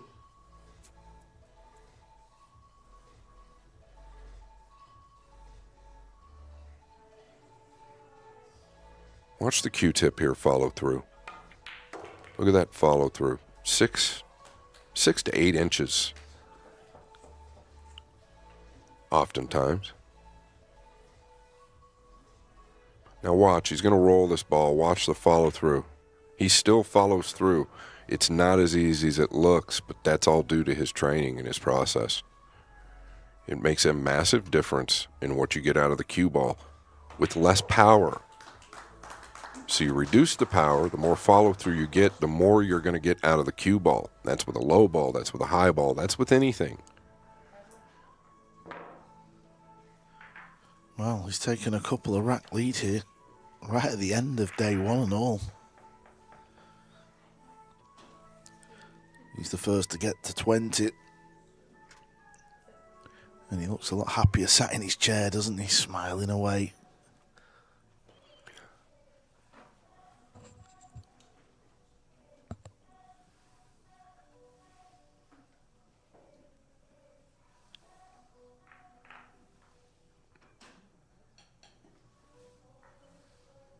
Yeah, it's a new era. A new type of player. Yeah, Fedor, mid-20s.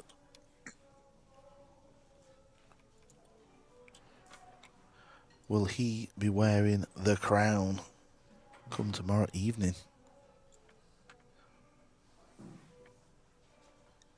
It's a nice touch, isn't it, what Hilltop Promotions have done here? Putting this event together. We know how much work goes on behind the scenes. This is not easy to do. It's been a lot, and they've just done such a great job. They're great people. They're truly great people.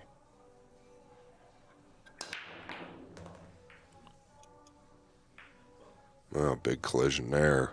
Where's the 8? Does he have a gap to the rail first? You best believe he will not be rolling out unless it's just some type of a jump.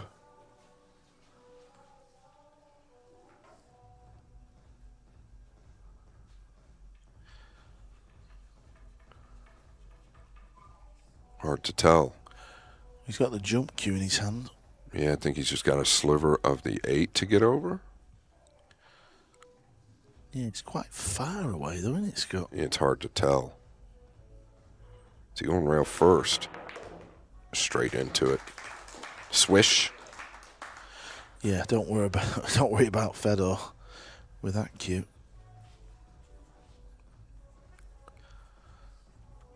Got a spring in his step. Yeah, just a sliver of the 8. Quite a bit of distance, as Karl said, though.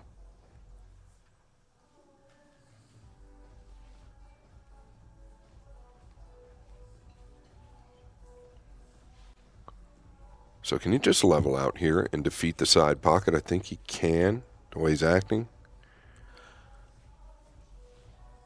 Yeah, come through the gap of pink and 8.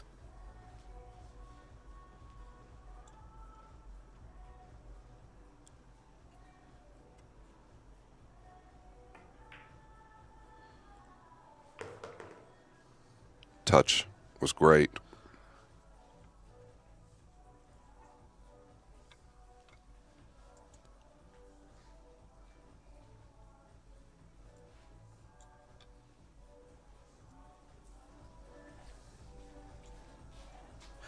That's a fiddly little gap he's trying to find. If that's what he plays. Did you say fiddly? Yeah. Okay. Fiddly. Fiddly. He's played for this gap. And it is fiddly. You got there though. He has finished just fine. Yeah, that wasn't easy, was it?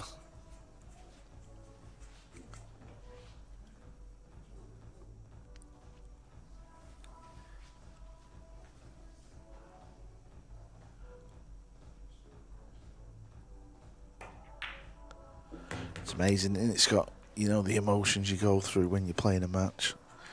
We've seen Fedor sat in the chair looking a bit sort of like slumped in the chair, a bit like what Shane is now, and we've also seen Shane, and then when they're at the table and they're potting the balls and running the racks, it's like they've woke up.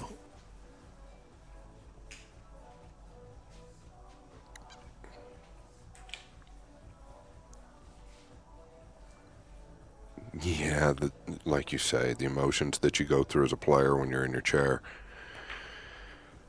It's obviously the mindset. To be any top athlete, there's got to be a little something wrong with you, in my opinion. In a lot of ways, it's something right as well, right? The combination, the mixture. But the mindset is really everything in this sport. There's just no question. Once you have the tools, what's stopping you? It's yourself. And a little luck, potentially. Well, it's another rack for Fedor. 21-18.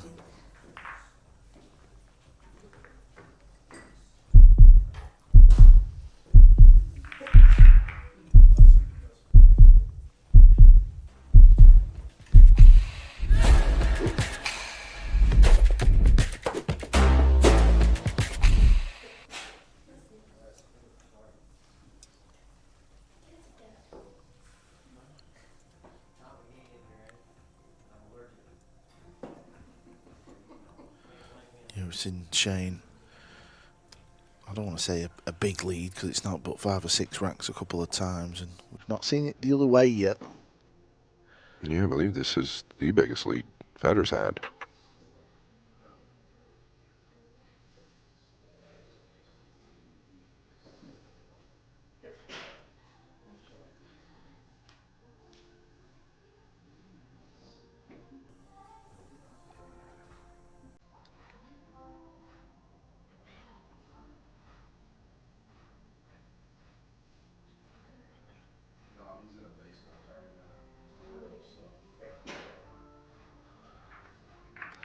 Not happy with the rack, Mr. Lehman. He's going again. SVB's won the U.S. Open 10 ball, the U.S. Open 8 ball, the U.S. Open 9 ball. He's got them all. Well, there's a bit of a list, and it's not the worst resume you've ever seen, is it? No, that's just part of it. The best stat, I think, in all of that is the 5 US Opens. No question. But he actually won that in 10 years. He won 5 in 10. No question, and that's obviously incredible. That's 1 out of 2 events. It's incredible. Round number 40, the current score is 21-18 in favor of Mr. Gorst. Mr. Gorst to break.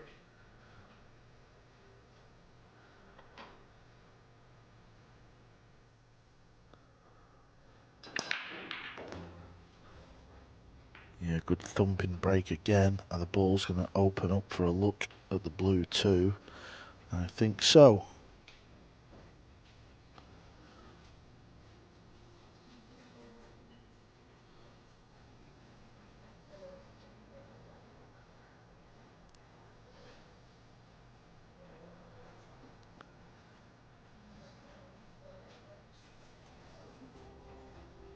Yeah, this is kind of a free look. I hate using that term, right? But if you play it thin, I don't know.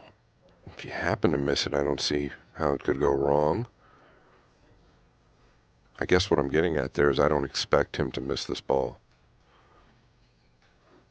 Natural to bring the cue ball down. Now, I don't think that does the 3 past the 7 to the upper left. I don't know.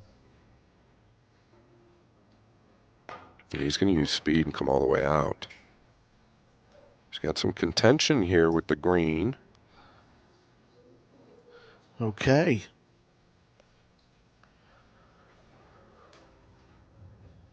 Again, this is not easy to get over that 6 ball at all. I'm just looking at SVB. He's like throwing his hand up and obviously negative posture. And he's thinking now, okay, well, he's hooked himself. And I know Shane's thinking, he's hooked himself, and now he's just going to jump it in on me, right? And that's how your mind starts to work. It's not the best mindset to have, obviously, but I get it, being a player myself. You can just almost feel this ball going in with position.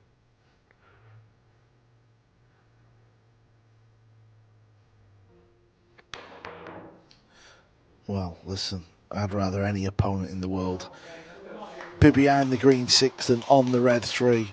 You're not going to keep knocking them in. I don't care who you are. Shane is back at the table. There's a bit of distance. He's got a bit of an angle, and the cue ball is near enough that rail where he can make it a little awkward. I mean, it seems like it's been a decade since he's had a look at a ball. I like the extension call. Take a little heat off yourself here. It's a big ball to knock down. It's a massive ball to knock down. I don't think you do much with the cue ball here. Just take the steep on the pink if you need to. Oh, he's just tried to pound it. Look at this. Look at this. I was with you. I think just soft stun sort of shot. Yeah, 100%.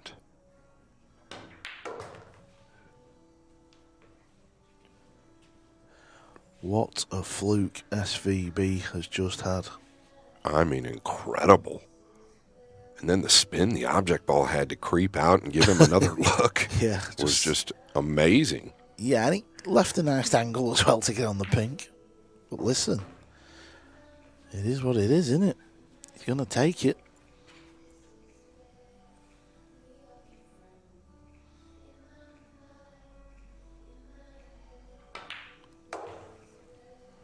I tell you what, you know as well as I do, Karl, it can really loosen you up when something like that happens and you get out behind it. Things can change once again. It's just wild.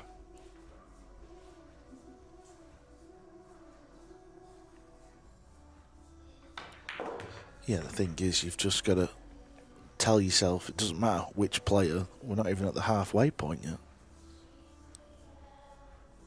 And I wouldn't say, I do think Fedor's been the better breaker, but I wouldn't say by much, which has surprised me, right? And this decision, look at the spin on the 3 to trickle out for the corner.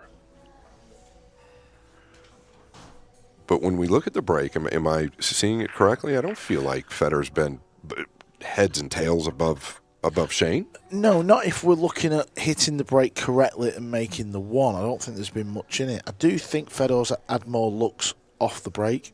Agreed. But it hasn't been like light years ahead. No. But I think Fedor has made more errors in the match. I'd agree with that as well.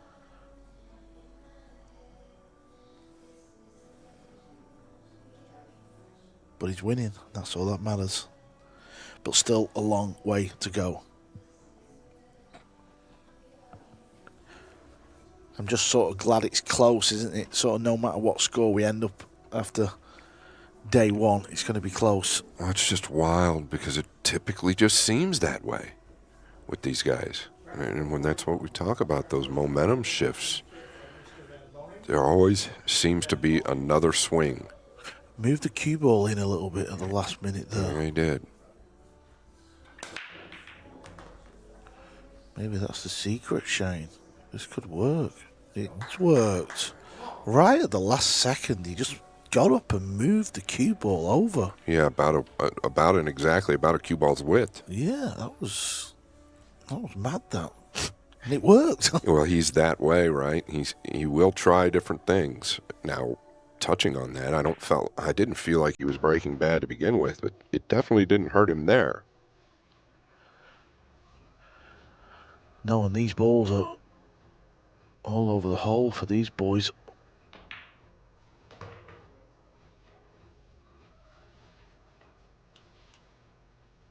Yeah, the fluke. Last rack. I mean, my goodness, how big was that? If he proceeds to get out here and then do a little more damage. I'll tell you what, things have definitely gone Shane's way a little bit more than they have for Fedor in this match. Did you have to go to the second rail here? I don't think it's going to cause a problem.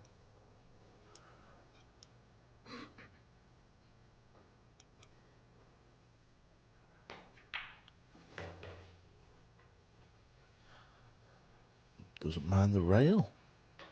Yeah, I think that's all due to the decision the shot prior. Still got to knuckle up on these balls, right?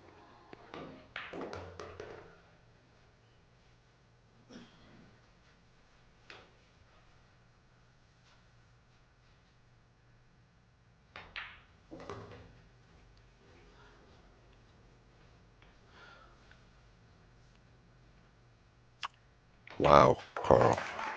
Yeah, the gap has closed to just 1 in what feels like just a few seconds.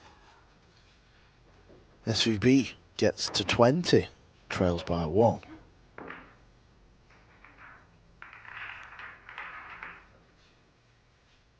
John Lehman doing the deed. We had him on the podcast not long ago. Tell you what, when you talk to a referee off to the side and talk about what he does for a living, you start to realize like how much there really is to it to become a great referee. There's a lot to it, and it's such a thankless position. I don't think they get enough credit that they deserve. They only get talked about when the mistake is made. Yeah, you just rack the balls and stand and watch pool. It's brutal. I'm just joking. I'll tell him you said that. Fedor Gorst, that's what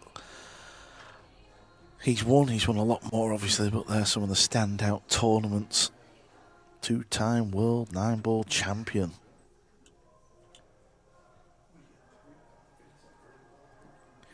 Just the one Moscone Cup. Not really played his A game yet in the Cup, has he? We're still waiting for that moment to come. Yeah, is this the year? 42, a current score of 21-20 in favor of Mr. Gorst. Mr. Ben Boening. Cue ball stays in its new position. And I have a feeling it's going to stay there a little longer.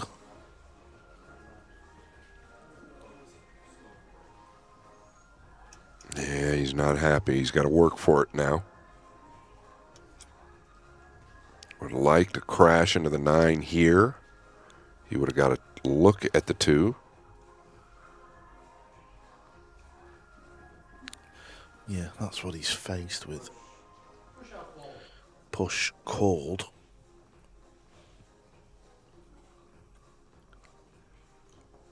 What is he thinking? Do you leave him a sliver of the 2? I don't know that I care for it. Because you know Fedor's just going to chip it to the top rail and try to find some type of cover.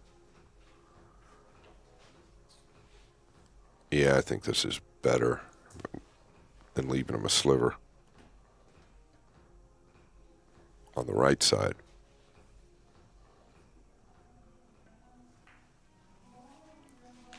He's had a few of these back in this match. At some point, Gorst has got to take the opportunity himself.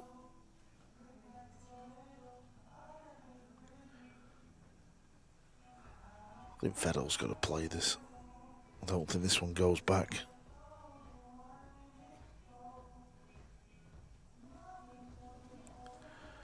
Well, he doesn't like it. He prefers Shane to keep playing the shot. He's taking the worst of this, Gorst, as you just mentioned. I figured it kind of equaled out, the jump cue of Gorst and the push out of SVB.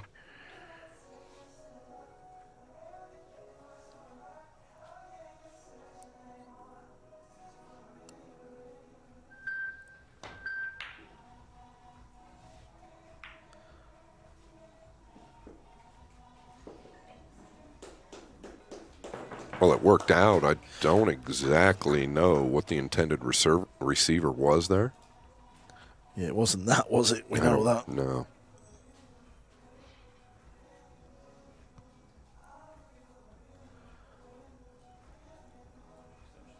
Attention, please.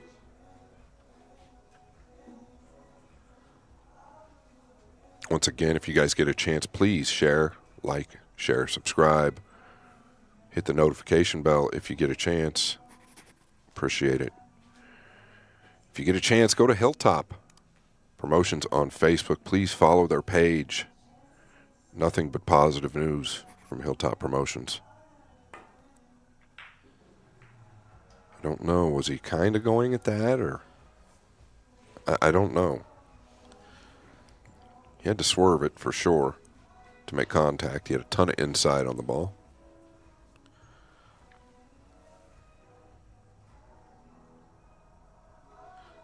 Going at the purple here? Yeah, he's down quick, isn't he? So Yeah.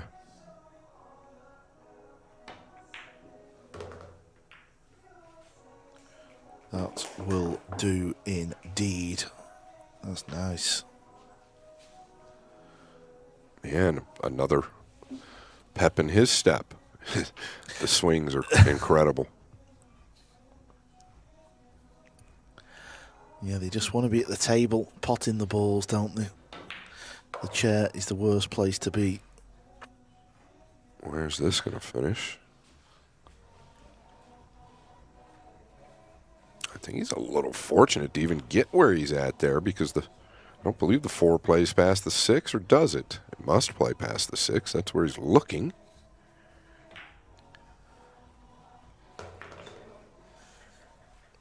It's a tiny bit light. He should be all right. He'll swing it round.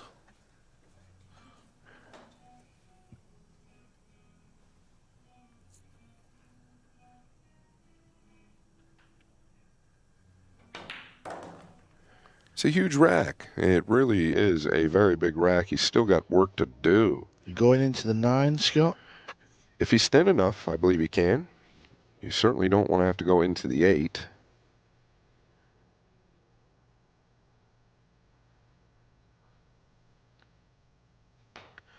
Can go wrong when you're bumping into balls. But not the Bumblebee.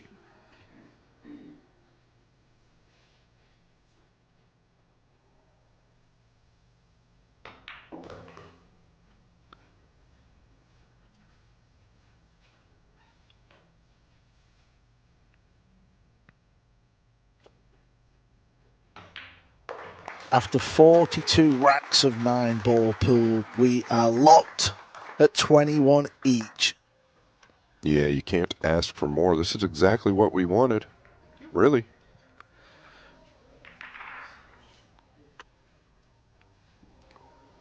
$1,000 cue, $400 shaft, and we thought we had a different ad for you. We'll get it soon. Yeah, Scott, you need to stop pressing that button. I'm not hitting We get the Don't- picture. Stop it, Carl. Gee, many Christmas. I'm the one that doesn't want that button pressed. I wonder what you were doing when I keep seeing you Oh, average. stop, man. You're killing me. You're killing me.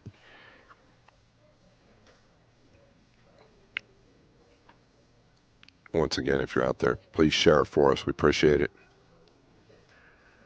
These guys are putting in a little bit of work. They've gone through the emotions. 3 or 4 different swings in this match so far. Fight number 43. We are currently tied at 21 games apiece. Mr. Van Boening to break.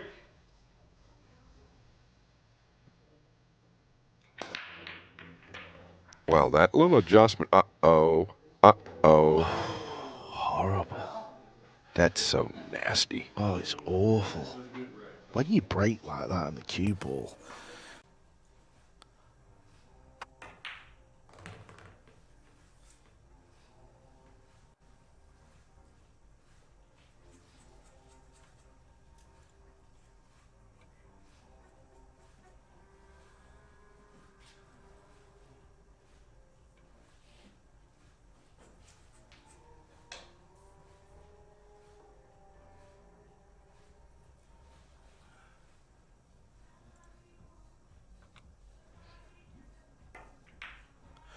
Yeah, through the gap.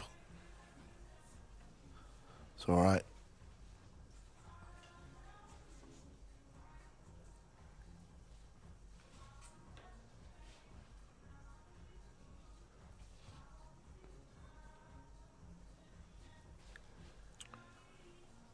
Such a competitor. That guy right there, SVB. And you said it best, Karl, just a little bit ago. All they want to do is be at the table. They want to be the one at the table. They cannot stomach the other guy running the balls. Yeah, it's like when they're sat in that chair, it's almost like we've put them in prison for 10 years. Yes, or the electric chair, one of the two.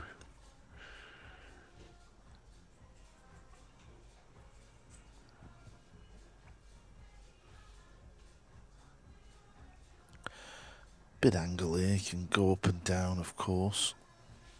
Can probably just hold it as well.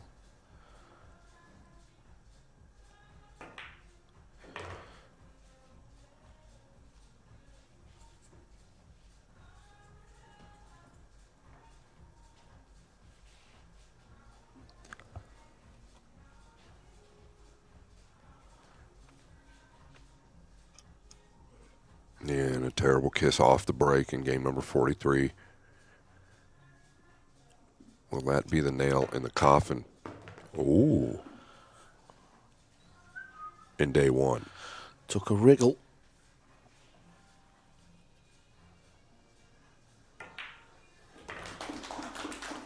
Well, SVB was unlucky off the break. Cue ball kicked in off, but at least he's found the sweet spot.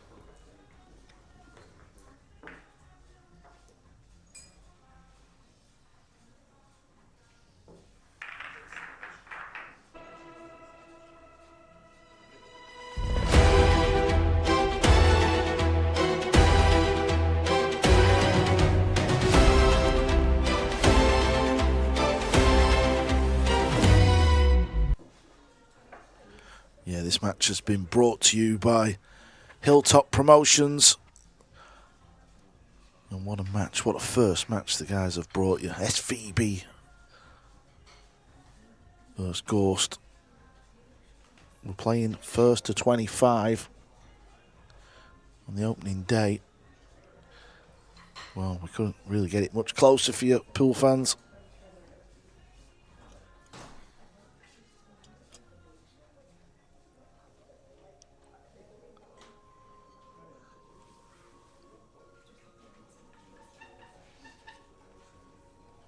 Track number 44. Current score is 22 to 21 in favor of Mr. Gorst. Mr. Gorst, you break.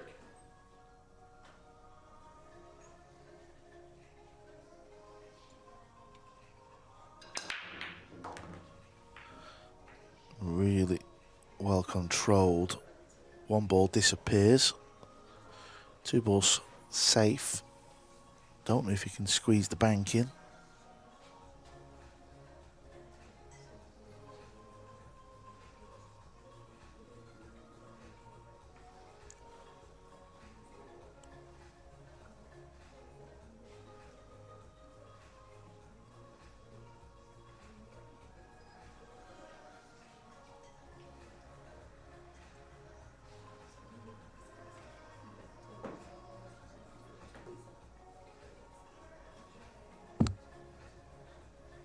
Yeah, the bank definitely looks doable. He's got gaps there, right? There's enough space between the two and the long rail. He can get into the cue ball quite well. The other angle didn't look like it was really on, but here, it reads a different story. I don't know if there's value to it. Attention, please.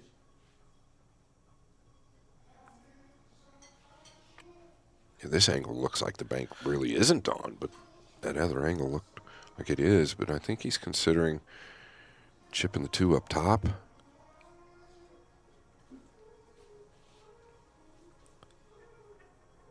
What's he got up his sleeve, Karl? Yeah, I've been away from the table too long. I can't decide whether this banks or not. So It just doesn't look like that's what he's intending. So yeah, I think. Well, again, I don't know if he's banking or getting rid of the two and pulling the cue ball down. Yeah, he's pulling the cue ball down. This has gone wrong. He's left this. It's always the danger when you can't guarantee the object ball. yeah, I'd like to know if that two was bankable. I gotta feel like if it was, he would have played it.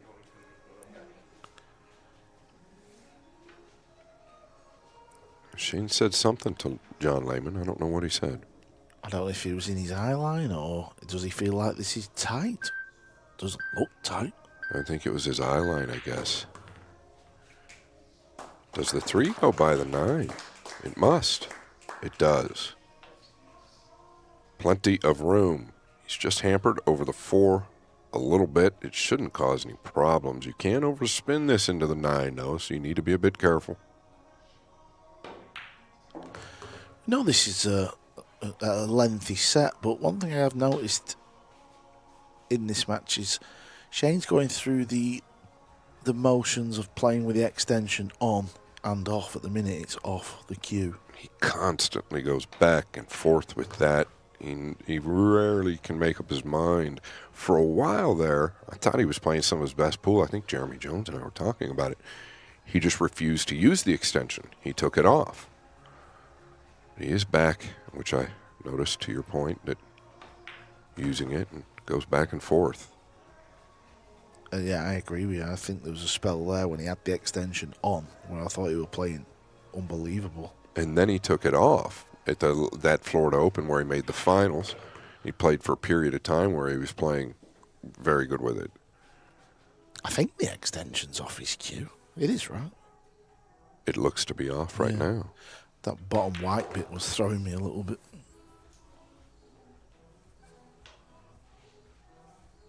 I don't know now. Now you got me questioning. I know, yeah, I just can't. I think it is. Maybe there's a little one on. Maybe he's put a short one on. Well, neither here nor there. We're all tied up. 22 apiece, Karl. Yeah, yes, we are tied up. This is going down to the wire. Phoenix Open, 18th through to the 22nd of August. It's kind of in the middle of, a ton of events that are going on here in the States. $20,000 to the winner. It's at the Metro Sports Bar and Grill. Yeah, so excited to bring the elite players to Phoenix, Arizona. It's a long time coming. Thank you to Matchroom for giving us that opportunity. Thank you to Railbirds TV for all the work they're doing. Karl Boys as well. It's going to be one heck of an event. 128 players. We just filled it a couple of days ago. I'm sure there's a wait list. You can still get on the wait list. Then the Arizona Open right before that. Track number 45, and we are all tied at 22 games apiece. Yes, so now it's a race to 3, Karl Boys. Yeah, who's going to be leading going into the final day tomorrow? I thought the cue ball was going close to the pocket then. What's he going to get left with here? Not a great deal. Not a great deal. No, don't be thinking this combo's on. That is frightening. Yeah, and the way you just said the word was actually a little scary as well. He can't cross this towards the upper left. You really want to catch it thinner versus thick. You could bank it back down towards, well, in between the 3 and the 9, go up behind the purple 5. I think that's really the play. You just got to get it past the 9, the 2 that is. Is it too steep to play that shot? It looks a little steep from here.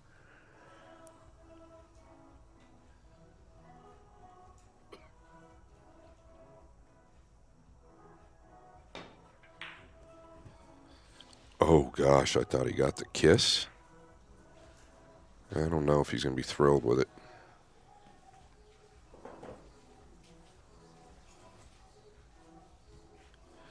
I think the extension is on the cue. Yeah, I don't feel like the Q-Tech butt is that long from the wrap on. It's been a long day. And a long night. Okay, Fedor. This ball cuts. It's still dangerous, right? Very. If you're trying to swerve this in with the outside ball, it's even more dangerous. That's why he's leveled out. He's going to chip this and just let the cue ball rip.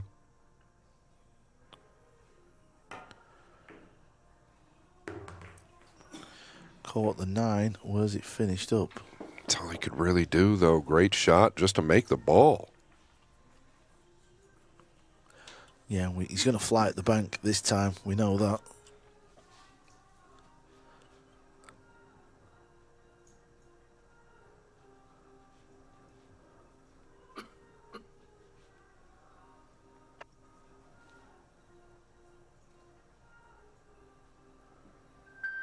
Yeah, using a high ball here. Just going to go forward. Oh, he's hit it short. I didn't expect it. And look at this. This is almost identical to the cut that Fedor had on the blue 2.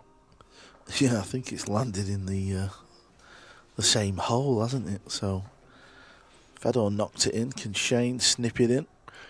I think we'll notice for the amateurs paying attention out here, they aren't spinning this in. They're using a flat ball, slivering it in. When the cut's at its toughest, they rarely swerve it in.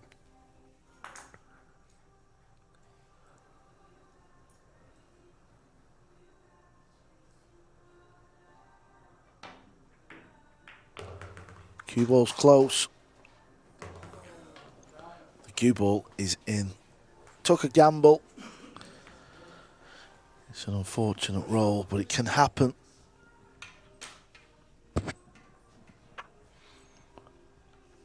Yes, sir.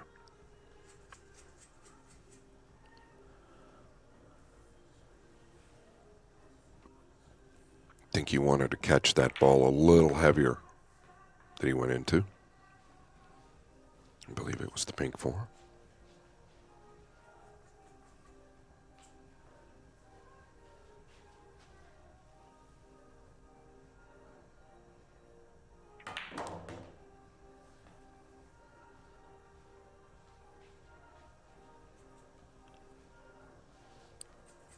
They are playing matchroom rules. I don't believe the 8's an issue with the shirt here, but he's aware. Yeah, so is John Lehman.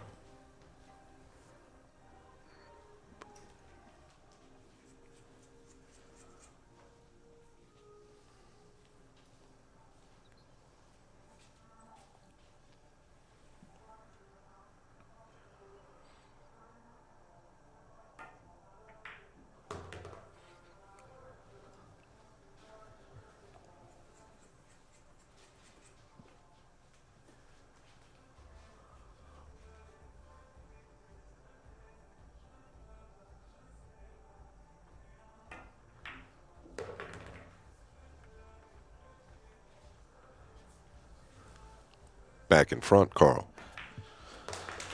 Yeah, I mean, listen, Shane, it was a bit unfortunate to scratch, but we know it can happen. Yeah, here's another look. Excuse me, it was off the purple 5. I think you wanted to catch it a lot heavier. Yeah, that's unfortunate.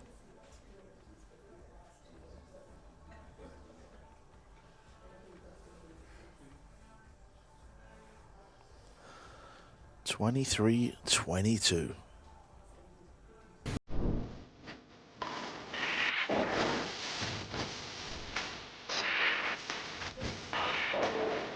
A chalk you don't have to think about. Ghost chalk.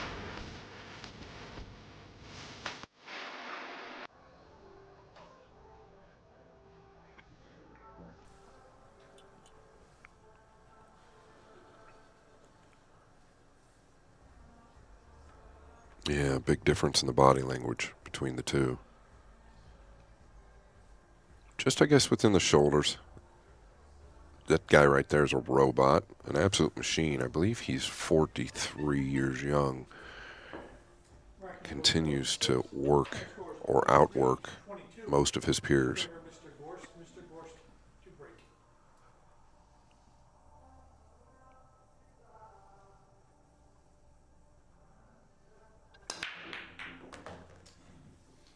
Okay. Puts his hand up. He doesn't get the scratch. Shane did get the scratch off the ball. Shane is not happy. Not happy at all.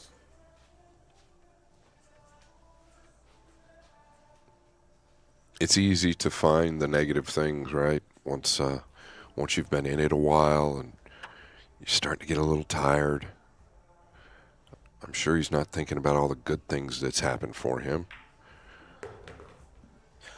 Well, one thing I think, the fact that, let's just say it finishes 25-22. If he feels like he's not had much love off the break, he's in the match, isn't he? No question. Yeah. I mean, this is really as close as it gets. Talking a 3-game separation if Fedor happens to win the next 2. It's nothing. Wow. Very thin there. Yeah, that was well overcut. Clearly wanted to avoid the side pocket. I think that's what had to do with that.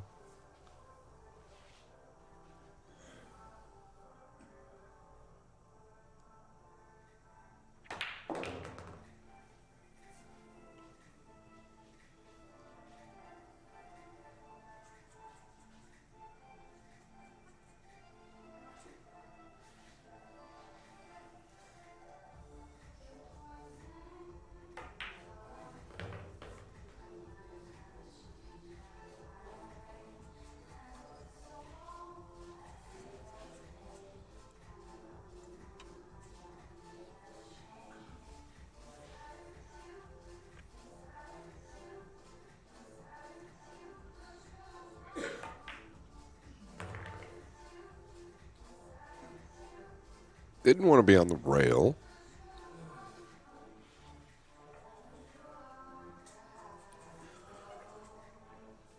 Yeah, what angle's he faced with here? Elevating.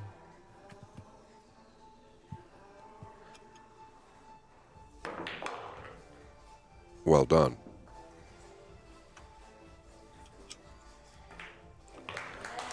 Gorst is on the hill.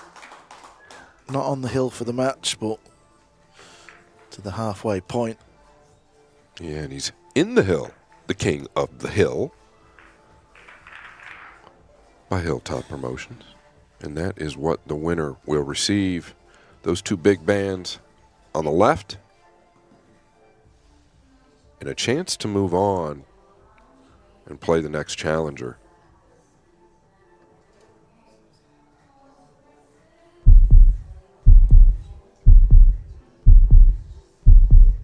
Big sponsor here, and I hate using that word because they've avoided those sponsors this event.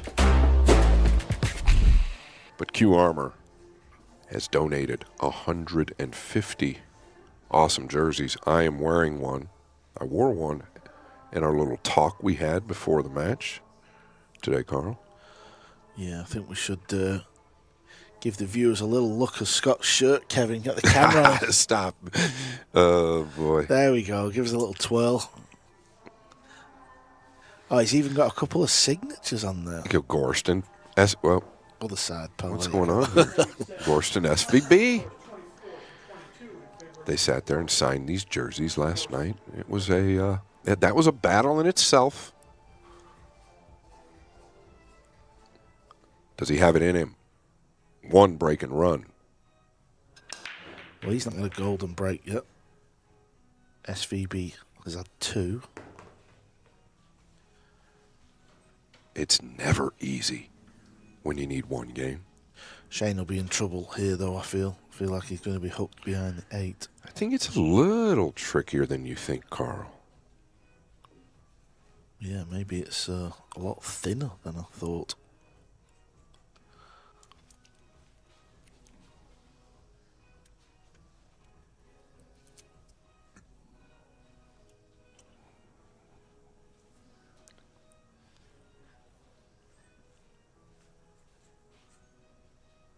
Is there some type of trick shot here? I don't know. Can he double bank the 8, or is he just chipping the 2, like you said, all the way up, coming 2 rails back down towards the back of the purple? It's pretty clever, really. And I think he's done well. Pretty clever to just steer clear of the purple, avoiding the scratch, just using the 8 the whole entire time. Like to be able to dig behind this, but it's a tough ask.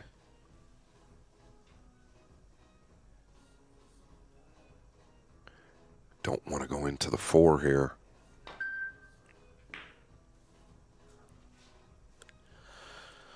Well, he's got a good cue ball, and there's a bit of distance.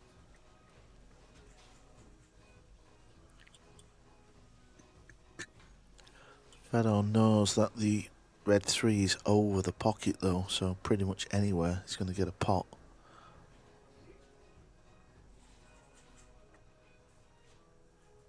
He's going to use his extension here, I assume. He's at the 10-second point.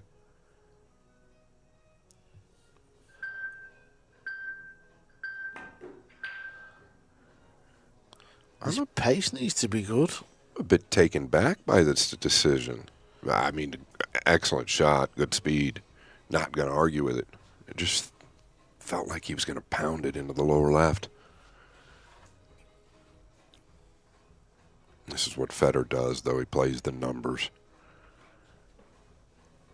He's never the type to make the hero shot. He's just not the guy. Plays the numbers, the consistency over time.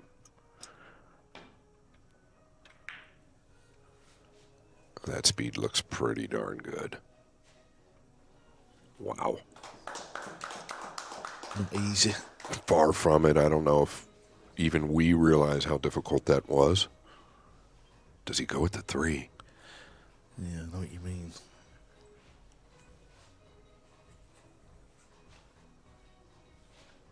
It's a big ball.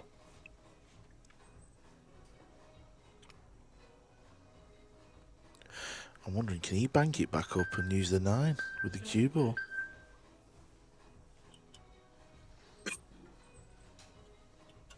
I think he goes at the 3 here. Yeah, I'm not a hater of that shot. Still got to come away with a look at the 2. He definitely went at it.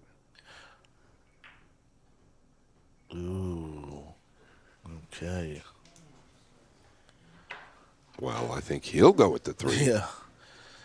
If he doesn't, there's a big purple 5 ball down there. Yeah. You're right.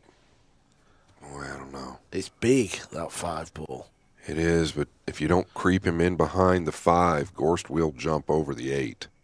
So you've got to tickle him down in there. He didn't. I don't think he's going to like it. I'm being honest. You've got to get him under the 5 there. One big shot away from sealing the deal today.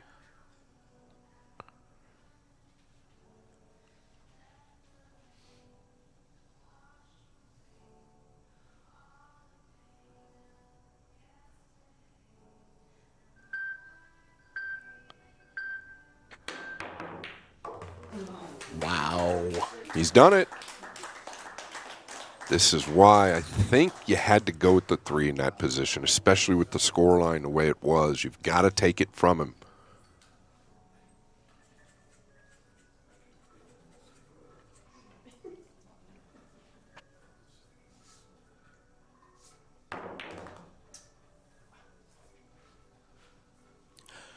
Yeah, it's a bit too much or not enough. Yeah, I think he's okay to the upper left. Here's another look.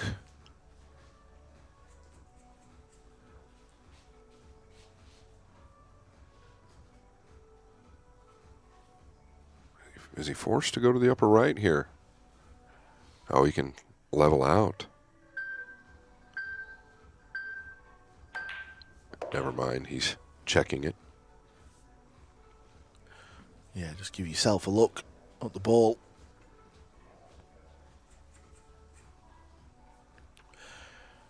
His cueing will fool you at times, right? Looks like he's going forward. I should have known. He's checking it.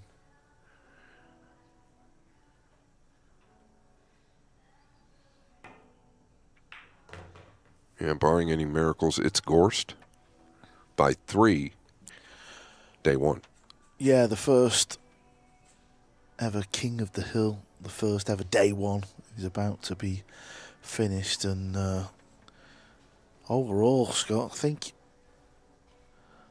a decent scoreline we're going to be finishing up going into tomorrow.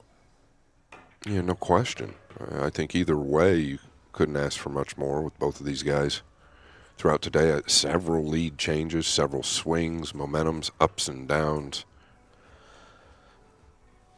Yeah, and I think Shane's newfound spot of the cue ball, we'll see that tomorrow. I think on reflection, when he thinks about day 1, he'll probably go to bed happy, thinking that.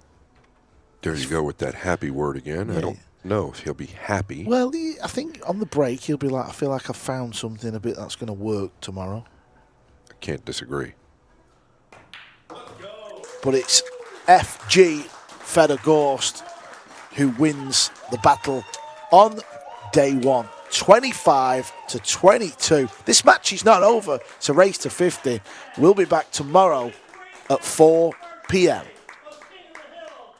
By Hilltop Promotions. Come back tomorrow. We start with our second day, and we finish with the race to 50. 25 more games tomorrow. We start at 4 p.m. The outside's a bar, and the food will be here at 2:30. Come by. We hope to see you all tomorrow. Have a great night. Thank you all very much for tuning in. As for myself and Karl, boys, we're out of here. We'll be back at 4 p.m. Eastern Standard Time tomorrow. And once again, thank you all for